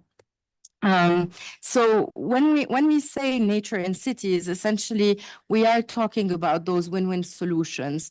We've seen examples of city environments that have increased their tree canopy by 10%. What that has generated is a buffer in terms of urban heat of roughly plus or minus 3 degrees, which means that there is less need for either heating or cooling. What that does is that the city footprint in terms of greenhouse gases is also reduced. We've seen as well, and that's something that I hadn't thought about, by introducing more vegetation in cities, and we had some cities that had been working either on their wetlands, or I think Cape Town was doing the wetlands work, and then we had some cities doing watershed as well. What we've seen is that actually with the introduction, with the regreening of cities, what also happens is that fauna becomes more diverse. By fauna becoming more diverse, the fauna of concrete jungles becomes challenged. Fauna of concrete jungles is pigeons, rats, and cockroaches. And so you start greening your city and you start having actually falcons, you start having a much bigger diversity, you start having lizards that will eat up your insects and your mosquitoes. And then that means that there is much less need for pesticides, for deratification, insecticides and so on. And so you have much less of a pollution load as well and of a sanitation problem. And so these are the kind of things that we have started to see happening, particularly, with increased heat. We know that that will bring an increase or a change in terms of range of insects and of other pests. And so by regreening the urban environment, what we are doing is essentially also helping curb those climate impacts. And lastly, I think it was the city of Manaus in Brazil that had introduced a fantastic approach of school canteens combined with urban gardens, combined with parks, combined with urban agriculture, and so pushed the sourcing of their food in canteens into the city environment. And that has had an impressive footprint, not only within the geography of the cities, but also beyond. So now our next challenge is that we are looking for city entrepreneurs in urban environment. Precisely what has been the discussion around here. It's the private sector. How can it create jobs? How can it create entrepreneurial initiatives? How can we draw funding into that? So that's going to be our next challenge. The UN, unfortunately, doesn't sit on big funds to guarantee and to provide the kind of guarantees. What we do provide, however, is that connection, that seal of good practice and best practice. And I think, hopefully, we will be launching at UNEA the call for the next World Restoration flagships of the world. We do sincerely hope that next time around, we will have one of our generation restoration cities be part of that. So with this, Ruth, thank you. Thank you. As we can see, very inspiring how to bring nature and climate in cities, and the Generation Restoration Project is an excellent example. I'll talk to Mayor Hidalgo so we can have less rats in Paris, because the situation is unbearable. It's true, isn't it? It's really very complicated. But anyway, so thanks for that. I would like to give the floor, if I can, Gunara, if we have time, a little bit to Priscilla, to David, and to Alok for a last thought, and maybe Mihai as well. Priscilla, you talked a lot about the MDBs. She's not there. No. So okay. The magic. It's a map. Yeah, I thought she was recorded, but then I saw her speaking. I thought so. She was small, wasn't she? And I was like, oh, I really made a mistake. And actually not. Okay, fine. So I will, but then I go first to Alok. We work a lot with the MDBs. We try to work. EBRD has a cities program, and it would be interesting to know if you believe going forward in GEF9, how to bring more the MDBs into the Sustainable Cities program so we can work closer together with them. And if you believe that the MDB reform that CCFLA was talking about can be a catalytic way of doing that, because I think the MDBs, what they face when I talk to them is the issue of credit worthiness, is the issue that the sovereign guarantees that have to be given at the national level, and how they do their framework agreements with the countries, right? And the windows that they have are urban windows, and I think Priscilla was talking, they're sometimes lost into transportation, because once I asked an MDB to tell me how much investments they were having on cities, and they have from each of their investments on transport, on sanitation, etc., they have to bring it all together to tell what is actually being urban investment. So the taxonomy, or the way the things are tagged, actually do matter.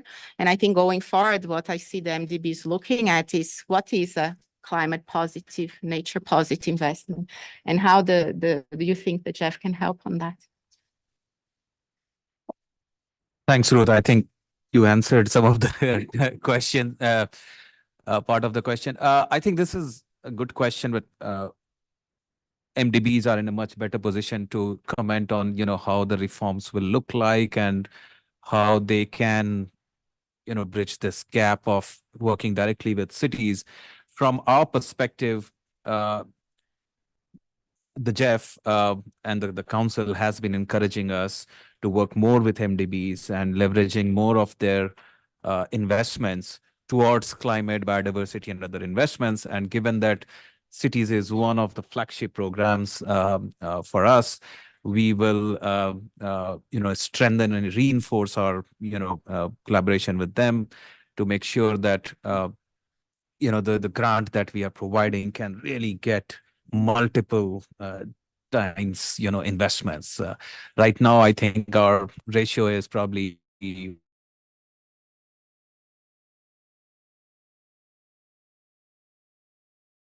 one is David was talking about. Yeah.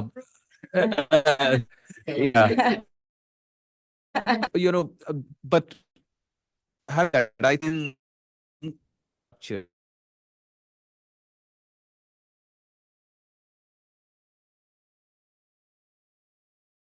for example, our project in India, where UNEP and ADB is jointly implementing the cities program of the GEF. ADB is working with the Chennai City Corporation directly. So while they have a framework agreement with the national government with sovereign guarantees, because that's something that they can't really skip, their main counterparts are the units in the Chennai Greater Chennai City Corporation. So there are models, and even the World Bank and others, they have. So I think what is important is that when I say we, the GEF and the partnership identifies these opportunities and demonstrate, how these urban investments, because for MDBs, it's not city investments, it's more urban investments, how these urban investments can really support the subnational governments and their leadership, and that that the interventions become more bottom up, while also ensuring that, their contributions or their efforts lead to national, targets and the global targets. So So in short, we are committed to work more with them. We are seeing some good models where MDBs can take lead. And one of the examples is, I don't know if it was mentioned earlier in one of the sessions, in the JEF 8 period, World Bank, UNEP, and ICLEI, they are coming together to implement this new urban nature program, which we will support under the JEF 8 program. And this is a great example of 3 unique, different organizations coming together with their respective strengths. World Bank with financing and the national focus, UNEP with strong institutional governance and other aspects. I'm sure the decade of restoration, sorry if I UN decade. So that agenda coming in, and with ICLEI, which is very closely working with cities on the biodiversity agenda. Together they can ensure that that we unlock more financing from MDBs and other sources to cities. So I'm optimistic. I know there are barriers, there are challenges, but as Ruth said, we are here to innovate, take some risks, and provide support that can really lead to the transformation we are talking about today. Thanks.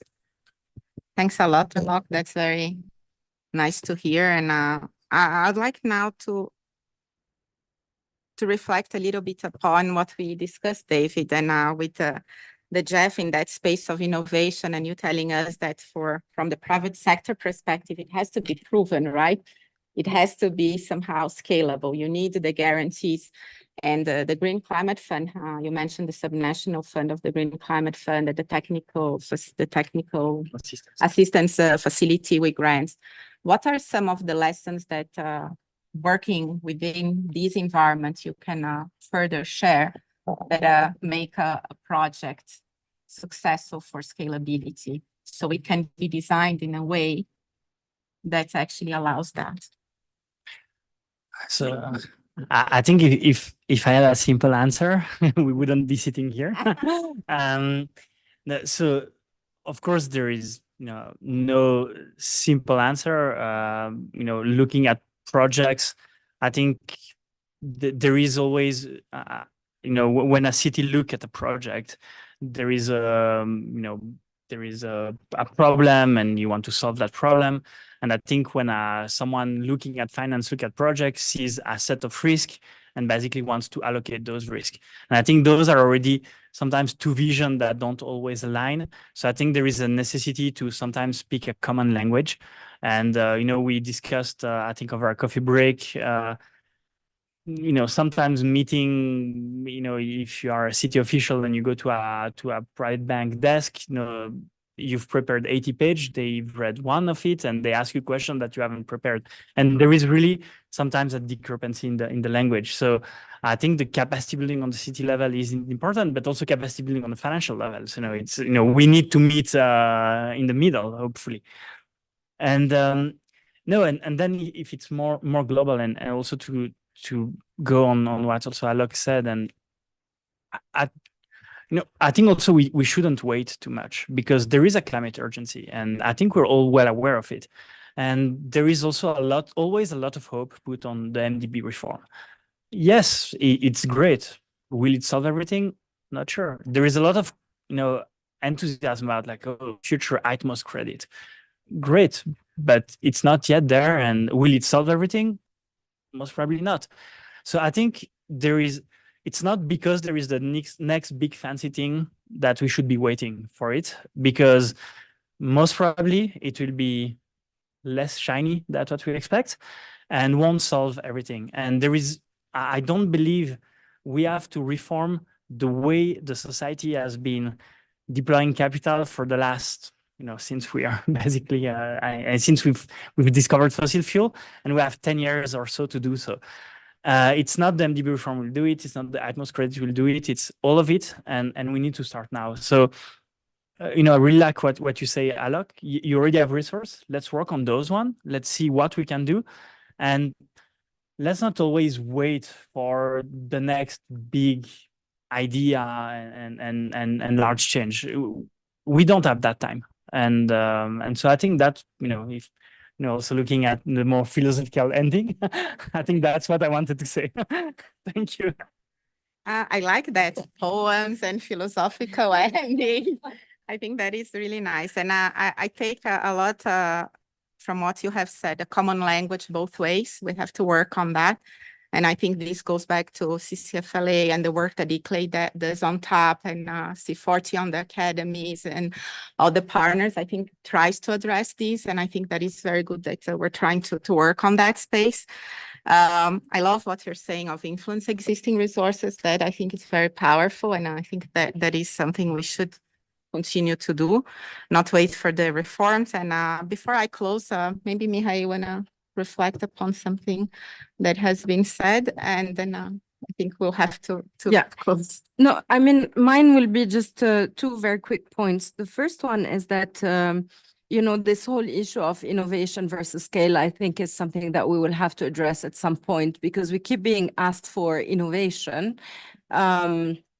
There's a limit to how much we can be creative, and there are some low-hanging solutions that actually do need to be funded. And so that matter of innovation versus scale, maybe it's in simplicity, innovation sometimes does come in simplicity.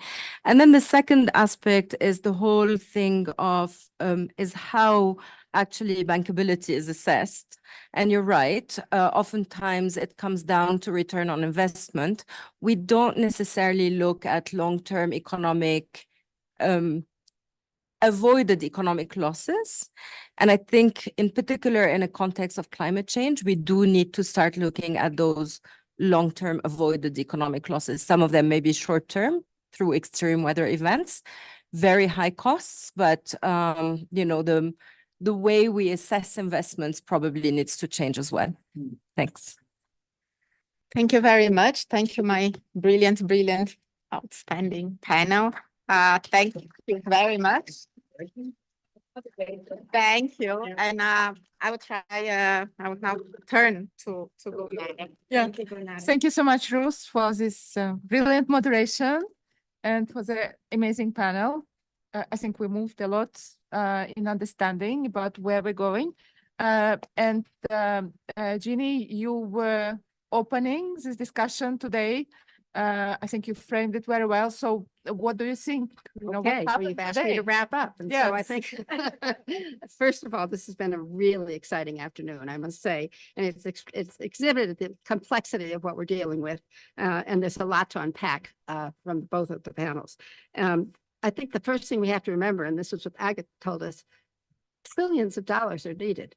Trillions. And so there's not one solution. There's going to be multiple solutions. It's not going to be the World Bank MDB reform, of course. It's going to be a lot of things have to happen. So I think we have to realize that. So I've got 10 lessons we've learned today. I'll make them short, however.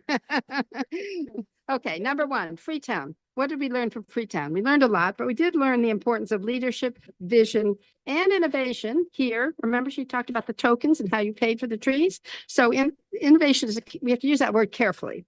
Okay, Quebec. What did we learn from them? We learned that partnerships could raise capital, California and Quebec, and they could spend it on their cities, but they could also share it with other places. So that was a really good lesson.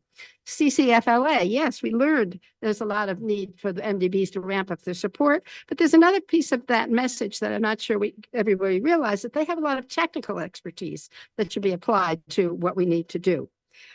There's this discussion between finance and funding. Those are different things.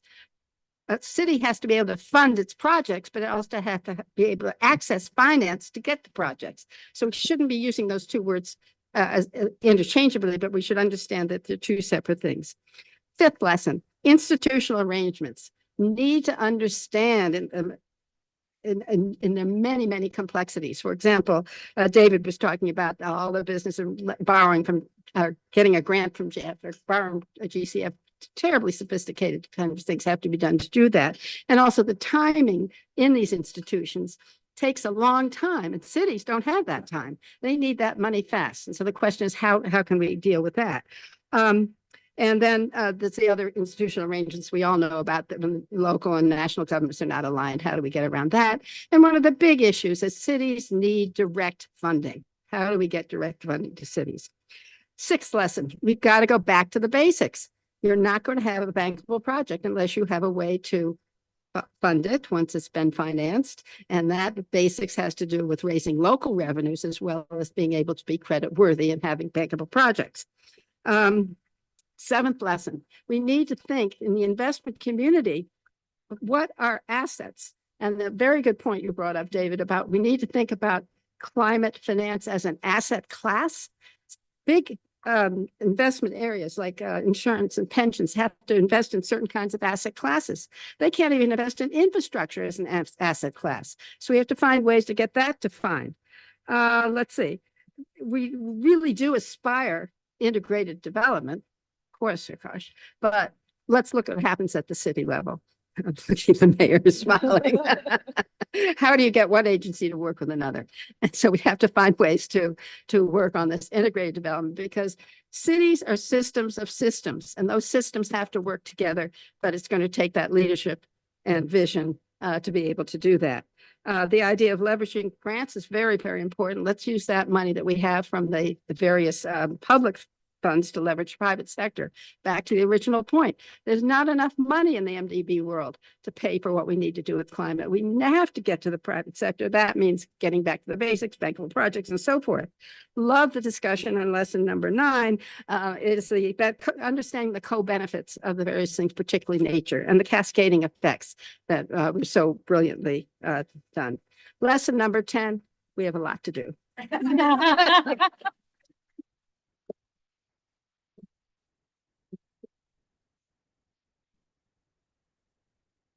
Thank you so much for the panelists. It seems that, and thank you so much, Jenny, for this excellent 10 points.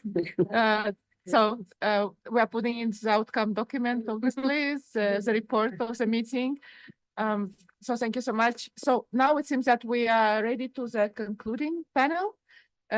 So we will change, we will bring now the concluding colleagues.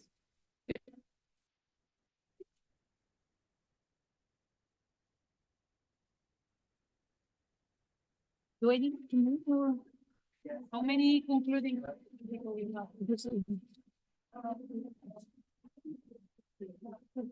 It's not you.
Actually, it's gonna sit here. Yeah. Very clearly. I will.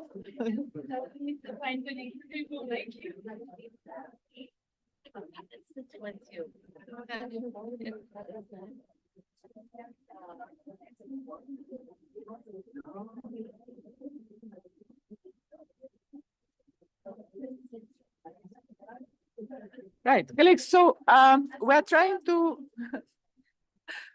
to have now the last closing panel. We still have several interventions before we close. And just to say that, just again to remember that we have quite many colleagues also online, and yeah, and we know that in the afternoon the connection was not very good, so some of the colleagues, we try to organize them speaking, but it's not possible. Yeah, so sorry, so we really apologize to colleagues online that maybe internet, as we actually expected, internet is not very reliable sometimes. So just, but please bear with us with this internet connection if there were issues today afternoon. So we will start our closing remarks with the Undersecretary of State of the Ministry of Environment of Cambodia, Mr. Van Moninis. Thank you very much.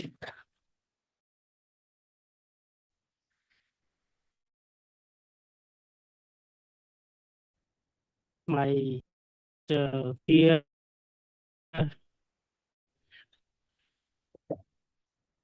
on behalf of the Ministry of Environment, I would like to express my sincere thanks and appreciation to the UNEP and UNEP partnership for organizing this important event.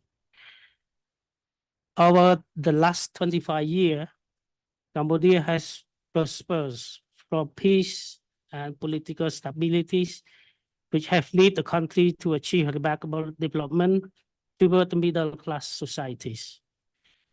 Cambodia cities and urban area has experienced significant growth in terms of population, housing, transport, commercial activity, and public infrastructures.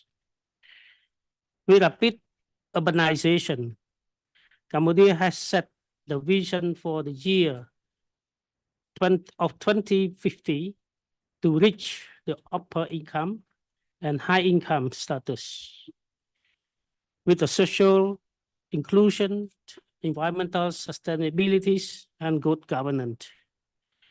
Cambodia Pentagon Strategy Phase 1, 2023-2028, and Cambodia's Circular Strategy on Environment 2023-2028, which are newly adopted a national strategy, continue to focus the management and modernization or the urbanization at both national and subnational levels to ensure a good living environment, safety, ethnic well-being, and socio-economic efficiencies. This strategy also focuses on digitalizing the subnational level administration, finance, and planning, as well as delegating certain decision-making powers to the and responsibility to the subnational government. In line with the framework, the Ministry of Environment has delegated a certain role and duty related to the environmental management, for instance, solid waste management, to the subnational governments. With the guidance from the national government, the gradual decentralization process has encouraged the city and region to more effective, inclusive, and sustainable action to tackle this climate change, biodiversity loss, and pollution. Cambodia has also passed Environmental and Natural Resources Code, which contain provision of the preparation of the master plan for sustainable cities. The code will be effective later this year, and it will promote more cities activities and development in terms of climate change resilient, sustainable transport, green building, etc. All of these efforts aim at making our city and region clean, green, and sustainable. Ladies and gentlemen, the limitation of the technical and technological and financial capacity of the subnational levels remains a challenge. I believe that sustainable financing for sustainable urban development is an important component to combat issue of climate change, biodiversity loss, and pollution. To expand and enhance the sustainable financing, I want to emphasize the role of the private sectors and climate finance. For instance, regarding to the middle and large environmental infrastructure projects, such as large-scale waste treatment facilities, Cambodia has mobilized private sectors investment with the concession arrangement for the use of the landfill and the use of waste. In fact, local group company has committed to invest $1 million to establish refuse-derived fuels facilities in the cities to properly treat the legal waste and at a landfill.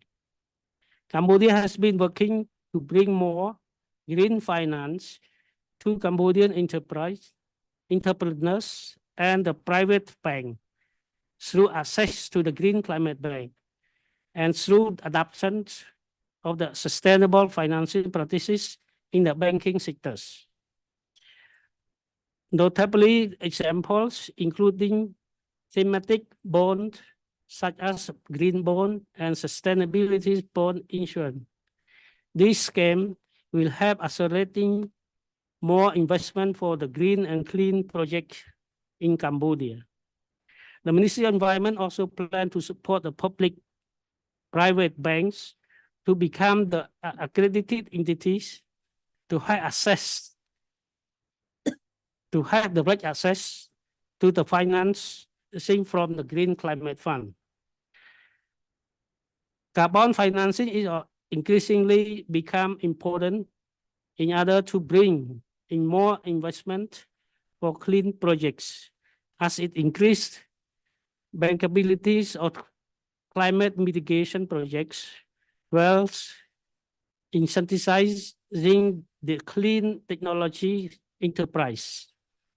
With the technical support from one development or our development partners, the Ministry of Environment has been developed the governance framework for carbon trading under Article 6 of the Paris Agreement. Our aim is to develop bilateral trading with buyer countries who wish to trade carbon with the royal government of Cambodia. Excellency, ladies and gentlemen, I encourage national and subnational level entities to work more with the private sectors and innovate sustainable urban financing, which can be blended with public financing and climate financing in order to reduce investment risks for the private sector's investors. Government entities could also put in place of the legal and policy framework to help protect the sustainable urban investment. Thank you for your attention.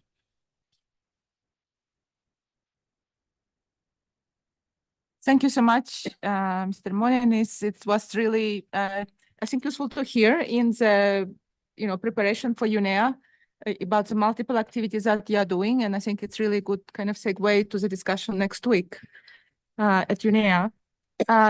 So now we are going back to the regional level, and we will have two interventions online.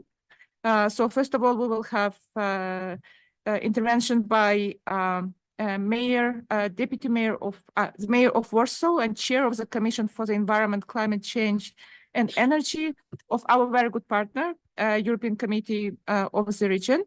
Mr. Tsarkovsky wasn't able to come in person, so this is a recorded intervention. As we bring the summit to a close, let me first acknowledge the profound interconnectedness of the triple planetary crises that our world faces today: biodiversity loss, climate change, and pollution. These challenges are not isolated and should not be treated as such. They are deeply intertwined, exacerbating one another, threatening the very fabric of our existence, as well as jeopardizing any possibility to achieve a sustainable development. These crises demands a global response and unites peoples in a concerted effort to safeguard our planet for future generations. The Paris Agreement, the Kunming-Montreal Global Biodiversity Framework, and the Sustainable Development Goals stand as a testament to our collective commitment to these existential threats. However, the success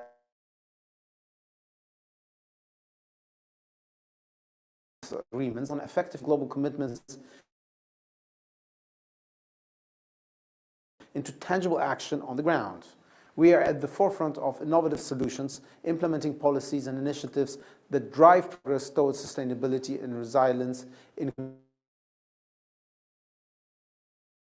communities worldwide. Our understanding change biodiversity loss and pollution.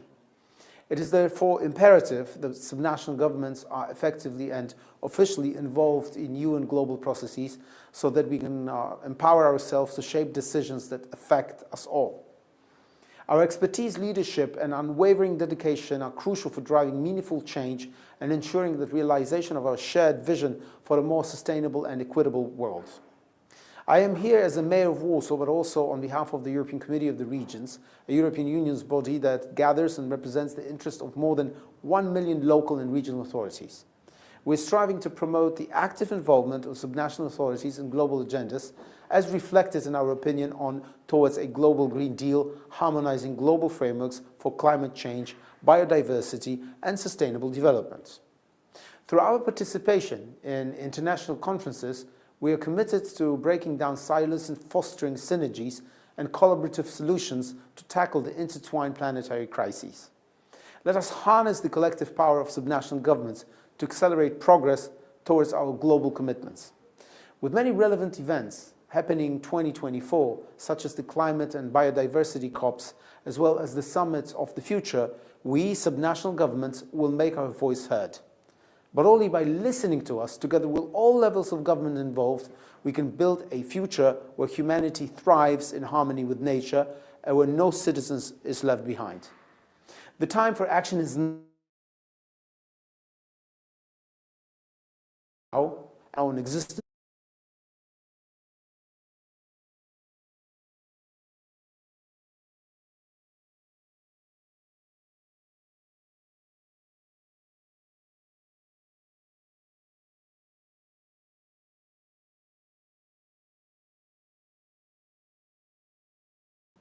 As we bring the sum.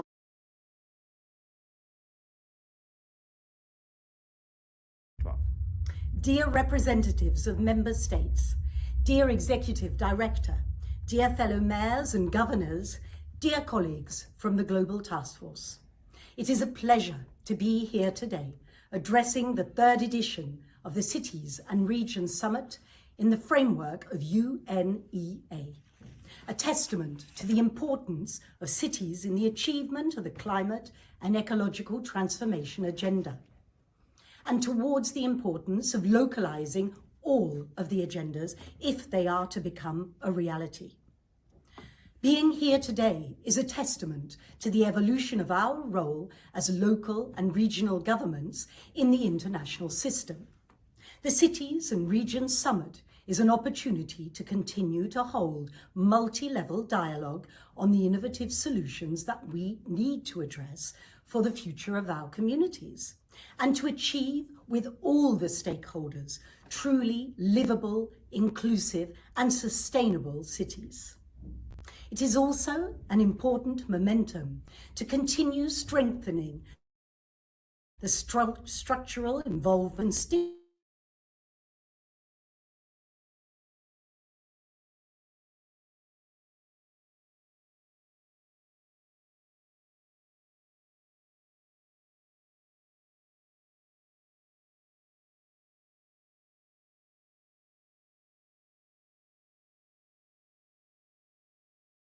Localization, of course, means ownership of the global goals from the bottom up, and not simply the parachuting of the global goals onto local contexts. The technical barriers to achieving sustainable development at local level must be identified and tackled. But localization is clearly a political and financial issue. And only through the political will of all stakeholders will we be able to truly implement the agendas in cities and territories, to leave no one and no place behind. Localizing, of course, calls for us to ensure that the local and global agendas are understood as one. We cannot be mere witnesses. We cities take the lead towards ecological transformation, one that goes beyond climate mitigation and one that is working solidly towards true transformation of our consumption and production habits.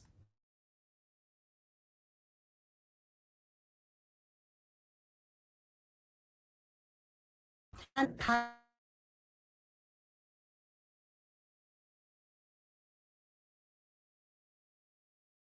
for the need plan.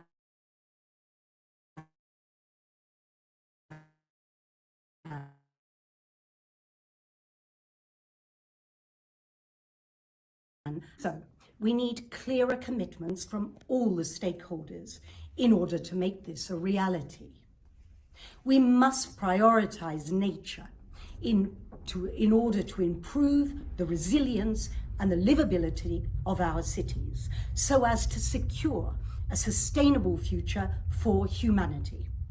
As we are seeing today in this summit, our constituency of local and regional governments is committed to address spiking air pollution in our cities and territories, to work together to pursue nature-based solutions, to strengthen urban-rural linkages, to halt ecosystem fragmentation and biodiversity degradation.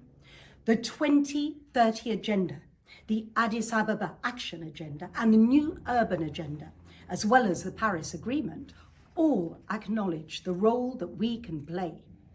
And it is in spaces such as this where we will be able to enhance our dialogue with all stakeholders, from national governments to the international institutions, in order to build the future we want for the communities we represent.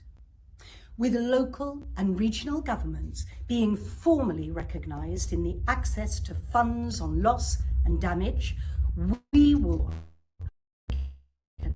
UNEA Connect with all other global decisions on climate, loss and damage, biodiversity and desertification, giving the global south a sound voice. Time is running out. We need bold leadership. We need citizen participation, we need inclusive governance and enabling institutional frameworks to foster ownership of the global agendas. Local governments do not, of course, have the solution to all the problems, but I am certain, and this City Summit is a testament to this, I am certain that we are part of the solution, and that if we work in close collaboration, we will be able to fulfill our role as guardians of the global development agendas. We would like to take the opportunity of the upcoming UN Summit for the Future to encourage positive transformation of the multilateral system with full involvement of all stakeholders at local, regional, national, and global levels. Business as usual is not an option. And at the local level, we will transform our food, water, energy, and waste systems through integrated territorial approaches, seeking the well-being of our communities and urgent action against the climate emergency. We, local and regional governments, offer you our commitment, our local knowledge, the creativity of our communities, and our hopes to achieve sustainable cities. Our joint constituency is ready to act, ready to face the future, and ready to become the partner for transformation that the world needs, to leave no one and no place behind. Thank you.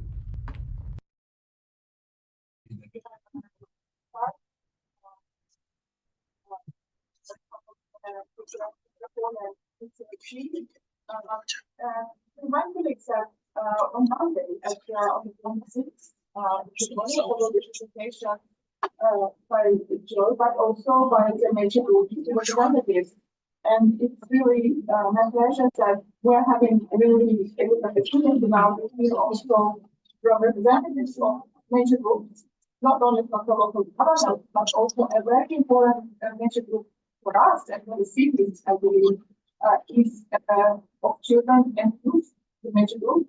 And thank you so much, Xiomara Acevedo Navarro, representing this major group of us, coming here, and I would like to invite you to make a intervention.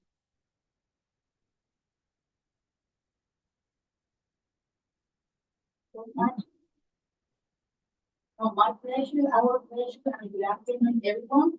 I stand before you as a representative of the Children and Youth Maker Group Unit and as director of the Diablos 20 Foundation, a youth-led and women-led organization in Colombia.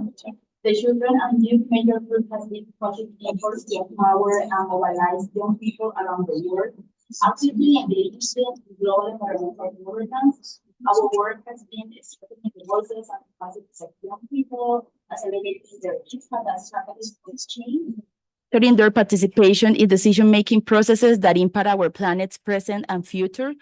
Just this weekend, we convened here at UNEP in the Youth Environmental Assembly. We were more than 400 young people from more than 50 cities around the world, so we're very proud of this.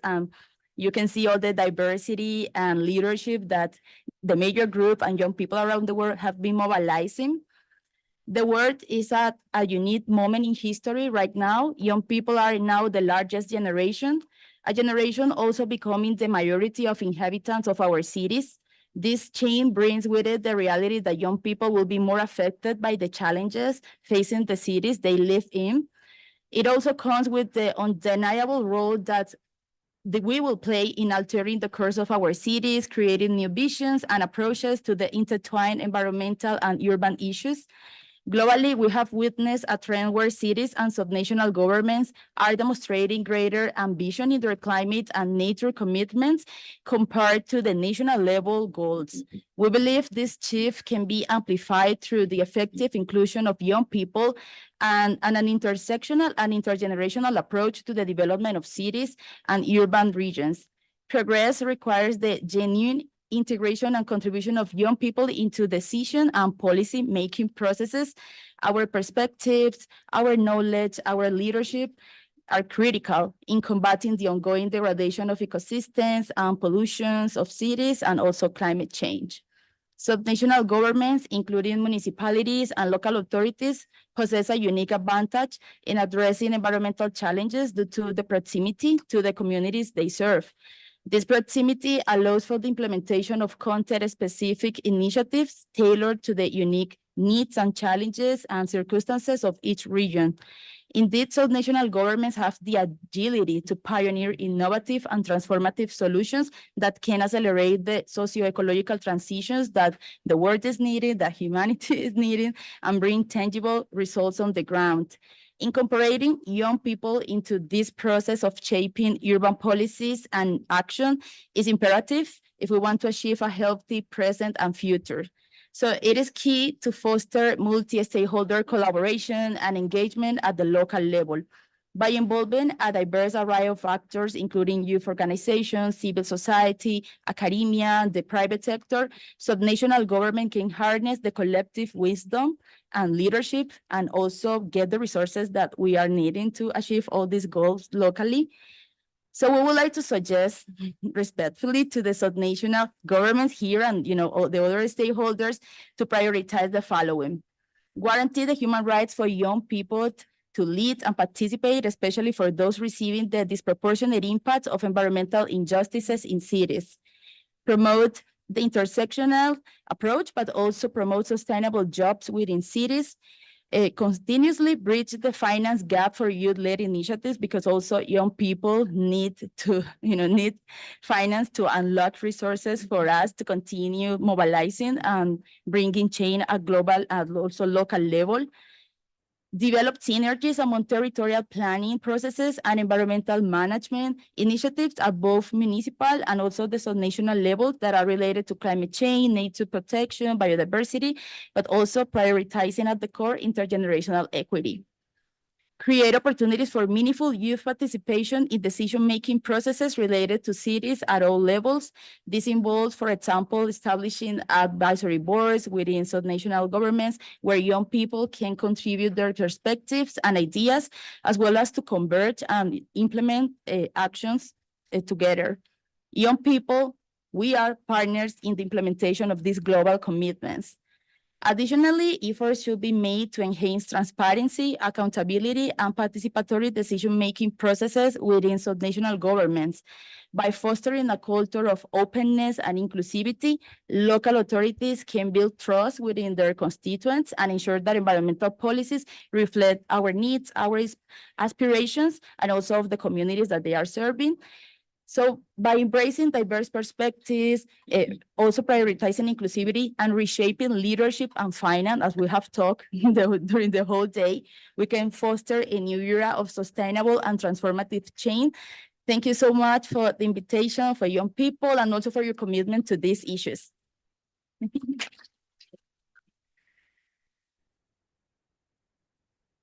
Thank you so much, Samara, for your intervention and for your reminder to engage you as young people into our work, because you will be working, in the future when many of us will not be here anymore.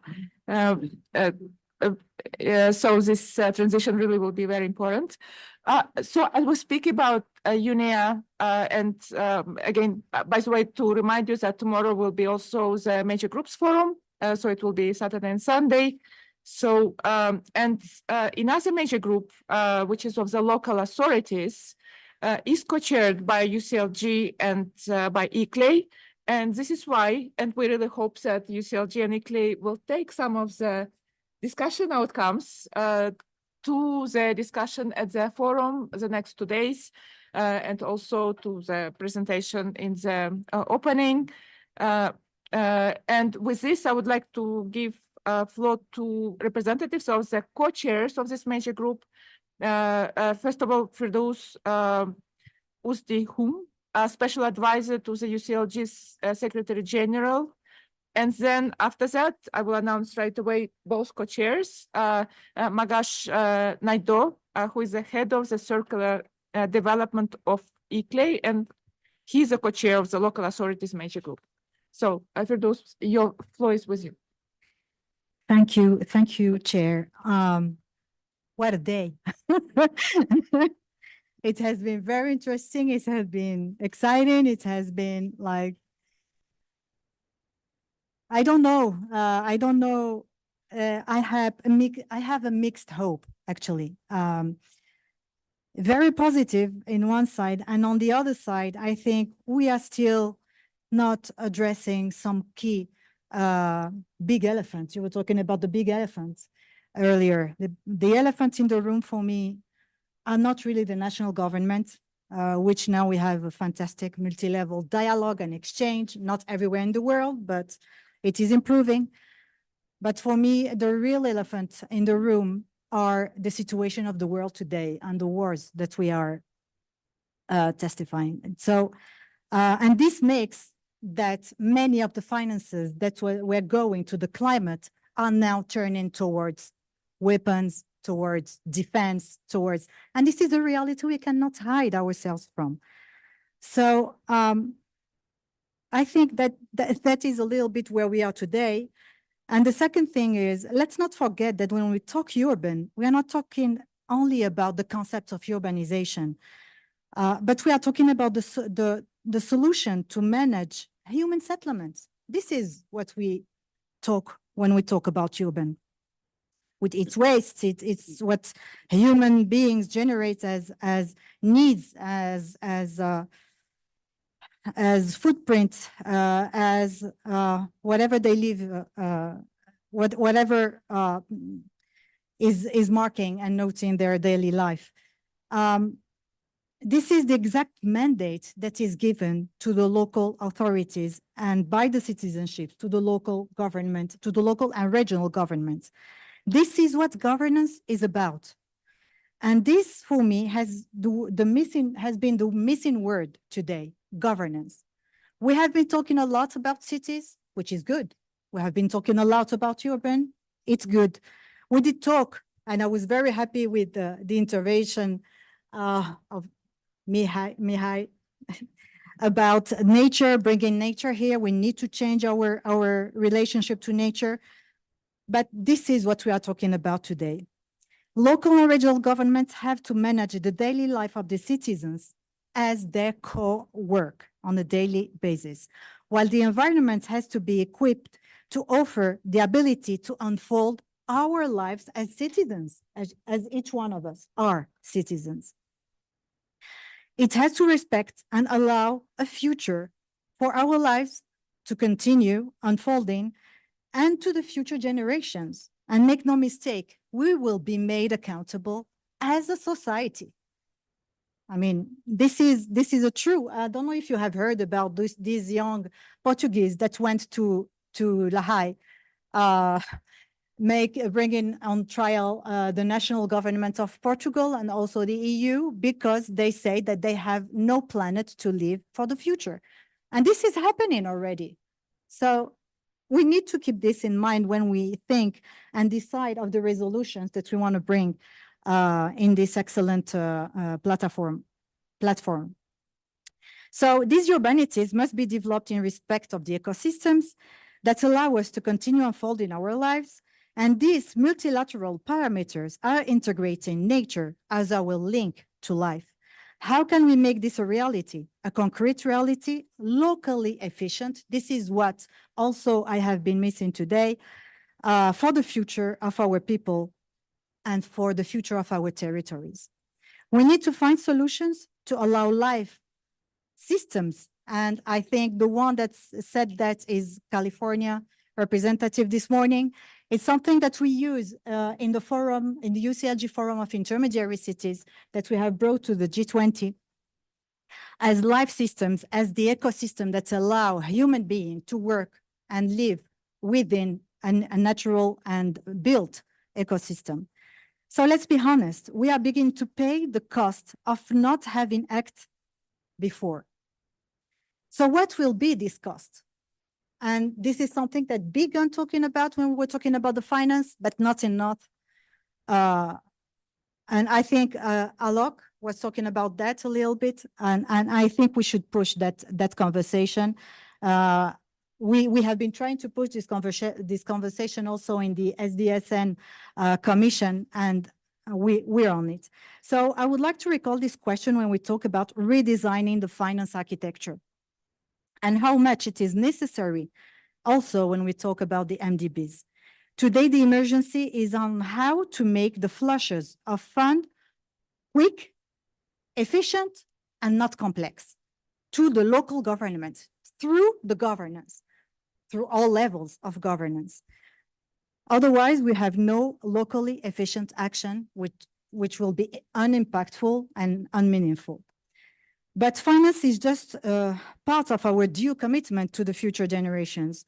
Changing our model of living, this is not an utopia. This is what we have to commit to.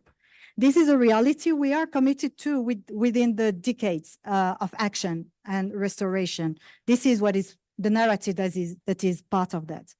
The current model of finance is way too complicated and too slow to be effective.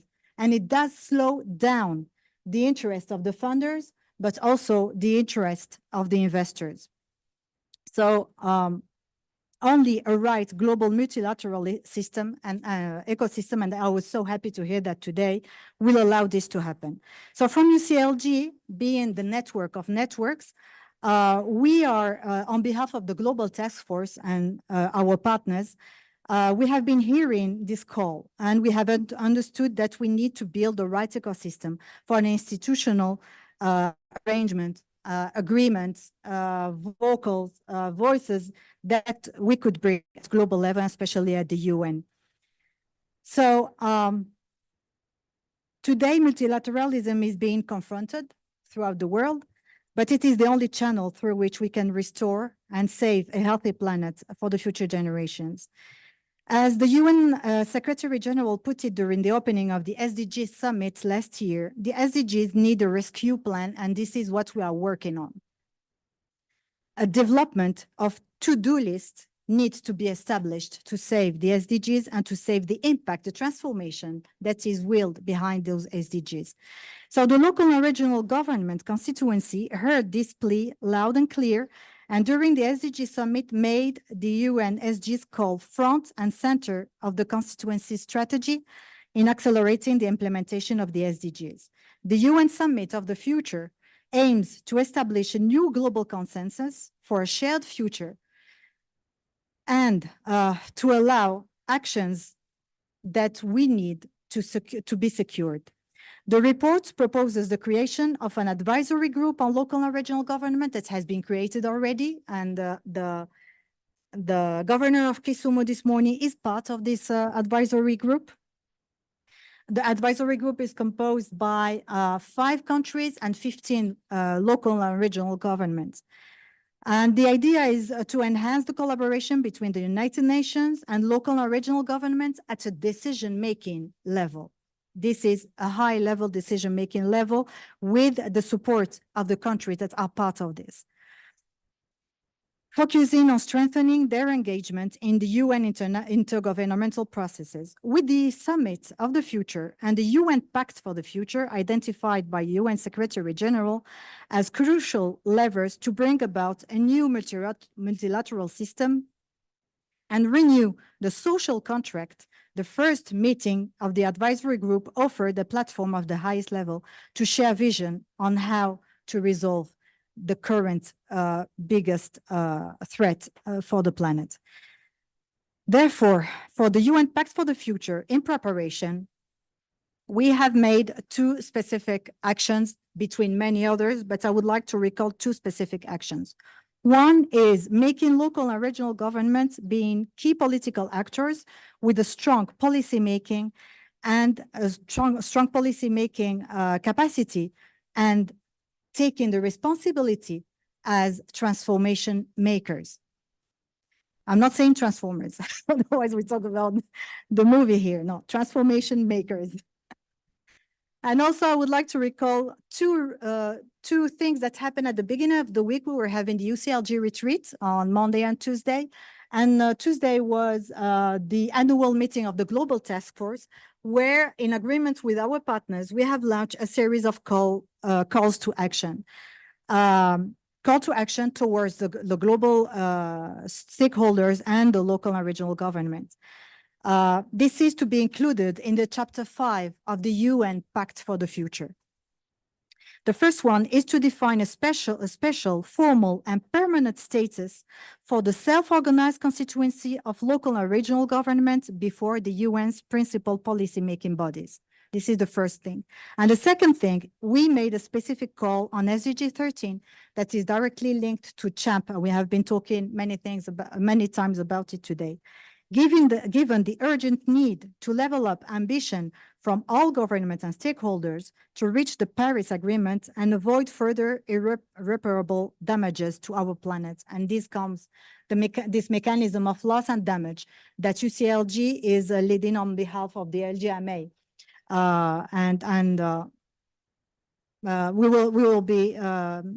We will be communicating on this later on, and the positions we want the local government to play as a role into this mechanism as part of the process.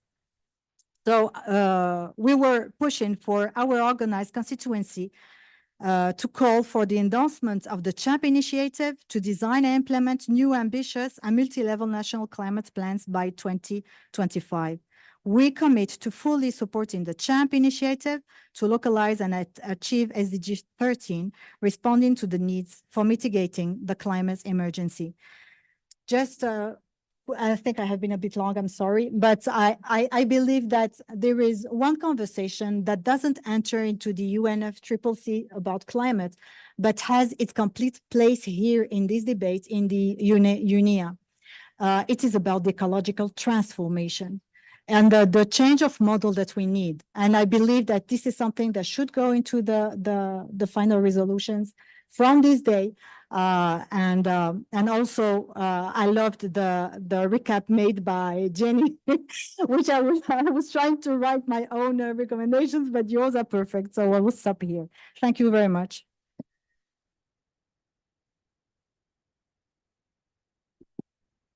Perfect. Thanks, Kolnara. So, initially I wanted to join the youth and children major group, but they saw my age and sent me to local authorities, right?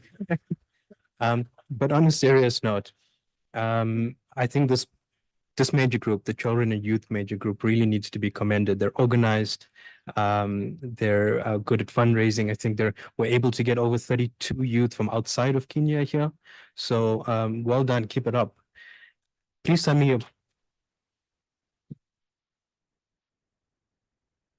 your points as well so we can see how we can address them and integrate them. As our good friend Jean Lemire said earlier, we want and need a seat at the table, but I'd go further and say we also need a mic, right, at the table. And that mic is the major groups, or are the major groups. Just out of curiosity, how many people know about the major group system? Okay, and how many don't? So few hands, okay.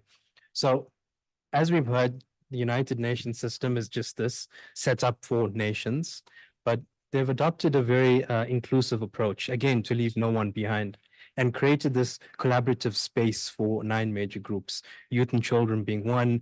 There's business, science, women, indigenous people, and local authorities are always mentioned last, by the way, so maybe this is something to take up. But this, again, provides an entry point into the world of diplomacy for us to take all of the lived experiences, the climate catastrophes or events, translate them, and ensure that they're nested into resolutions, UNEA processes, and so on and so forth. So I would like to think that our cities and subnationals do then have a seat at the table. But John is right, we need to be amplifying this voice and really getting into the details. This major group, though, is not a panacea for everything. There's a lot of good work being done by UNEP, which is a fantastic partner. It's great to work with Gulnara and Sharon, UN Habitat, Jeff. I saw Alok earlier, Quebec and Kazan City, Cape Town. All of these experiences, together with the other key partners like UCLG, C40, WRI, Global Cities Hub, and GCOM, play a critical role in catalyzing initiatives, because we've heard there's a lot of challenges and there's a lot of work and opportunities to address this. The tricky part here is translating these lived experiences, these activities and interventions into actual text in these negotiations. And I know Ingrid would know all about this as well. So an example is during the Cluster D negotiations on the circular resolution by the EU, the operative paragraph 1 related mentioned only national policies and so on and so forth. And we had to step in and explain, but we actually need multi-level governance here, an integrated policy environment for implementation to materialize. And it's a point that's been raised here before. So we're able to then translate this on your behalf. So the ask here is to keep on sending us the points, sending us the information so we can translate this on your behalf and get it into these important documents. Some points that I picked up, and they're not exhaustive, that we'll take into the opening statements and discussions and negotiations next week, is that we don't just want to see support for superficially for cities. We really want to see cities being mentioned and the importance of cities for actual delivery of climate, biodiversity, waste interventions, particular focus on financial mechanisms, implementation, and again, this integration of multilateral governance. So I think what's important is that I'm going to end here because I know time is, maybe I cut the point short, is that we heard earlier that if there's no activities at city level, then there's no climate action at all. So I think this is a message we will continue taking through. So my name's up there, but I guess emails are not there, but please then do reach out on LinkedIn and we can share our email addresses, send the information through and these points so we can feed them into the process. So I'll stop there. Thank you, Gulnara.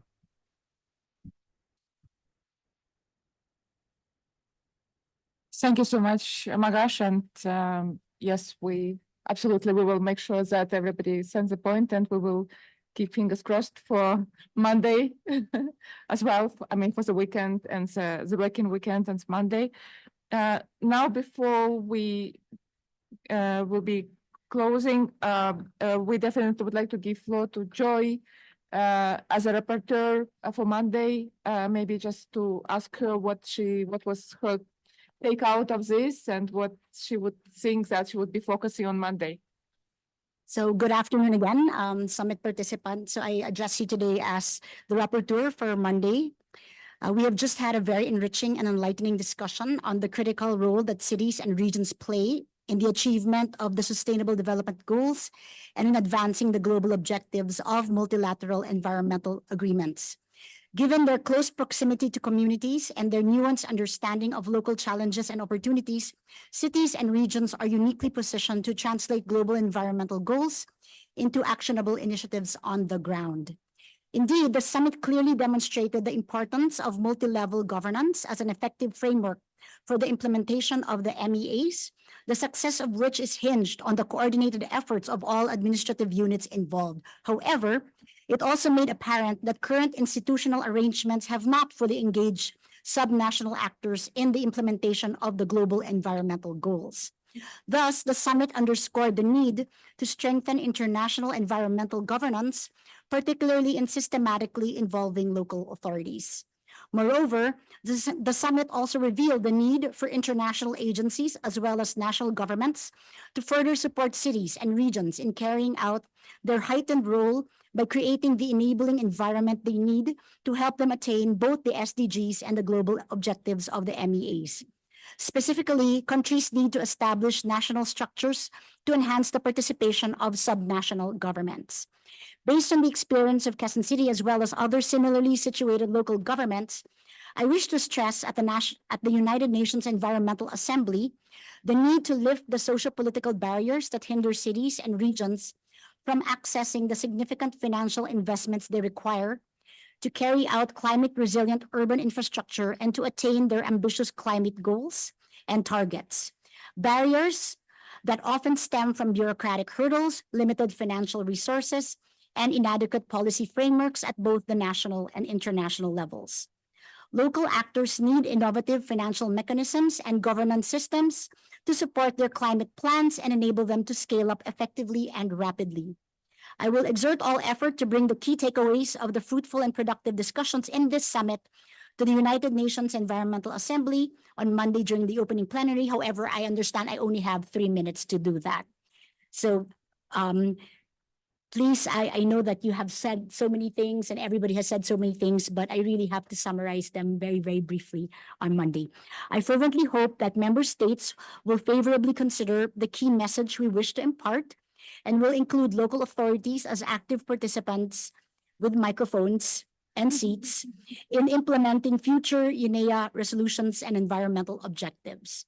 Beyond this summit and UNEA, I'm looking forward to working hand in hand with all of you towards the achievement of our collective goals through various collaborative initiatives, such as a revitalized and expanded Greener Cities Partnership, as well as other networks such as United for Smart Sustainable Cities and many other conglomerations and agrupations.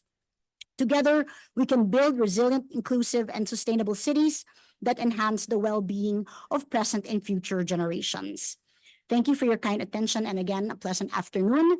So I will try my best on Monday to get that message across, but I know many of you also had additional messages that you imparted to us today, and we will try to squeeze that all in 3 minutes on Monday, okay? But miracles can happen. Thank you very much, and good day to everyone.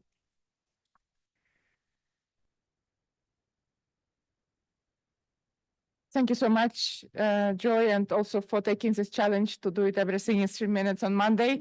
For closing remarks, it's my pleasure to give floor to Dechen Sering, who is the Director of the Climate Change Division at UNEP. So, distinguished participants, colleagues, thank you for your brilliant contributions to the UNEA-6 Cities and Regions Summit. I think I'm really impressed. I looked around this room and everyone stayed in this room. And next time we promise we will give you a better room. So I want to take to thank all our partners. I believe we've had excellent cooperation. This is ICLEI, C40 Cities, UCLG, World Resources Institute, Bloomberg Philanthropies, Cities Climate Finance Leadership Alliance, the SDSN, Global Commission for Urban SDG Finance, UNDP, UNDRR, the UN Regional Commissions, and the Global Cities Hub. And also, I want to thank UN Habitat. They were present all day, and UNEP is committed to working closely with UN Habitat in the Greener Cities Partnership. Today's event, I mean, there were many messages that came, and I think as a negotiator, someone who spent the last 30 years working on climate change and in the UNFCCC process, I was really heartened that really looking at the targets in the Paris Agreement was something that cities could relate to. And we're talking about the Kunming-Montreal Global Biodiversity Framework. And also there's been a lot of work in localizing SDGs. And there's been a lot of interest in cities in negotiating the legally binding instrument for plastic pollution. I mean, often you talk about why do you have negotiations? But the reason we have it is these are solutions that are transboundary. It's solutions that's going to take all of you. So I come from a country, I come from Bhutan, and we sequester greenhouse gases. We're carbon neutral, but there's nothing we can do. Our glaciers are melting. So this really comes to when you talk about the challenges that we're facing. It's going to need all of us. And the targets that we have now in the newest framework for chemicals, and you talk about air pollution, the air that many of our citizens in cities breathe. We're talking about WHO 2021 air quality guidelines. In my region, Asia Pacific, we can't meet those guidelines. And you start to think about the lungs of young children. In Mongolia, I was told, because of the air pollution, if you get bronchitis, I mean, it's devastating for children and they can't live there. So you're starting to think of the kind of world. But so a very good message was that what we are negotiating is relevant and it is being localized and these targets are there. I don't know how many of you have read the emission gap report, the adaptation gap report, the production gap report, so some have. So basically, we're heading for a 2.5 to 2.9 degree world. Today, the world's warming. I mean, if you look at the warming that's happening with the 1.1 degree world, and a few of my colleagues and I went to Pakistan and we had heavy monsoon floods, and you look at the devastation, you're not talking about 100-year flood, you're not talking about glaciers melting, just talking about heavy monsoon rains. So we know we have to cut emissions by 28 to 42% to be on track for a 2 degree world or a 1.5 degree world. And we also had the production gap report. And if you have time, I urge you all to read it. And this is produced by UNEP and our partners, SEI Climate Analytics, E3G, IASD. And here, if you look at it, we are going to produce 110% more fossil fuels by 2030. This is in the pipeline. We started to look at the pipeline of coal-fired power plants. It's there. So we're really talking about net zero emissions. We need initiatives. I mean, the COP28 talked about tripling renewable energy, talking about phasing, looking at fossil fuel, maybe with looking at the targets. But everything that we have in the pipeline is not getting us there. So we're going to need all of us. I mean, it's economy-wide, low-carbon development transformations. But the focus has to be the G20, 79% emissions. You can't focus on 14 Pacific Island countries. The focus with the G20 and hearing about the fact that you're going to engage the G20, that becomes increasingly important. where I would like cities and local governments and regional governments to focus on is the nationally determined contributions. We're going to have 3.0 NDCs by early 2025. That means you have to work with your governments. I heard someone talk about citizen science. You have to get the data there. You have to get your universities. You have to get the students. We need ambitious nationally determined contributions. I mean, that is something that's going to be extremely important. There's actually quite a lot of funding. And you know, I should end with a happier group, happier. Yeah, so sweet. But there is funding. There's actually quite a lot of municipal investment financing that is available. And I think together with Gulnara, maybe something we can do is actually start to put down all the funding that's available in the different streams, the different institutions working. The UN Capital Development Fund does a lot of municipal investment financing. They've done a lot of financing local climate adaptive living facilities. Institutions like the Global Green Growth Institute and many of your countries are members. They actually help you develop projects. There's something called the Financial Centers for Sustainability, FC4S, and these are networks, cities in Asia, Hong Kong, Seoul, Shanghai, Tokyo, and here I mean, cities are looking at financial centers for sustainability, and they do a lot of work with banks and insurance companies. And this really is a good opportunity for cities. So we heard today that we need to foster strong partnerships. We need multi-level government approaches. And I think that's a really strong message that's come across. Those of us working in this space will take this back. We're very much looking forward to Mayor Joy Belmonte sort of deliver and report back at the UNEA-6 opening plenary on Monday. And I think I mean, we still look at cities very much at places of opportunity and hope for generations to come. We at UNEP are committed to working closely with you and strengthening the partnership. And thank you for being with us today. Thank you.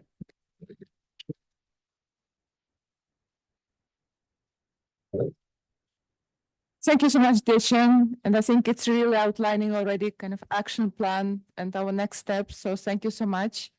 And I would like to, first of all, thank all the participants. We know how engaged you are, how busy you are, so we really appreciate you all coming here and being with us the whole day. We very much appreciate colleagues who joined us online, both in Zoom and also in YouTube. We will also definitely post the whole today's discussion on the YouTube channel, so it will be available. It's possible to listen again because there was so much of the rich content. And I would like to thank our team. First of all, our team, you probably saw some of our colleagues here, both from UNEP, but also UN Habitat Lias here, but also all the cities networks. I cannot, unfortunately, list everybody, but everybody of our partners, please don't remember, don't forget that we think about all of you and we're thankful to all of you because thanks to these collective efforts, we are able to do that. But also to thank the team, the conference services who helped us to actually manage this room today. And also our colleagues in the back who were geniusly managing the IT support. It wasn't easy because the complexity of having online in Zoom and LinkedIn, but also, there are, the internet connection in Nairobi in general, lights, as you saw, it's sometimes disrupted. So it was a very, lots of tension as well on the technical level, but we really thank all of you for all the support, and maybe to give applause also to all colleagues who organized it today. Well, two people whom you did not see, but with whom I must mention, who didn't come here because we really tried to be as close to carbon neutral as possible. So Elsa Leflef, actually, most of the speakers know Elsa. So, and Elsa really pulled out a lot through this complexity, and it was especially difficult for her to be in Paris and managing everything from Paris. And also Wei Huang is our consultant who is also doing the genius work on the internet with a mirror board. So Elsa and Wei, we thinking of you as well in Paris. So thank you so much to you as well.